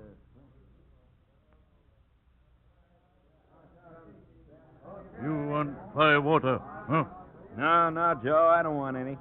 Him plenty good stuff. Him make 'em big kick in stomach. Well, I'll stick to my buttermilk, Joe. You no drink with me, huh? You no friend. Scram, get out of here. You're getting on my nerves. Me get even. You no drink. Me get even. Well, Yak, we're ready for your scene. No use to rehearse it. Just ride in fast and gallop around with those flares in your hand. Sure, I know. It's a cinch. Okay, everybody. This is the picture. Wait, everybody. Indians, take your places. Quiet, please. Okay, Mr. House. All right. Action. Camera. Yeah, those flares are going to photograph swell. Yeah, it's going to be a good scene. What was that? What happened? Hey, look. One of those flares exploded right in his hand. Well, I think his clothes are on fire. No, but he must be badly burned. He's fallen off the horse. Come on, let's get over there. Hey, what's that Indian doing to him? Hurry up now, come on. Oh, Miss Yak, him no drink with Big Eagle, huh? Big Eagle fight. Why, I'll knock your block off. Come on, what's this all about? Are you hurt, Yak? What was Joe trying to do, kill you? I guess so. Dizzy Wild Man's gone crazy. Say, Yak, you're badly burned. Come on, let's get you to the hospital. Hurry up, get him on. Well, Yak, you certainly had your hands full there. Why do you suppose the flare exploded? Oh, they often do, you know. Flares get old and maybe crack. There have been a number of explosions with flares. Well, what was that Indian trying to do? Well, when he saw me on the ground, he tried to kill me. Well, how do you account for the actions of the Indian? Oh, I guess it was just the effects of the canned heat. Well, speaking of Indians, Jack, more gentlemanly ones, of course, you're part Indian yourself, aren't you? Well, that's what everybody thinks, but it's a laugh. Well, that's so. I'm really Scotch-Irish and Dutch. I play a lot of Indian parts, though. Well, tell me, how long have you been doing stunts for the movies? Oh, yars and yars and yars. Going into dialect, eh? Well, what did you do before you came to Hollywood? I was a rodeo performer. Well, if my memory serves me right, didn't you hold some championships? Yes, it did. I held the all-around world championship from 1917 to 1924. Mm-hmm. The bronc riding championship in 1917, 1919, and 1923. Say, that's a real record. Incidentally, where's your hometown? Colfax, Washington. Yak, I understand some of the stunt men are supposed to be superstitious. How about you? Well, I'm not exactly superstitious, but I can't see the sense of walking under a ladder or taking the third light off a match. Well, I've heard that there have been quite a number of fatalities in your profession. Is that right? Yeah, that's right. But most of them have been suffered by men who weren't qualified for stunt work. Well, you mean fellows who are not real stuntmen? That's right. Once in a while, a man will drift in, need some quick money, and he's willing to take a long chance. And that's usually the end for him. Well, tell me, Yak, just before you do one of these dangerous stunts, there must be a little tension. Yes, there is. It isn't fear, it's, well, just the hope that everything will go off smoothly. I see. Well, Yakima, you certainly have some interesting stories to tell, and on behalf of our listeners, I want to thank you sincerely for coming here. I know that everyone joins me in the hope that we may have you on this program again very soon. Thank you again, old boy, and good luck.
Introducing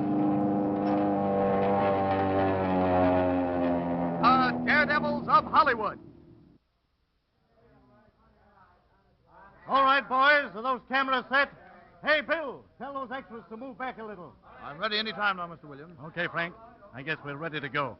You've got it straight, haven't you? Yes. Now, you want me to take off, circle once, then fly through the open door of the hangar and crack up against the back wall. Is that right? That's it. And, Frank, I want that crash as close to the cameras as possible. Okay, I'll do my best. Well, I'll be seeing you. So long, Frank, and a lot of luck.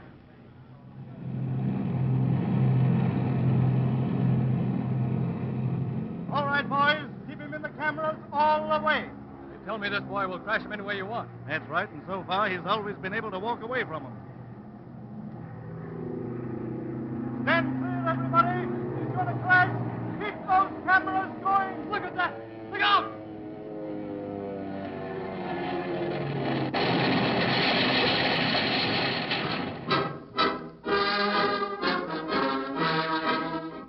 From Hollywood, the motion picture capital of the world, we bring you the thrilling true-life experiences of those men behind the scenes. Those daring unsung heroes whose breathtaking adventures on the screen have thrilled millions, whose daily jobs bring them face to face with death. Those men who comprise the strangest fraternity on earth, the Suicide Squad, the movie stuntmen, the Daredevils of Hollywood. Ladies and gentlemen, in bringing you this copyrighted radio feature, we are indeed fortunate in having as our guest a man who is recognized throughout the world as one of the greatest stunt flyers of our day, Frank Clark. It is through his cooperation that we are able to reenact some of the highlights of his dangerous profession. The thrilling scenes you are about to hear are his own actual experiences. Frank Clark is here in the studio right now, and later in the program we will bring him to the microphone. But first, let us learn something of his hazardous profession. We take you back to the summer of 1920. The scene is the police station in Los Angeles, California. Two men from Fox Studios are talking with the chief of police. Tell me, gentlemen, what is this permit you want? The one you spoke of on the phone. Well, it's sort of an odd request, Chief. We're making a picture called Stranger Than Fiction. Has a lot of stunts in it. I see. Now, one stunt in particular has to do with flying an airplane off the top of a building. You know, right downtown. Have you selected the building yet? Oh, you handled that, didn't you, Thomas? Yes, we selected the new Los Angeles Railway building at 11th and Broadway. They haven't quite finished constructing the building yet, but that won't matter. We won't need the streets roped off or anything of that sort. We merely want permission to do the scene. Well, now, let's see. I don't exactly know what we can do about that. Have you seen the owner of the building? No, I wasn't able to locate him, but I've made arrangements with his agent. I see. Well, frankly, this department can't give you permission, Simmons. But as long as there are no complaints, well, we won't stop you. That's fair enough, Chief, and I want you to know that we appreciate it. We certainly do, and we'll take every precaution against accident. All right, gentlemen. And if you need any of my men to handle the crowds, just let me know. That's very nice of you, and thanks again. Well, we must be going. Next time you're by the studio, drop in and see us, will you, Chief? Sure thing. Well, goodbye, gentlemen. Let me know how you come out, will you?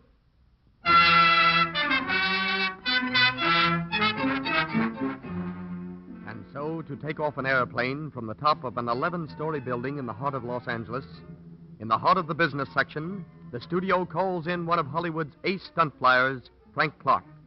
It is now Tuesday night. The entire area at 11th and Broadway is ablaze with lights. A special runway atop the building has been constructed. Thousands of people throng about the sidewalks, but no one except the studio crew is allowed on top of the building. The dismantled airplane has been hauled up from the street by means of heavy blocks and cables. It now rests on the runway, ready and waiting. Frank Clark relaxes in a canvas chair, talking with the director. Well, Frank, they'll be ready any minute now. Yes, I see they've only one more light to set up. Say, you know, it's going to be an awful short run. Are you sure you can get off the plane all right? You bet. If I can get over the edge without scraping the tail of the ship, I think everything will be okay. How do you plan to get your speed? Well, we can have some men hold the ship back until I get the motor wide open. I'll give a signal and they can turn loose. She ought to take right off. We take off in cow pastures that way. Okay. Well, let's get set for the takeoff. Cameras and sound ready? Oh, just a minute. Are you Mr. Simmons, the director? Yes, officer. What's the trouble? Well, the owner of the building has made a complaint, and I'm afraid we can't allow you to do this. Why, man, we've got to do it now. The expense of this thing is terrific. I'm sorry, Mr. Simmons, but those are my orders. I'll have to sit right here by this airplane and see that it doesn't leave. Hey, Tommy, come here a minute. Seems like we've hit a snag. Yeah? What's up? The owner of the building must have made a complaint. This officer says we can't take her off. Well, just hold everything for a moment. I'll go downstairs and get him on the phone. Okay. Okay, everybody, stand by, relax. Stand by, Frank. We'll be tied up a few minutes. Well, it certainly is a tough break, Mr. Simmons. Oh, Thomas will fix it some way. I was afraid something like this would Oh, happen. don't worry. We're going to take this shot if we have to buy the building. Well, complications have arisen. However, motion picture companies have a way of quickly solving their problems. And we'll learn what happened in this case in just a moment. We pause briefly to hear a word from our sponsor. Now, continuing our story, while Thomas is frantically attempting to contact the owner of the building by telephone, we see a tall man in cowboy boots and a 10-gallon hat unsteadily dismount from a motorcycle in the alleyway and sneak by the police guard stationed at the stairway on the main floor. He finally makes his way to the roof of the building and... Hey, Frank, my pal. Whoopee! What's my old pal doing up here, huh? Seems as though you have a friend here, Frank. Yeah, that's Slim, the village cutter. Hi there, Slim. Oh, don't you move, Frank. They ain't gonna kill my pal. No, siree. So, they're trying to knock off my pal, huh? Gonna break my pal's neck, huh? Where are they? Who is the guy? I'll fix them. No. Take it easy, Slim. Everything's under control. I'll say it is. Well, what's the matter? What's the matter? What you gonna do with this crate, huh? Well, I'm going to fly it off this roof if we can get permission. Oh, and it won't break your neck? Well, I think I can make it all right, Slim. Okay. Then you got permission. That's nice of you, Slim, but that policeman sitting over there, what about him? Oh, there you go worrying again, Mr. Simmons. I'll fix him. Hey, Mr. Policeman. Why don't you let my pal do a little flying? He's the greatest flyer Oh, in go on, will you? You're in no condition to talk. Now, beat it. Oh, wise guy, huh? Go on, I tell you, or I'll run you in. Now, listen, officer, let me tell you something. You'd have to be triplets to run me in. Oh, you think so, eh? Well, we'll see about that. Come on, now, you're going with me. Just a minute, officer, just a minute. This fellow's a friend of mine. He's harmless enough. You mind your own business, Frank Clark. I know what I'm doing. You stick to flying, savvy? Come on. Now you're going down to the station. You see what I mean, pal? Stick to flying, get it? I get the idea, Frank. He's taking the policeman away so we can shoot the scene. Not a bad idea at that. I see, yeah. Well, what do you think about it? Do you want to take a chance on it? I'm in favor of it. I think we could square it with the owner later. Okay, now, whatever you say. We'll have to step on it, though. That cop's going to be back here in a few minutes. Okay, we'll take it. All right, everybody, let's go. Hit your arc, Pete. Hey, Mike, clear that runway. Okay, Frank, do your stuff. Contact. Contact.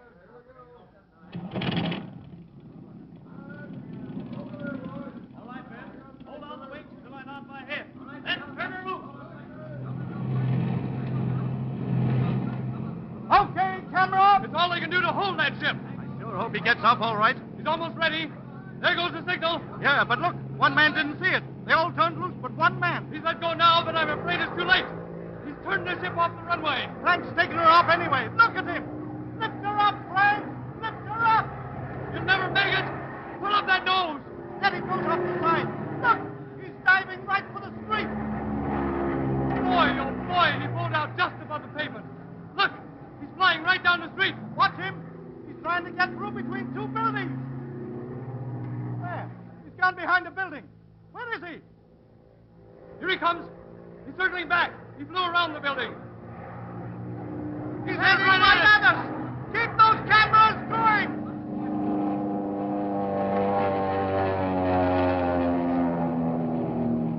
I could have touched his wheels as he passed over us.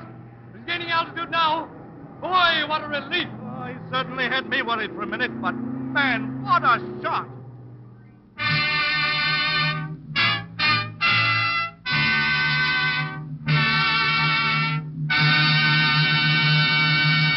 Ladies and gentlemen, it is our pleasure to present the courageous man who made that scene, who has made dangerous airplane scenes for the movies for years. Frank Clark, interviewed by Glenn Hardy. Well, Frank, that certainly was a thriller. Tell me, would you want to do that scene again? No, I'll say not. One of those in a lifetime is enough. Well, you were really weaving in and out between those buildings, weren't you? Yeah, it was something like threading a needle. In some places, I had to lift the ship up on one wing to get through. And what about old Slim, that fellow they arrested? What happened to him? Well, it was a funny thing. After I got into the air, I headed out to the field at Wilshire and Fairfax and landed. Yes? I had no more than touched the ground when here came Slim on his motorcycle. The officer let him go after all. Well, I wonder how he managed it. Well, it's always been a mystery, I guess. No one ever knew. Slim didn't even know himself. I suppose a lot of amusing things happen in your business. Yeah, that's right. I understand you've been flying for the movies for a long time, Frank. How about it? Yes, I started back in the real old days. You know, wing walking and things like that. Yes, but tell me, what are some of the pictures you've worked in? Oh, I've worked in practically every picture that had anything to do with flying. Yes? I did that stuff in Devil Dogs of the Air, Hell's Angels, and Susie, and quite a number of others. Well, you did great work in those pictures, Frank, and I'm certainly sorry that our time is just about up. However, on behalf of our listeners, I want to thank you sincerely for coming here. I know that everyone joins me in hoping that we may have you on this program again very soon. Thanks again, old man, and happy landing.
Introducing the Daredevils of Hollywood. Set him up right here. 16-footer. You ready for me, Mr. Taylor? Yes. Now look, Parker. You're doubling the star, and you're supposed to race the train to the crossing. You see, you can't make it, so you jump out of the car before the crash. Yes, sir, I understand. I'll jump just before she crashes. Now watch yourself, Jim, and don't get hurt. We'll be right behind you in a camera car. Pull out when the train starts. Yes, sir. On your toes, everybody. This is it. Places. Okay, Bob. Signal that engineer. We're ready to roll. All right, Parker, go ahead.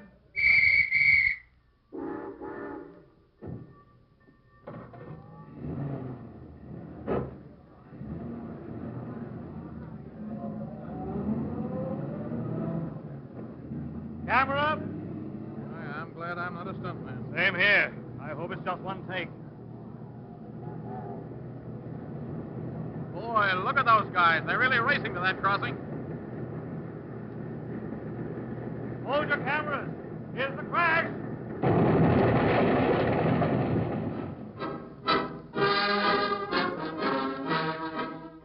From Hollywood, the motion picture capital of the world, we bring you the thrilling, true-life experiences of those men behind the scenes. Those daring, unsung heroes whose breathtaking adventures on the screen have thrilled millions, whose daily jobs bring them face to face with death. Those men who comprise the strangest fraternity on earth, the Suicide Squad, the movie stuntmen, the Daredevils of Hollywood.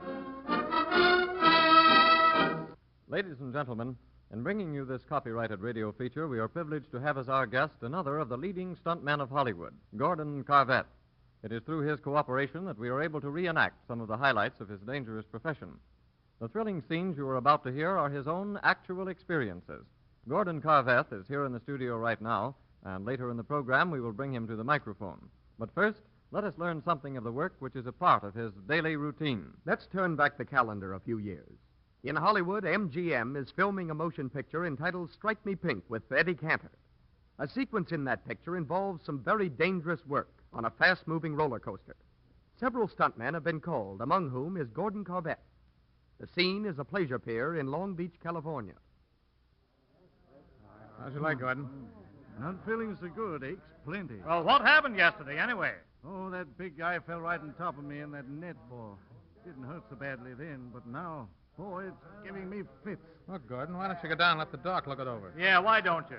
We probably won't be ready to shoot until late this afternoon anyway. I don't want to hold up production. Maybe it'll be all right after a while. Oh, there's the director now. I'll ask him if it's okay. Mr. Black. Mr. Black. Oh, yes. Hello, Bob. What's on your mind? Gordon here has a bum leg. You know, he had a tough fall yesterday. We were trying to get him to go down to the dock. Why, certainly, Gordon. Take all the time you need. We won't be ready to shoot here until about 3 o'clock anyway. Okay, then, Mr. Blake. Thanks. I'll be back as soon as the doc's through with me. Okay, Gordon, but take it easy now.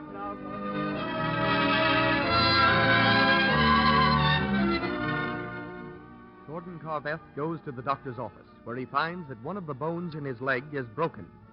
By the time he returns to the location set, his broken leg in a partial cast, further preparations have been made for the making of this most spectacular scene. A dummy representing Eddie Cantor has been attached by piano wire at a dangerous spot on this roller coaster. The story calls for Carvette and 2 other stuntmen to jump onto the roller coaster just as it leaves its starting place. As the coaster speeds crazily along, these men at designated spots are instructed to work their way from car to car toward the front section. Timing will be imperative in their attempt to accomplish these maneuvers. A slip on the dipping, swerving, treacherous flying cars would mean serious injury or death. Tests have been completed, and now the actual scene is to be photographed. Tenseness fills the air. Seemingly nonchalant, the stuntmen await their final instructions. Well, you've got it timed straight now, haven't you, boys? By the time you get up into that front car, the train will hit the dummy. It'll probably flop over into the car, but watch out for those piano wires attached to it, or they'll be swinging in all directions. And keep your gloves on. Okay. Yeah, we're ready. All right, we'll take it. We'll be right behind you in another car with the cameras. Okay, operator, shove them off. Camera! Here's the first spot. Let's go.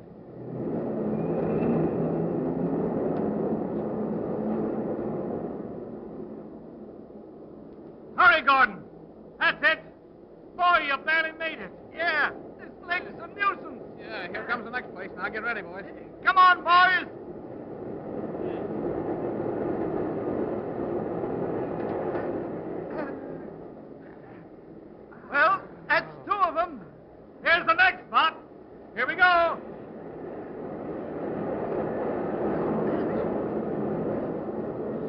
Gordon. Yeah, man, this thing really goes to town. Here's the last place. All set. In the front car now. Come on.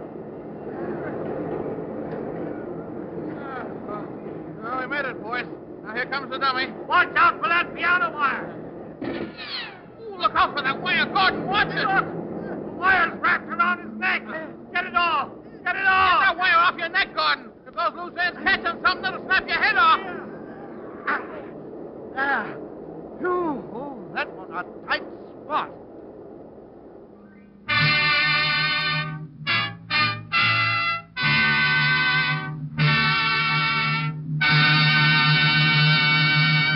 Ladies and gentlemen, it is our pleasure to present the courageous young man who, with a broken leg, made that scene and so narrowly escaped death. Gordon Carvette, interviewed by Glenn Hardy. Well, Gordon, that just about tops anything I ever heard. You certainly had plenty of, well, whatever it takes. Well, I figured I couldn't afford to go to bed with that leg. There was too much money involved. And about that wire, that was a close one, wasn't it? It couldn't have been a lot closer. If the loose end had caught on something, it would have taken my head right off. It was a funny feeling, all right. Well, what did you finally do about that leg? Well, I didn't do anything. I just kept right on working. The doctor put another cast on it a few days later. Didn't it bother you in your work? Sure, but I got along all right. I guess luck was with you, old man. I'll say it was. Well, speaking of luck, some of the other stuntmen told me that ever since that picture, you've been carrying a key ring made out of the wire that almost cost you your life. Yes, I have it here. Here it is. Say, that is a most unusual key ring, and it's very handy, I'd say. Yes, it's one of my most prized possessions. Let's hope it always brings you good luck. Tell me, Gordon, what is your favorite stunt? What would you rather do more than anything else? If I have any preference, I guess it's turning over automobiles. Why's that? Well, you get more kick out of it, I guess. But even then, sometimes things go wrong, don't they? Oh, sure. You can never tell when something will happen. But ordinarily, you'll do any kind of a stunt, won't you? Yeah, I've done just about all of them. Well, I'm sure our audience would like to hear about another one of your escapades. Let me see now. I remember one that was kind of funny. I was supposed to be on top of a 45-foot derrick, doubling Tom Mix. And according to the story, a bandit was to pull the derrick over with a rope attached to a horse. I was to leave the tower as it fell and jump through the shingle roof of a ranch house. It was in 1926. Fox was making the picture. Everything was about ready. Oh, pardon me, Gordon. I shouldn't have asked you for that story just yet. We'll hear about the derrick stunt in just a moment. But first, if you don't mind, a word from our sponsor. All right, Gordon. Now, what about that 45-foot derrick? Well, it was a Western with Tony Marino and Tom Mix. They had this derrick mounted on giant rockers so it would tip over easily. There was a big hole in the roof of this ranch house that I was supposed to go through as I fell from the derrick, and a platform was built there with hay and mattresses on it. The idea, of course, was to land on that. Gene Ford, the director, was in a hurry to get started. Okay, boys. Come on, let's get going. Is that derrick ready yet? Are you all set, Gordon? Yeah, I've got a couple of boys in there on the platform to catch me if I miss it. If you can manage to get through that hole in the roof, I think everything will be all right. I think I'll make it. All right, Mr. Ford, they're finished with the derrick. All right, here we go. Get up there, Gordon, and get ready to jump. One thing they need on this derrick is an elevator. All right, men. This is it. Now, Tony, when you start pulling on that rope, keep a steady tension until the derrick starts to fall. Yeah, when she tips over, scram. Just leave that scramming business to me. I haven't lost anything under that derrick. Okay. How about it, Gordon? You all set? Let her go. All right, this is a take. Quiet, please. Ready, everybody. Places, everybody, quiet. Turn them over. All right, Tony, start pulling. She's tipping over. Here she comes.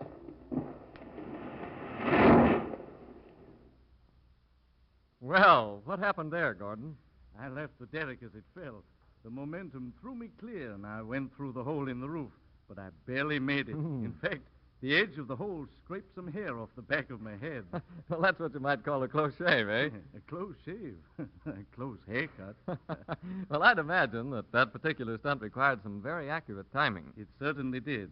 I had to leave that derrick at an exact split second. It was like shooting yourself at something, and being a true aim. Mm-hmm. Well, how long have you been doing stunts for the movies, Gordon? About 16 years. In all that time, I'd suppose you've been banged up a few times. Oh, I've never been seriously hurt. Had my ankle sprained about 15 times, and I was paralyzed from the waist down twice, but just temporarily. Then a few other minor injuries. Oh, just a few minor injuries, eh? Well, Gordon, I understand you used to be a swimming and diving champion. What about that? That was in 1917. I held the championship for the Central States. Well, just one more question. How do you like the stunt business? I like it fine, as long as I can keep coming home at night. Well, that's a pretty good place to be at the end of one of your busy days. Gordon, we certainly have enjoyed your stories, and on behalf of our listeners, I want to thank you sincerely for coming here. I know that everyone joins me in the hope that we may have you on this program again very soon. Goodbye, old chap, and the best of luck.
Introducing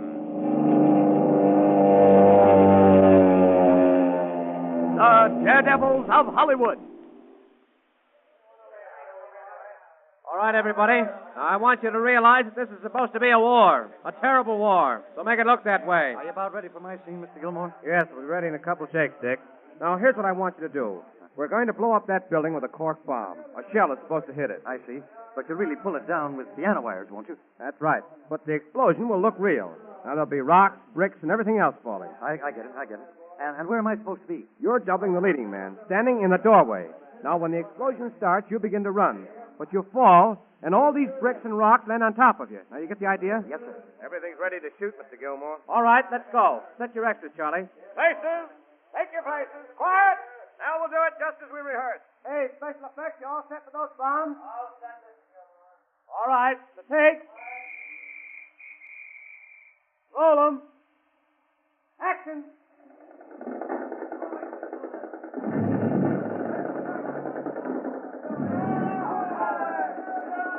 All right, touch it off.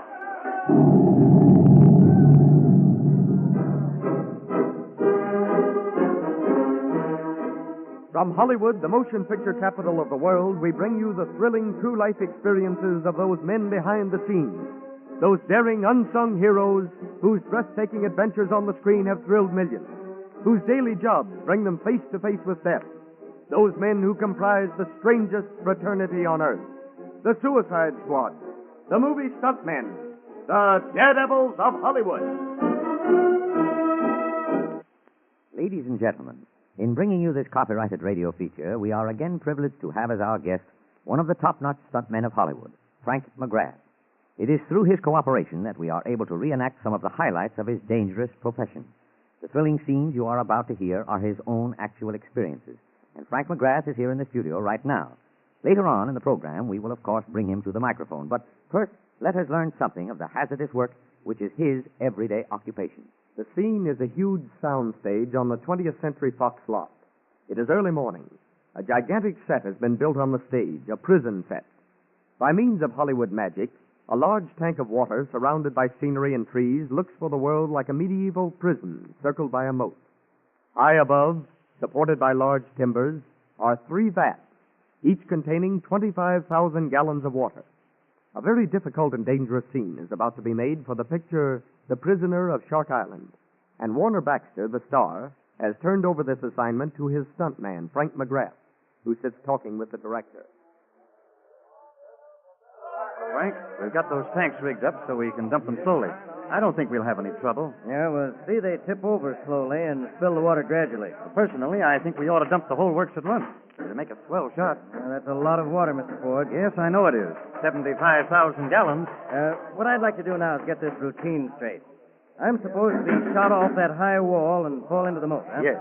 At least the prison guards think you're shot, but you're not. Then I swim out across the moat and through the culvert, which is supposed to open into the ocean. That's right, Frank. That's when we dump the water. It's supposed to look like big waves rolling in. Makes a pretty rough ocean, huh? That's it. It's okay with me, but I still don't like the idea of spilling all that water at once. We'll see, Frank. Anyway, we'll have a man there by the culvert to stand by if anything goes haywire. He's over there now. Hey, Duke! Come over here a minute. Duke knows his water stuff all right, I'll tell you that. Oh, hi, Duke. Hello, Frank. How are you, Mr. Ford? Say, Duke, what's your idea on pulling Frank out of a mess if he gets in one? My suggestion is to tie a line on him, Mr. Ford. After all, if the water gets too tough for him, it'd be too tough for me, too. I see what you mean, Duke. You can hold on to the line and stand out of the way. That'd give you a footing. That's the idea. That's good. Then we can dump all the water at once. That's a lot of water, Mr. Ford. Those are my exact words, Duke. If you're ready, Mr. Ford, we're all set. All right, Johnny. Let's take it, boys. Up on the wall, Frank. You all right? Here, hold still a minute, Frank. Let me tie you off. All right, everybody. This is it. On your toes now. And stay out of the way of that water. This is the picture. Quiet, quiet, please. Hey, Griff. Tell them to cut the ropes on the tanks when I give the signal. You're not going to dump it easy, then. No, let it all go at once. How about it, Frank? Are you all set? All ready, Mr. Ford. Okay. Here we go. Turn them over. Action!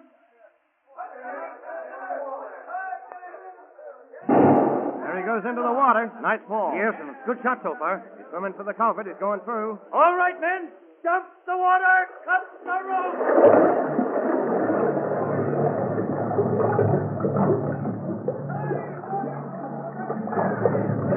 Drink comes. Look at that. Look out. The whole set's washing Hold away. on to that line, Duke. That's washing away. Put him out of there. Hurry up, John. Pull him out. Hurry up.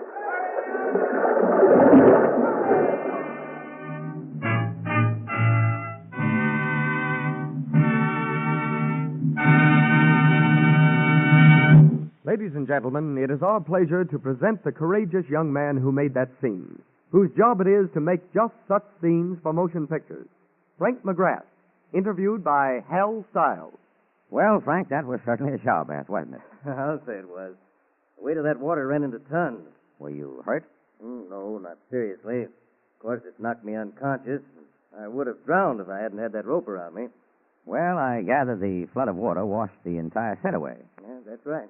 Of course, you had to do the scene over again. Yes, we did it again, but they didn't dump the water so fast this time, and everything went off okay. Say, Frank, you have a contract with 20th Century Fox, haven't you? That's right. And do you work every day? No, not every day. You see, I double for Warner Baxter, and I only work when he works. I see. Well, now, Frank, to just what do you attribute your success as a doubling stuntman? Well, lucky breaks have had a lot to do with it. And then, too, I take my work seriously. I like my job, and I do my best every time. And who did you double for when you first started in pictures? At first, I doubled for anybody who would let me. Then I met Buster Collier, Jr., and I worked for him about 7 years. And how long have you been with Warner Baxter? 7 years. 7 seems to be your number. That's right. Now, look, Frank, do you do all kinds of stunts? No, I don't do many stunts anymore. That is, not as many as I used to. It isn't necessary. It's only seldom that stunts come up in Baxter's pictures. But you used to do them all the time, didn't you? Yes, that's right. I've done a lot of horse stunts for westerns. You know, falls, jumps off cliffs, and things like that. Say, years ago, I did a horse gag for a picture called The Killer with George O'Brien. Dave Howard was the director, and it was on location. Just a minute, Frank, if you don't mind. Suppose we hear about that horse stunt. And first, I think it's time for our sponsor. All right, Frank. Now, what about that horse stunt? Well, it was on location down at Chatsworth. I was to be tied on the back of a horse, and the horse was to run away. Believe me, that horse could run. Cliff Lyons, another stunt man, was to ride his horse up alongside and overtake me, but it seemed that Cliff's horse couldn't run quite fast enough. And we were all ribbing him. That makes 5 times we tried it, Cliff. Do you think there's any chance of getting home tonight? We're probably stuck here for a few days, Mr. Howard. Maybe in a week, maybe 10 days, and Cliff will make the run. Maybe you could give me a slower horse. Or else give me a faster one. Say, that might be an idea at that. Hey, Mac, bring over a faster horse for Cliff. These cameras are getting pretty cold, Cliff. We don't want them to freeze up on us. I'm getting kind of worn out being tied to this nag all day.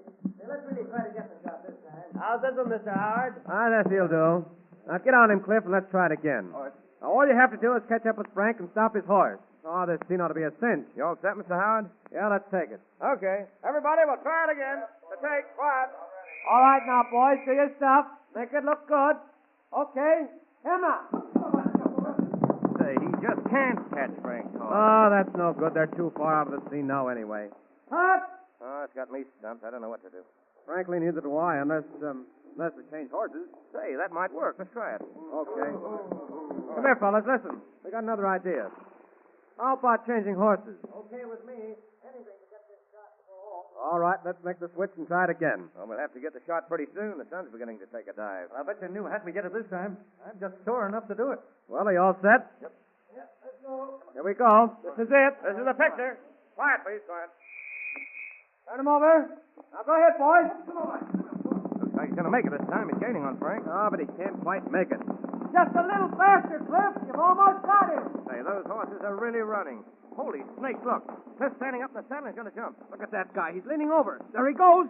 Say, McGrath's horse is falling. What a spill. Hey, come on, fellas. Get over the horse. Well, Frank, that certainly must have been quite a fall. Quite a fall is right. I broke 5 ribs and was laid up 2 weeks. Now, how did that accident happen? That is, what caused it? Cliff was so anxious to make the scene that last time that he made a dive for my horse. You know, a flying tackle. Of course, he didn't intend to trip him up. I suppose a lot of unusual things happen in the picture business, don't they? Yes, there's always something coming up that you don't expect. Getting back to Warner Baxter, Frank, in this new contract you have, will you be doing the same work that you've done for 7 years? That's right. Stand in, double, and doing stunts. Well, I can easily see the advantage to the star for having a double, but what about the studio? Where do they come in? Oh, it saves a lot of time and expense for the studio. And how is that? Well, for instance, maybe Mr. Baxter will be working on the sound stage, doing close shots all day. Perhaps at the same time, I'll be working in long shots on the exterior set. And the finished picture shows it all as Baxter. That's it, exactly. I can easily see that it pays the studio to have a chap like you on the contract. And what little time I've spent out there in the lot, I've found that you're very well liked by everyone. Thank you. Now, one more question, Frank. I see that our time is getting short. Just what are your plans for the future?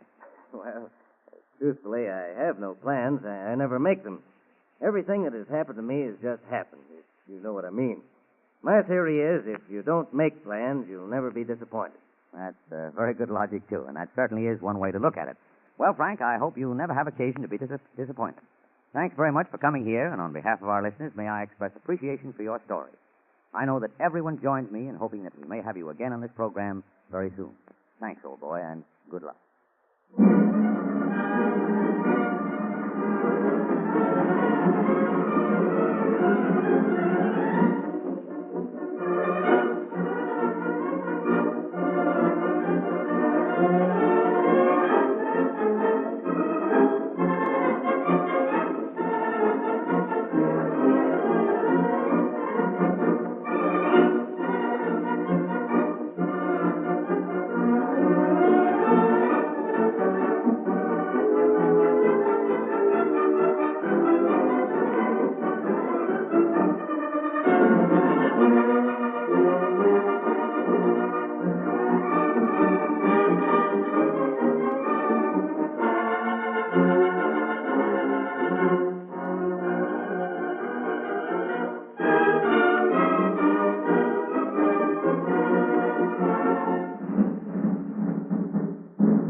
Introducing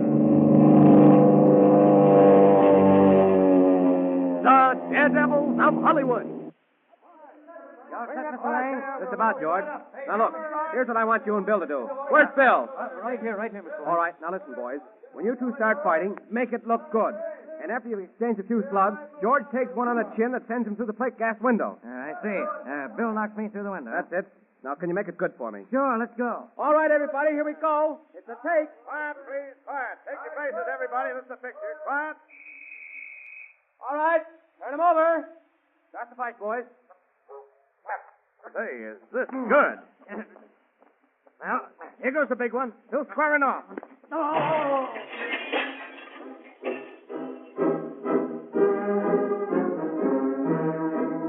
From Hollywood, the motion picture capital of the world, we bring you the thrilling true life experiences of those men behind the scenes.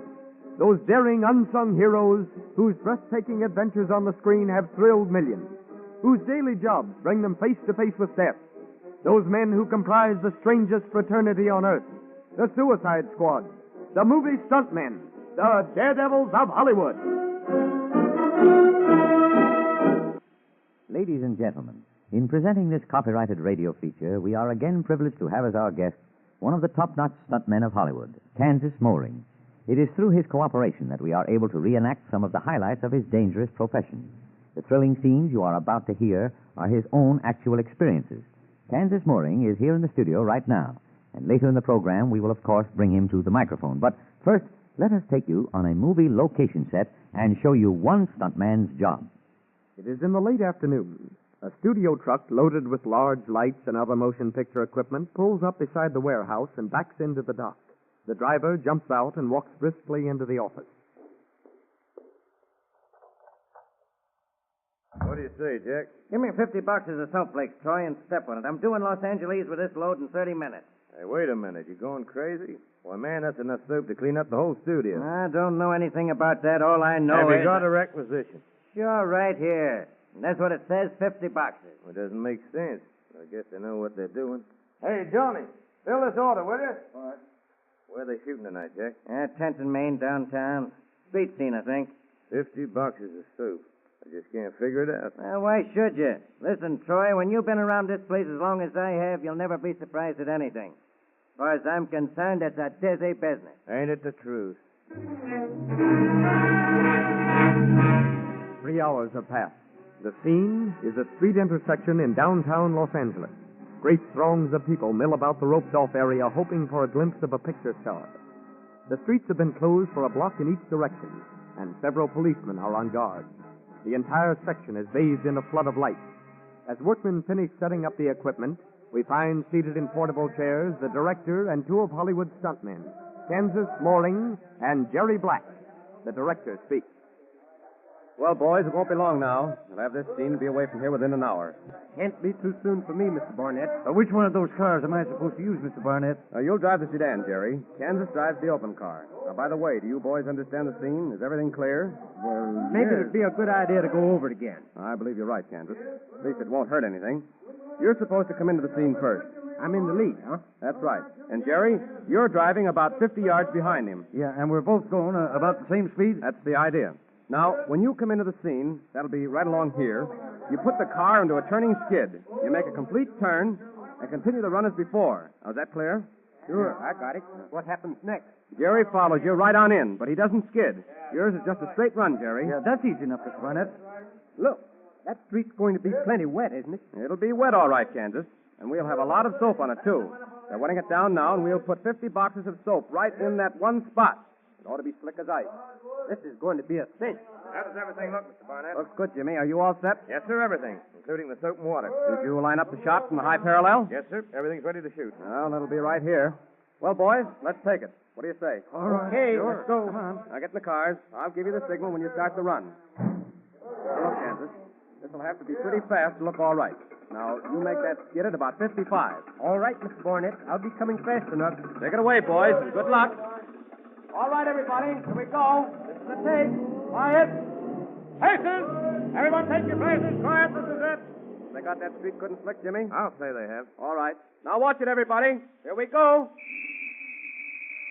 Camera. Give them the signal, Jimmy. Hey, look at those fellas. They're coming like two bullets. Kansas in the lead, all right. And is he making knots? Yes, and their space about right, too. Mr. Barnett, what's that streetcar doing out there? Hey, stop that streetcar, man! Stop it! It's pulling right out in their path. Flag down those cars! Stop him! Stop him! Here comes Kansas. He can't see the streetcar. The lights are blinding him. Hey, if he gets out of that spot, he's good. Oh, boy, look at that skid. Keep blinding those cameras no matter what happens. Good night, he missed that car by an inch, and what a skid! That's perfect so far. And here comes Jerry, and he can't see the streetcar either. Stop him, man! Stop that car! He's going to crash! Look out! Watch it! He can't get through! This is awful!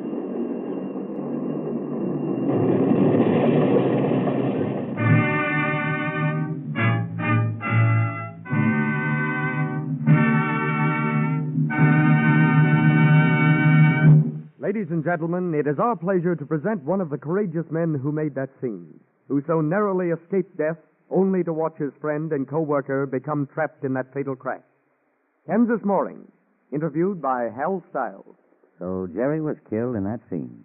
Yes, they did everything they could for him, but he was too far gone. Well, that was certainly unfortunate. Yes, we all felt very badly about it. Now, how do you suppose that streetcar happened to get in the way? No one seemed to know. Such things happen sometimes. We just didn't see it in time. Well, how did you manage to miss it? That's something else I'll never know. It just happened, that's all. I suppose you believe in luck, then. I'll say I do. Old Dame Luck has been my pal many times. I see. Now, how long have you been doing stunts for the movies? Oh, about 19 years. 19 years. Let's see. That ought to make you about... 41 years old. 41. Well, tell me, Kansas, who are some of the stars you've doubled for? That is, doing stunts. Well, I doubled for Hoot Gibson exclusively for 6 years. Then let me see. There's John Barrymore in 2 pictures, Frank Fay in Under a Texas Moon, and Al Jolson. Oh, a lot of them. And have you also doubled for women? Sure, many times. Now, look, Kansas, don't you experience a feeling of, well, something like dread or fright just before you do one of these dangerous stunts? No, truthfully, I don't. A stuntman is not afraid to do a stunt. If he is, he just better not do it. It's the after effects that get you. You mean when the stunt is over? Yeah, that's it. It's the letdown. Oh, I see what you mean. Take the time, for instance, when I did that train gag for Universal. There really wasn't much to it, but it sure got me down. That is, when it was all over. It was way back in 1920, and I was doubling for Hoot Gibson. Our location was up at Chatsworth, and the gag... Oh, I beg your pardon, Kansas, but I see our announcer standing over there, and I'm sure he has something important to say. So we'll hear about that train stunt in just a moment. But first, a word from our sponsor. Okay, Kansas. Now, what about that train stunt? Well, we're in a little cabin about 100 yards from the railroad track. The director, Edward Sedgwick, was explaining my part in the scene. All right, Kansas. Now, we're about ready for you. Now, look, here's the idea. You're having a fight with your sweetheart's father. He's been drinking, you knock him down, and you think you've killed him. You see the point? Yeah. Then what happened? You rush out and grab a kid's bicycle that's out here and head for the train tracks. Mm-hmm. I see. Now, a freight train will be coming along just at that time. All you have to do is ride up alongside and make a transfer to the train. Well, that's simple enough. How fast will the train be going? Oh, it'll be stepping right along, about 40 or 45, I should say. That's good enough for me. Okay, Mr. Sedgwick. You're ready. We're all set. Fine. Here we go. All right, everybody, it's a take. Quiet. Have you got all the cameras set up, Bill? Yes, sir. 1 here, 2 outside, and 2 on the train. That's great. All right. Ready? Okay, rolling. Start the action, boys. All right, Kansas. Now, the knockout punch. Oh! All right, run outside. Grab the bicycle and head for the train. Hurry, there it comes. Pick him up with the other cameras, Ben. Hey, he can really pedal that bicycle. Yes, and that train is moving right along. He's having trouble in catching up with us. Those cars are passing him pretty The fast. train's going too fast. He'll never make it. He's going to try it anyway. Look, he's going to jump. Look at that. He barely made it. What a jump. Watch him. He can't hold on. Oh, boy, his hand slipped off the ladder and he caught the next rung. Oh, it's a good thing he made it. Oh, what a speed. Well, Kansas, that was another close call. Oh, you bet it was. When I first caught the ladder on the side of the boxcar as it passed by, the speed of the train almost jerked my hands off. It was all I could do to hang on. And if you let go, just where would you have fallen? Right under the wheels, and it was doing about 55 miles an hour. What a profession. Now, look, Kansas, how did you happen to get into this stunt business? Well, I guess I just got foolish. I was playing parts in pictures years ago, And occasionally things would come up, stunts, I mean.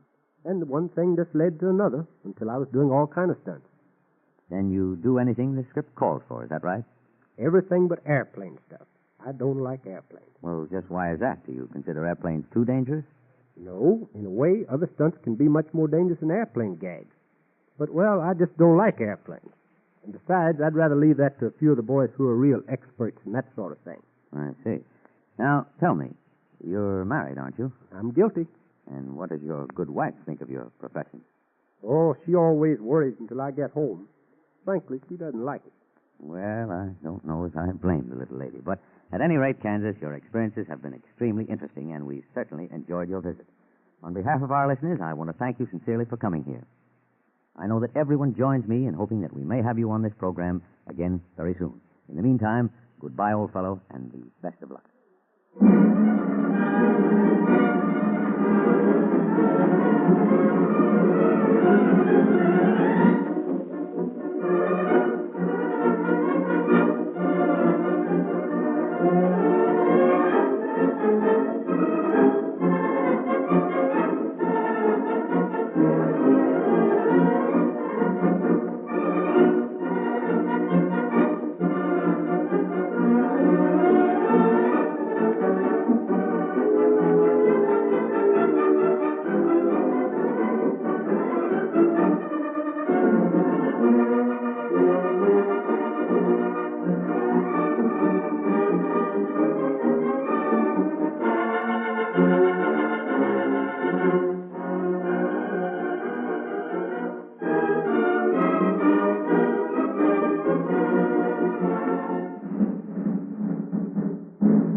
Introducing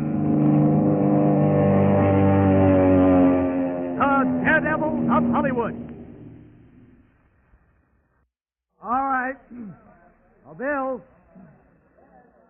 Yes, Mr. Sanders. Ready for your scene. Now, look, here's what I want you to do. There's a girl under that big tree. The gag is for the tree to fall. You're to rush in and save the girl just in the nick of time. Or we'll have a dummy instead of a girl just in case. You see what I mean? Sure, that's simple enough. Have they cut the tree partly through? Yes, it's hanging by a splinter. A few seconds of chopping will do the trick. Now, look, Bill. You're not even to start running in after the girl until the tree begins to fall. It'll fall pretty slow at first, you know. Yeah, but it won't end up that way. That thing weighs several hundred tons. It's at least 100 feet high. I know, but you're fast. Well, let's take it. That's the boy. All right, everybody, here we go. This is a take. Quiet, please. Quiet, everybody. Camera! Start chopping, boys.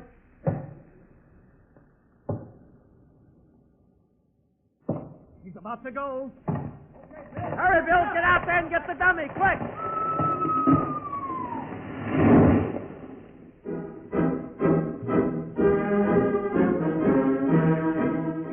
From Hollywood, the motion picture capital of the world, we bring you the thrilling true life experiences of those men behind the scenes.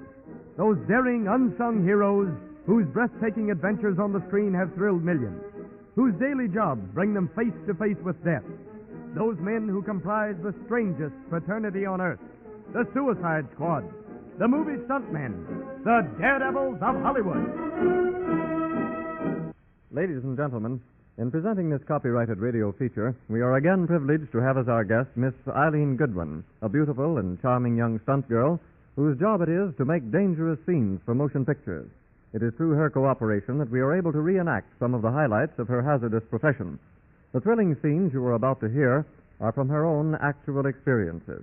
Miss Goodwin is here in the studio now, And later in the program, we will bring her to the microphone. But first, let us show you something of her work. Our scene near the intersection of Franklin and Vine Street, just a few blocks from Hollywood Boulevard. Here, Universal Studios have established a complete location unit, a sound crew, several cameramen, and technicians with their various types of equipment. Preparations have been made for the shooting of another scene wherein Miss Eileen Goodwin is called upon to risk her life so that a thrilling scene can be photographed for the entertainment of millions. We find our director and Miss Goodwin going over final plans. Well, we're all set for your ride on the motorcycle, Eileen. All right. What's it all about? Well, you start at the top of the hill here on Franklin Avenue. You gain speed all the way down. And when you get to the foot of the hill, a car comes around the corner. You barely miss it. Make it close, you see. I understand. Then what happens? Well, then you turn the corner to the left and start down the hill on that street. You see, Eileen, there'll be a lot of traffic there, and you're supposed to weave in and out and at top speed. Now, when you get to the bottom of the second hill, there's a gate. You break right on through it, and then we cut. Okay. Sounds all right to me. When do we start? Right away, right now. We'll be following you in the camera car all the way down. Okay. As soon as I get this thing started, let's go. Okay, boys. Everybody ready? Yes, sir. They're all set, Mr. Kinwell. Should we get in the camera car? Yeah, right now. All right, Eileen. Go ahead and remember, make it look good. Here we go. Camera! Amen. Look at that girl drop off this hill. Stay right behind the driver. Keep those cameras going, boys. We've got to get this. We're making at least 65. Yes, she's coming to the corner. She'll never make it at that speed. Great guns, look at that. She missed that car by a hair. Yeah, that was close enough, all right. I hope we can make this corner. Hold on, men. Here we go.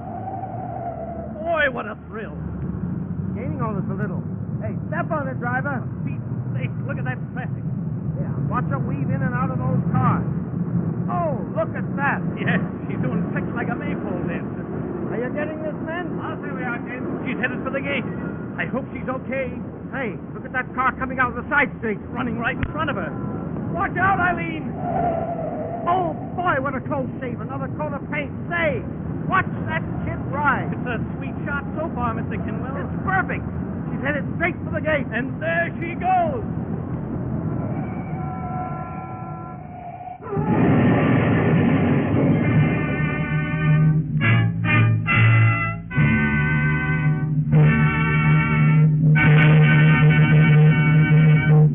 Ladies and gentlemen, it is our pleasure to present the courageous young girl who so skillfully made that thrilling scene, whose job it is to make such scenes for motion pictures.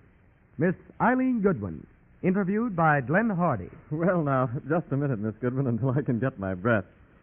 Hey, you know, that was certainly exciting. Yes, I guess it was. I almost cracked up several times during that run. Well, on a street scene such as that, I'd suppose that they'd undercrank the cameras and make the action appear much faster than it really is. Well, that's practical in some cases, but not for a scene such as this one. You see, when the cameras are undercranked, it speeds up all the action. For instance, the people walking on the sidewalks, or their cars on the street, everything. It makes the whole scene look rather silly. I see. Then it's only possible to do that when there is no other action in the scene and when there is no background movement. Is that right? Mm-hmm, that's it exactly. Well, tell me, Miss Goodwin, what do you consider the most important factor in successfully accomplishing a stunt? Well, I'd say it's having the ability to keep your head, keeping your mind on what you're doing. It doesn't do to get panicky. I'll bet it doesn't. And that's easy to understand, too. By the way, what is your reaction while doing a stunt? How does your mind work? Well, a person who is trained for this work never becomes frightened. When he gets in a tight spot, his mind is unusually clear. He can think faster than he normally does. It's a sort of a stimulant. I'll bet it is. Do you do all kinds of stunts? Oh, yes, practically everything. And what do you think is your favorite? And what would you rather do? Well, I believe I like to do horse stunts. I've been riding ever since I can remember. Oh, you mean falls and things like that? Mm-hmm, that's right. Roman drags, pickups, dives into water, high jumps. Say, incidentally, I remember a high jump once in a picture called The Dark Angel. It was made by United Artists. You know, we were just speaking of emergencies. Yes? Well, one arose on this stunt that almost cost my life. It was on location up at Sherwood Forest back in 1934. Hey, I guess I almost forgot. This is radio, and you operate on a pretty strict schedule. You see, when I get started, I'm pretty hard to stop. Well, that's perfectly all right, Miss Goodwin. We certainly do want to hear your story, but first, let's just have a word from our sponsor. All right, Miss Goodwin. Now, what about that high jump? Well, this picture was supposed to be a fox hunt. There were dozens of us riders that were to make the run. I wasn't doubling a star in this one. I was simply one of the crowd. The director was explaining the scene to all of us just before we were to start. Okay, everybody, we're ready for the run. Now, please do just as we rehearsed it. I'd like to get it on the first take. Now, here's the idea, folks. I'll give it to you once more. You all gallop around the bend up there together, then single out one horse behind another. Is that where I fall into third place, Mr. Hartman? That's right, Miss Goodwin. You'll be in third place. Then comes the big jump. You see that hedge right down there? Yes, sir, I see it. Well, you make that jump. And just beyond that is a 12-foot water jump. There's just enough room on the other side of the hedge for the horses to get a foothold before making the water jump. Now, is everybody ready? All right, here we go. Everybody watch out for falls. Anyone gets the jam is on his own. Get ready. Action! Camera up! They're off in a cloud of dust, all right. Yeah, it's good work. See, watch them round that bend. That's a nice shot. Yeah. Now they're singling out fine, too. You're headed for the jump. Now, here comes our shot. There goes the first one. A beauty. Say, that water hole makes it tough, you know it? Yeah, it's a mean jump. There goes the second horse over. And there goes Eileen. Look, the horse is hesitating a little. Yes, but he's going over. Oh, watch him. His front legs folded up when he hit. He's going over the somersault. Look! Eileen can't get away from him. She's sticking in the saddle. Great guns! The horse is rolling right on top of her. She'll be crushed to death. Look at that! The horse did a complete flip. Yeah, he's on his feet again. And Eileen's still in the saddle. And she's not even hurt. Well, Miss Goodwin, how on earth did you manage to escape injury there? I suppose that will always remain a mystery. But it was one of those emergencies we were talking about. I had to do something, so I stayed with the horse, went down and under and up again without a scratch. Well, that was a miracle, I'd say. Well, now, that was an accident. Did they leave that shot, in the picture, or did they have to take the scene over again? No, they left it in. Although it wasn't in the script, it made such a good scene that, well, it was even better than it was supposed to be. Well, you know, speaking of horse races, runs, and things like that, I've often wondered how they take the close-up shots. Do they have a camera car running right alongside? Well, yes, in some cases. Then in others, telescope lenses are used on the cameras. But the most fascinating and clever trick used in pictures is the process shot. The process shot? Well, what do they mean by process? Well, it's a transparent picture screen. They project the scene or background, you see, from the back. Yes. Then the actors and cameras are out in front. It's simply a motion picture of a motion picture, with actors in front of the motion picture that is being photographed. I guess that sounds a little complicated, but it's just about the best I can do. Well, I think it's fairly clear. Well, process shots are used mostly for things like, now, take a scene of a forest fire, for instance. You see, the background film was photographed from an actual or miniature fire, showing all the flames or falling trees. Then that is later projected on a process screen. The actors out in front of the screen are going through their parts as if they were actually in this roaring inferno. And it looks like the real article in the finished picture. Well, you know, that's very interesting. It's certainly marvelous what can be done nowadays, isn't it? It certainly is. You know, as a matter of fact, the old saying around the motion picture studio is that nothing is impossible. Well, Miss Goodwin, we certainly have enjoyed your visit with us. It's been exciting, entertaining, and educational. And on behalf of our listeners, I want to say thank you for coming. I know that everyone joins me in hoping that we may have you on this program again very soon. Thanks a million, and the very best of luck.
Introducing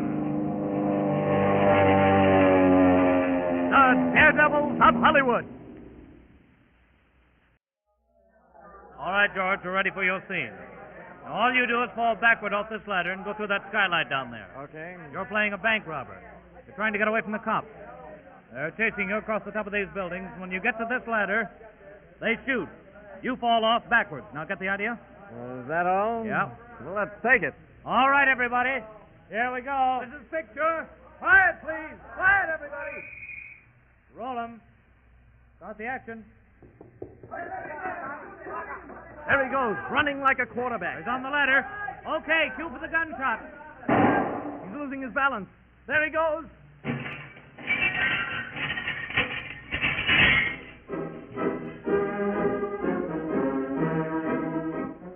From Hollywood, the motion picture capital of the world, we bring you the thrilling true-life experiences of those men behind the scenes.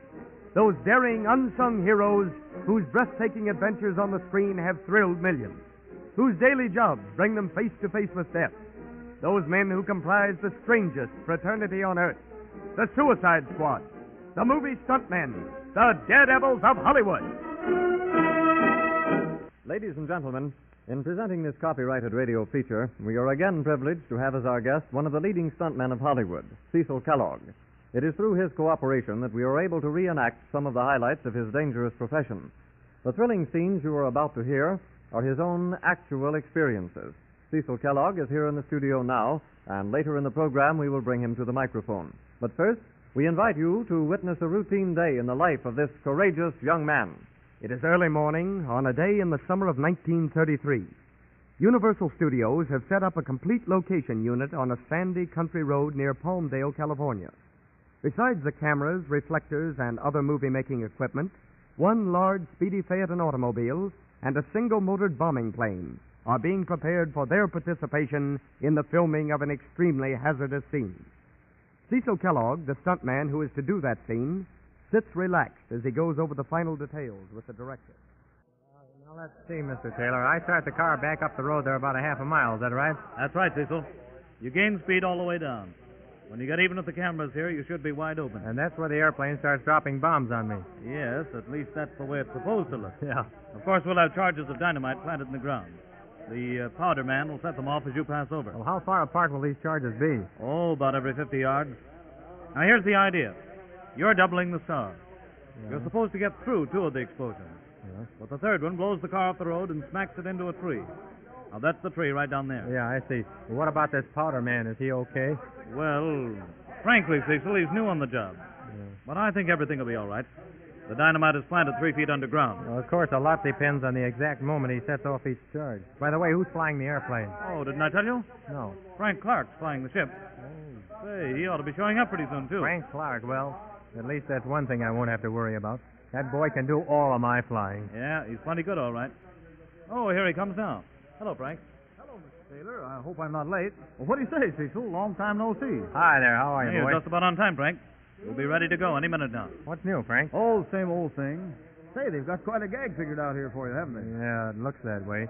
You're going to be flying pretty low, aren't you? Yeah. I plan to dive just before each explosion. Got to look real, you know. Sure. Well, use your own judgment. Okay. Okay, Mr. Taylor, we're all set. All right, fine. Well, boys, are you ready? Yeah, sure. Let's take it. I'll take off and circle around until you get started. Cecil. Right. And I'll drive down the road there and wait for the signal. Well, I'll be seeing you, Mr. Taylor. Hope you get a good shot. All right, Cecil. And take good care of yourself, boy.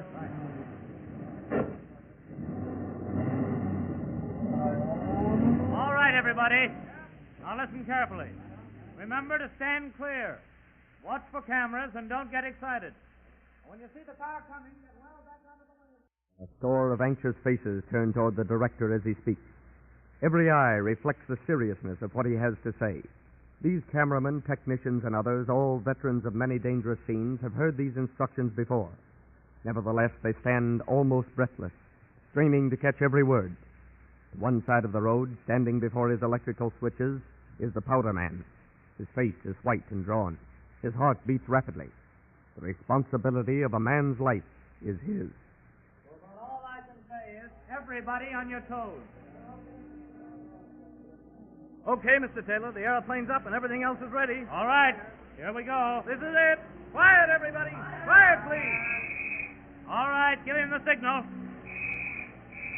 There he comes, right over the hill. Camera! See, he's not wasting any time. And here comes the airplane.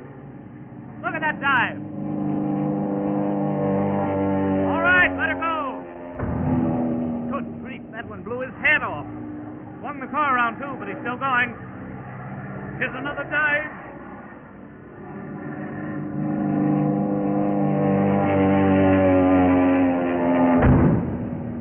Look at that, will you? This is terrific. It's even better than that.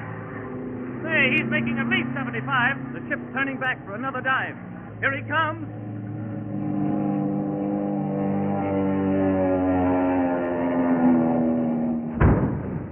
Look, that car jumped into the air like a frog, but he landed okay. He's headed for the tree. Now get this, boys, get it. Watch out, there he goes.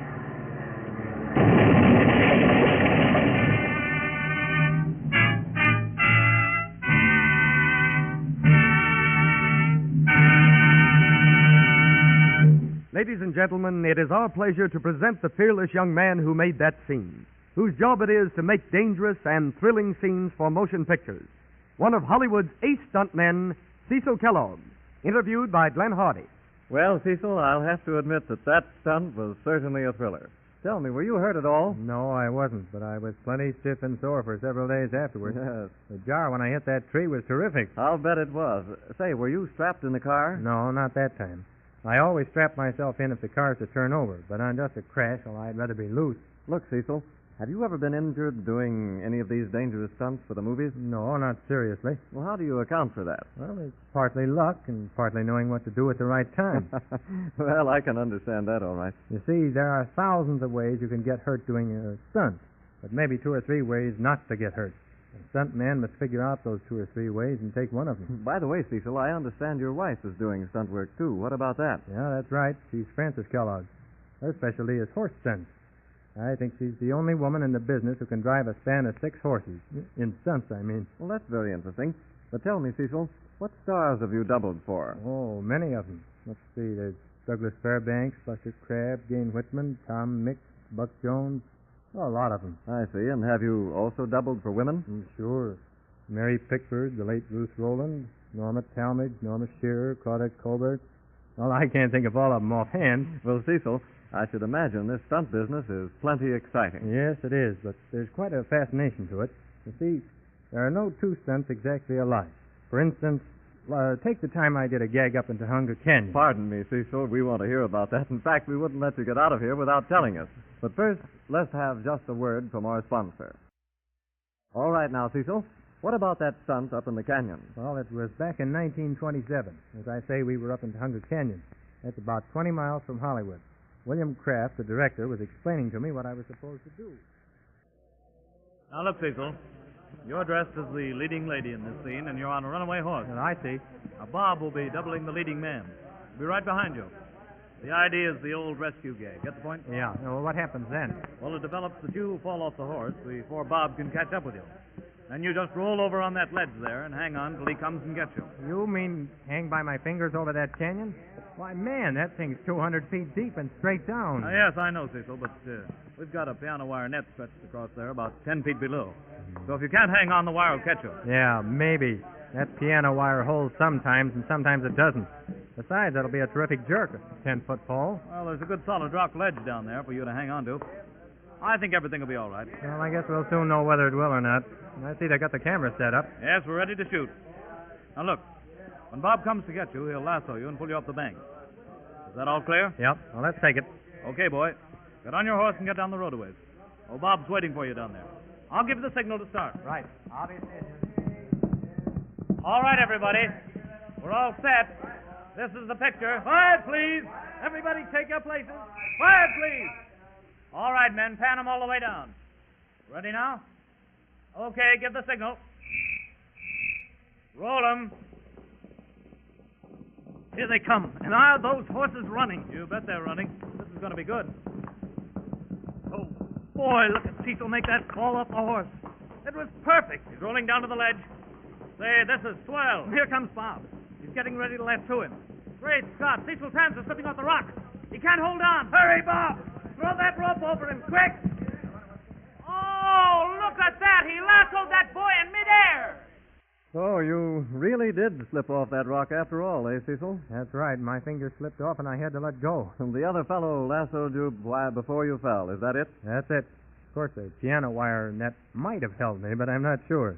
Anyway, I was sure glad to feel that rope around my waist.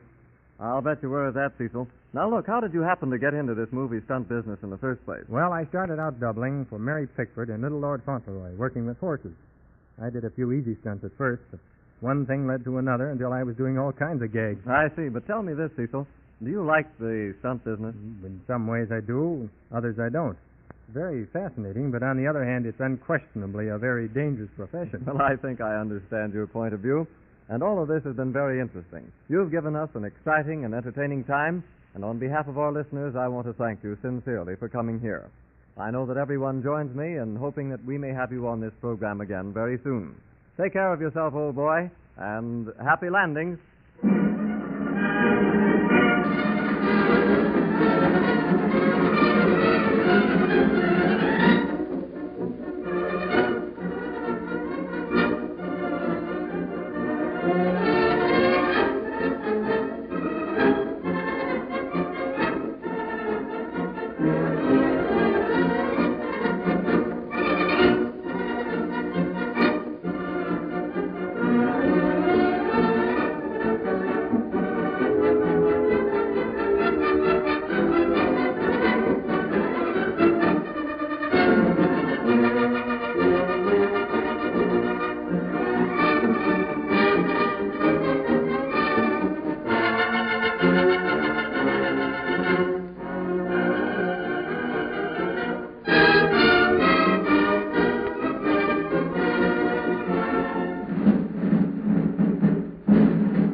Well, Taylor, now here's what we're going to do. You see, there's supposed to be an elopement chase down the highway parallel with the track. And Matt will be driving a car filled with 3 dummies.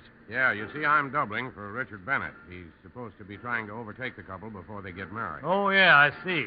And the dummies are supposed to be people riding with you. Yeah, that's right. And now here's what you're supposed to do. The train is coming down the track at a pretty good clip, and the car is racing along even with it on the highway. The road makes a turn up there about a mile and crosses the track.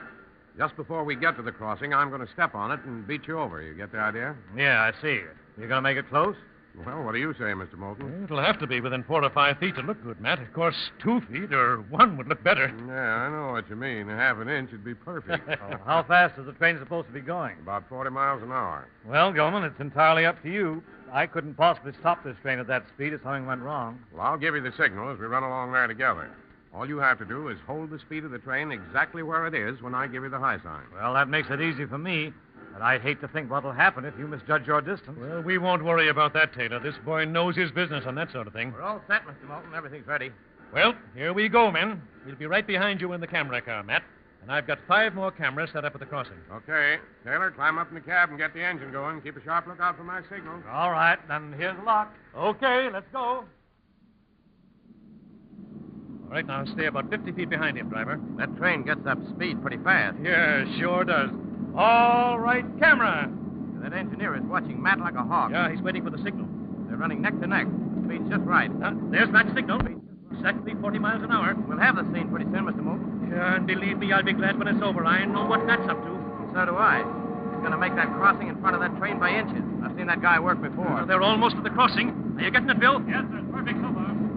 Look at Matt. He's gaining speed. Yes, but he's not gaining it fast enough. Oh, boy, it's going to be close. There he goes around the turn. Step on it, Matt. Get across that track. Hey, look at that. The cowcatcher took his spare tire off. Great guns, what a shot.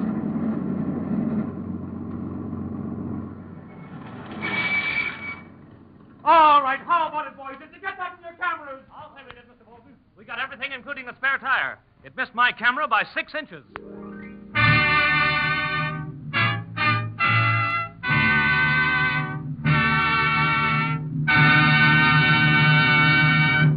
Ladies and gentlemen, it is our pleasure to present the courageous young man who made that scene, who has been making dangerous scenes for motion pictures for many years.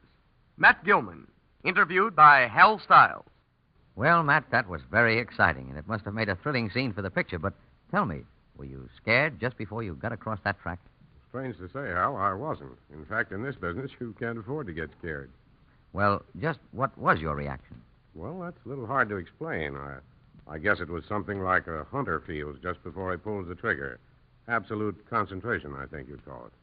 Oh, I see what you mean. Your mind was occupied solely with the consideration of the distance between your car and the train and with the calculation of your speed. Is that right? That's it exactly. Well, would you say that the ability to concentrate in the face of such danger is the important thing with a successful stuntman? Yes, I'd say it was the most important thing. And a stuntman must never get excited under any circumstances. Well, look, Matt, have you ever been hurt? Oh, yes.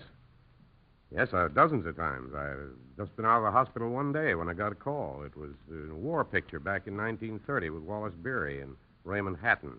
The location was at Lasky's Ranch near Santa Monica. Pardon me, Matt. We'll hear about that crash in just a moment. But I see it's time now for a message from our sponsor. Okay, Matt. Now, what about that scene with Wallace Beery and Raymond Hatton?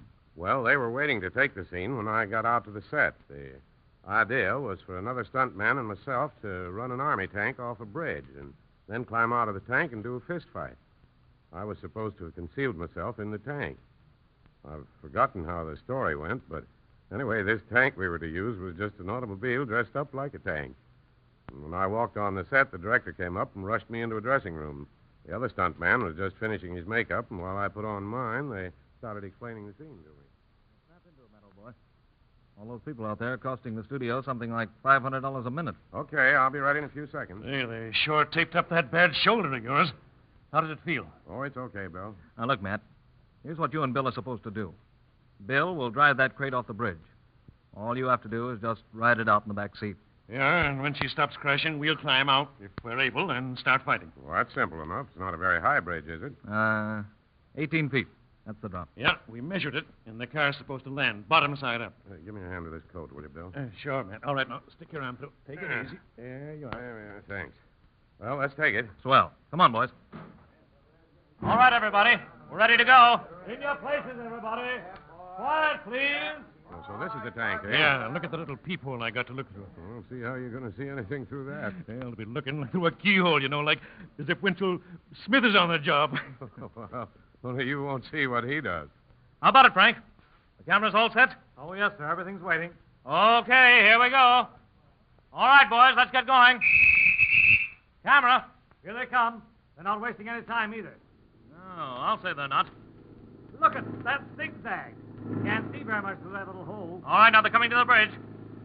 Here comes the shot. Now, get this, get it.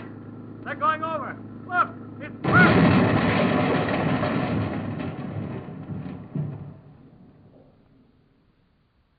Well, they're not crawling out. Something must have happened. Yes. Yes, here they come. They're getting out. Oh, yes, there's the fight. Now move the cameras in on this. A little more. Boy, what a fight. Yeah, that's a beauty.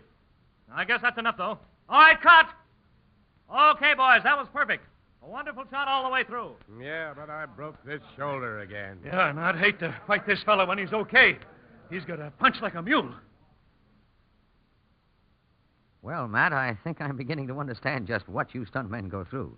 Did you go to the hospital again? Yeah, went back and got it fixed up again and went on back to work. You mean you kept on working with that broken shoulder? That's right. Well, they only had 3 weeks more, so I stuck it out till we finished the picture. And I suppose you took a rest. Well, by that time, I was okay. At least it didn't bother me anymore. Matt, how do you like this stunt business? Oh, I like it. There's a fascination to it. You never know what you're going to be called on to do. You do all kinds of stunts, don't you? That's right, as long as they pay the price. Have you ever turned down an assignment? No, Hal, I never have. And you've been in the business for 18 years. Say, that's quite a record. At least it's proof that you know your way around on these stunts. Well, a stuntman who doesn't know what he's doing usually isn't with us very long. Well, now, Matt, do you work for one particular studio, or do you work for all of them? Well, practically all of my work is for Metro-Goldwyn-Mayer, but occasionally I get other calls. Well, Matt, all I can say is this certainly has been very interesting, but all good programs must come to a close. We've enjoyed your visit immensely, and on behalf of our listeners, I want to thank you sincerely for coming here. I know that everyone joins me in hoping that you will come back again very soon. Goodbye, old man, and best of luck.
Introducing the Daredevils of Hollywood. Going to shoot it this time, Mr. McKay? Yeah, and look, Bob, I'd like to get this on the first take. All right, sir. Now, let's see. I'm supposed to ride the motorcycle right through the board fence and then crash into the house. Is that right? That's right, Bobby. The back of the fence has been sawed almost through, so it'll break easy. Okay. Well, here I go. I'll stand by for your signal. All right, everybody, this is it. Quiet, please. Okay, turn him over.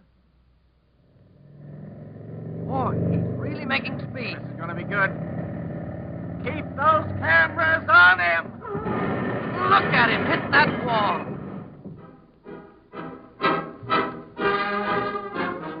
From Hollywood, the motion picture capital of the world, we bring you the thrilling true life experiences of those men behind the scenes. Those daring unsung heroes whose breathtaking adventures on the screen have thrilled millions, whose daily jobs bring them face to face with death. Those men who comprise the strangest fraternity on earth, the Suicide Squad, the movie stuntmen, the Daredevils of Hollywood. Ladies and gentlemen, in bringing you this copyrighted radio feature, we have presented in the past some of the ace stunt men of Hollywood. But now we have a genuine surprise. We are privileged to have again as our guest a stunt girl of the movies, Miss Ione Reed. It is through her cooperation that we are able to reenact some of the highlights of her dangerous profession. The thrilling scenes you are about to hear are her own actual experiences. Miss Reed is here in the studio right now, and later in the program we will bring her to the microphone. But first, let us dramatize for you some more of her thrilling experiences. As the brilliant California sun peeks over the horizon to light another new day in 1929, we see throngs of men and women walking briskly through the massive gates of a motion picture studio. Drivers of automobiles stop long enough to be recognized by the policeman on duty. Then they, too, hurry into this city of wonders to take their places in the vast machine. Presently, a sleek, high-powered roadster pulls up to the gate, bearing a beautiful young girl. She is dressed in sport clothes, and her smooth blonde hair blows gaily in the breeze. She is immediately recognized and admitted, and a few minutes later we find her in the office of Mr. James Swanson, a director.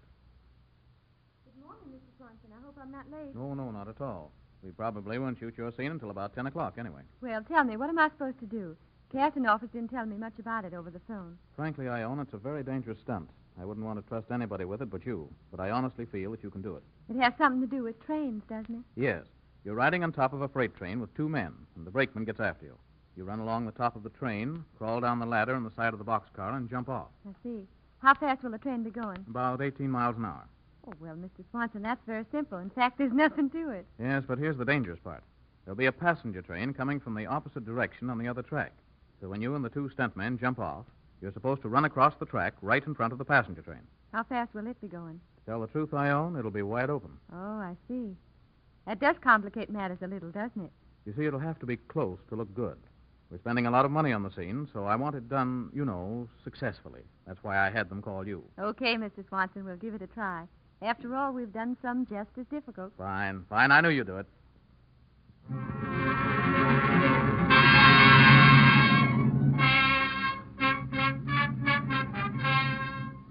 In the San Fernando freight yards, a few miles from Hollywood, workers from the studio have been busy since daylight preparing the location set. Everything is ready for the big scene. Miss Reed and the two stuntmen have planned the stunt out to perfection. Every movement has been carefully timed and checked. But even veteran cameramen and members of the crew who have witnessed hundreds of dangerous scenes are not able to conceal their nervousness. A loss of balance, a slip, a misstep will result in certain death. The freight train stands on the track. It seems to breathe like a living thing, feeling, too, the tenseness of the situation. While far in the distance, the passenger train stands waiting for the signal.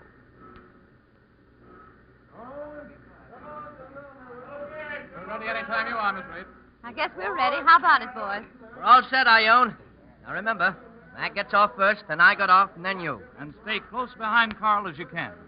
The three of us will run across the track in front of the passenger train one at a time. And I'm supposed to be last. Well, what's the holdback? Let's get going. Okay, here we go. All right, everybody. Come on, boys. Let's get it over with. Ready for cameras? All set, Mrs. Frank. Okay for sound? Okay. All right, this is it. Now watch it, everybody. How about it, Ione? Okay, let her go. All right, Bill, give the signal. Roll 'em.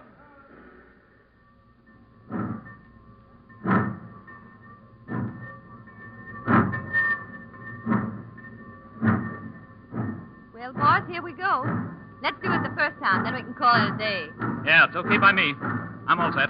Get ready. We're almost there. Just one more thing, boys. Don't worry about me. Just do your bit and take care of yourself. I'll be all right. We'll start running at the first marker.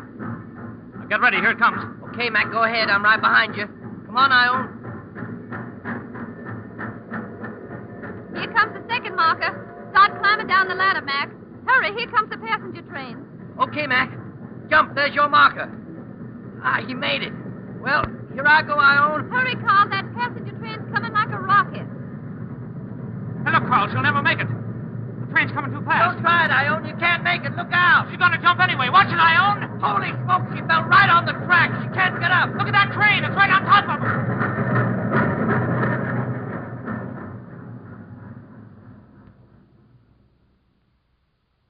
Ladies and gentlemen, through her miraculous quick wit and calm, cool thought in the face of great danger, Miss Ione Reed was able to walk away from that scene unhurt. She stands here at my elbow right now, an inspiring picture of beauty and health.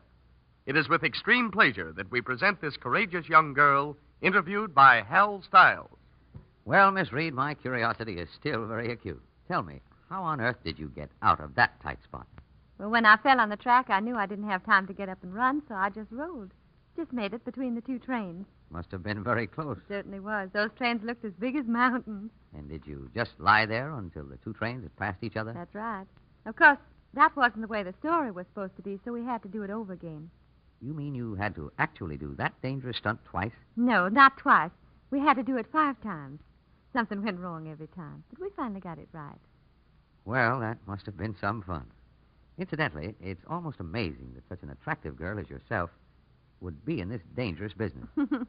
It's a good thing this isn't television, then maybe you wouldn't say that. I certainly would, and television would prove it.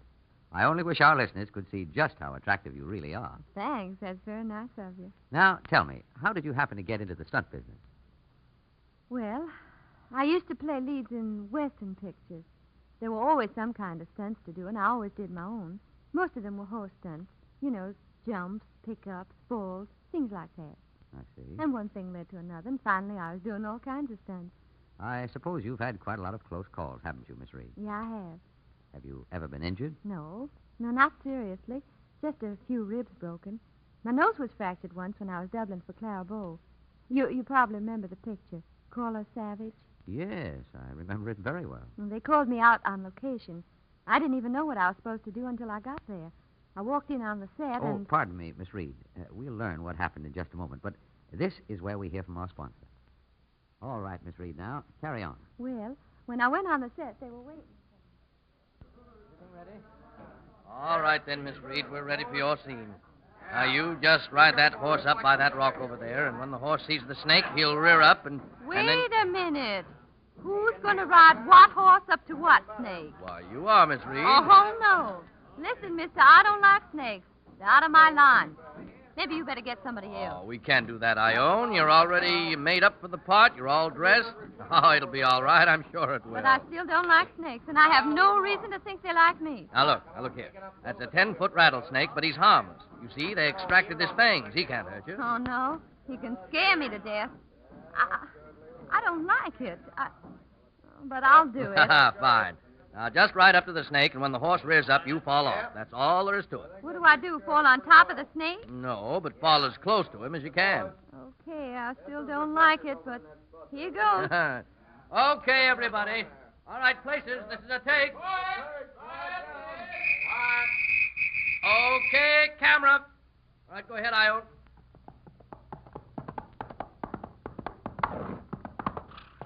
Cut! No, I'm afraid that's not close enough, Ione.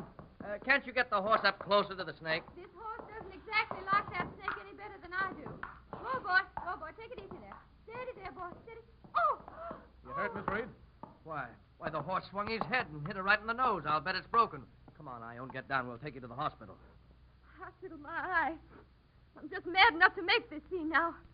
Come on, I'll get this horse up to that snake if I have to push him. Okay, if that's the way you feel. All right, we'll take it. Ready, everybody? Camera. Go ahead, Ione.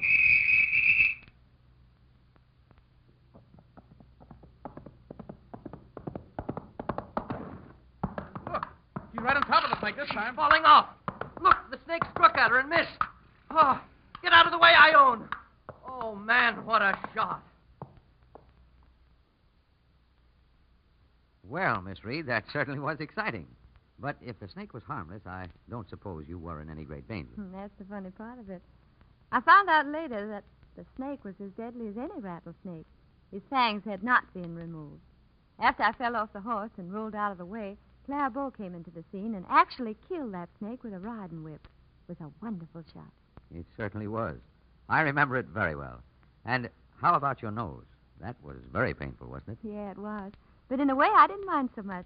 I'd wanted a new nose for a long time anyway, and here was a chance to get one on the house. Well, that certainly was an optimistic viewpoint, Miss Reed. I can truthfully say that you have more spunk than any girl I have ever met. We have enjoyed your exciting experiences more than we can possibly say. And on behalf of our listeners, I want to sincerely thank you for coming here. I know that everyone joins me in wishing you the very best of luck. Goodbye, and thank you again.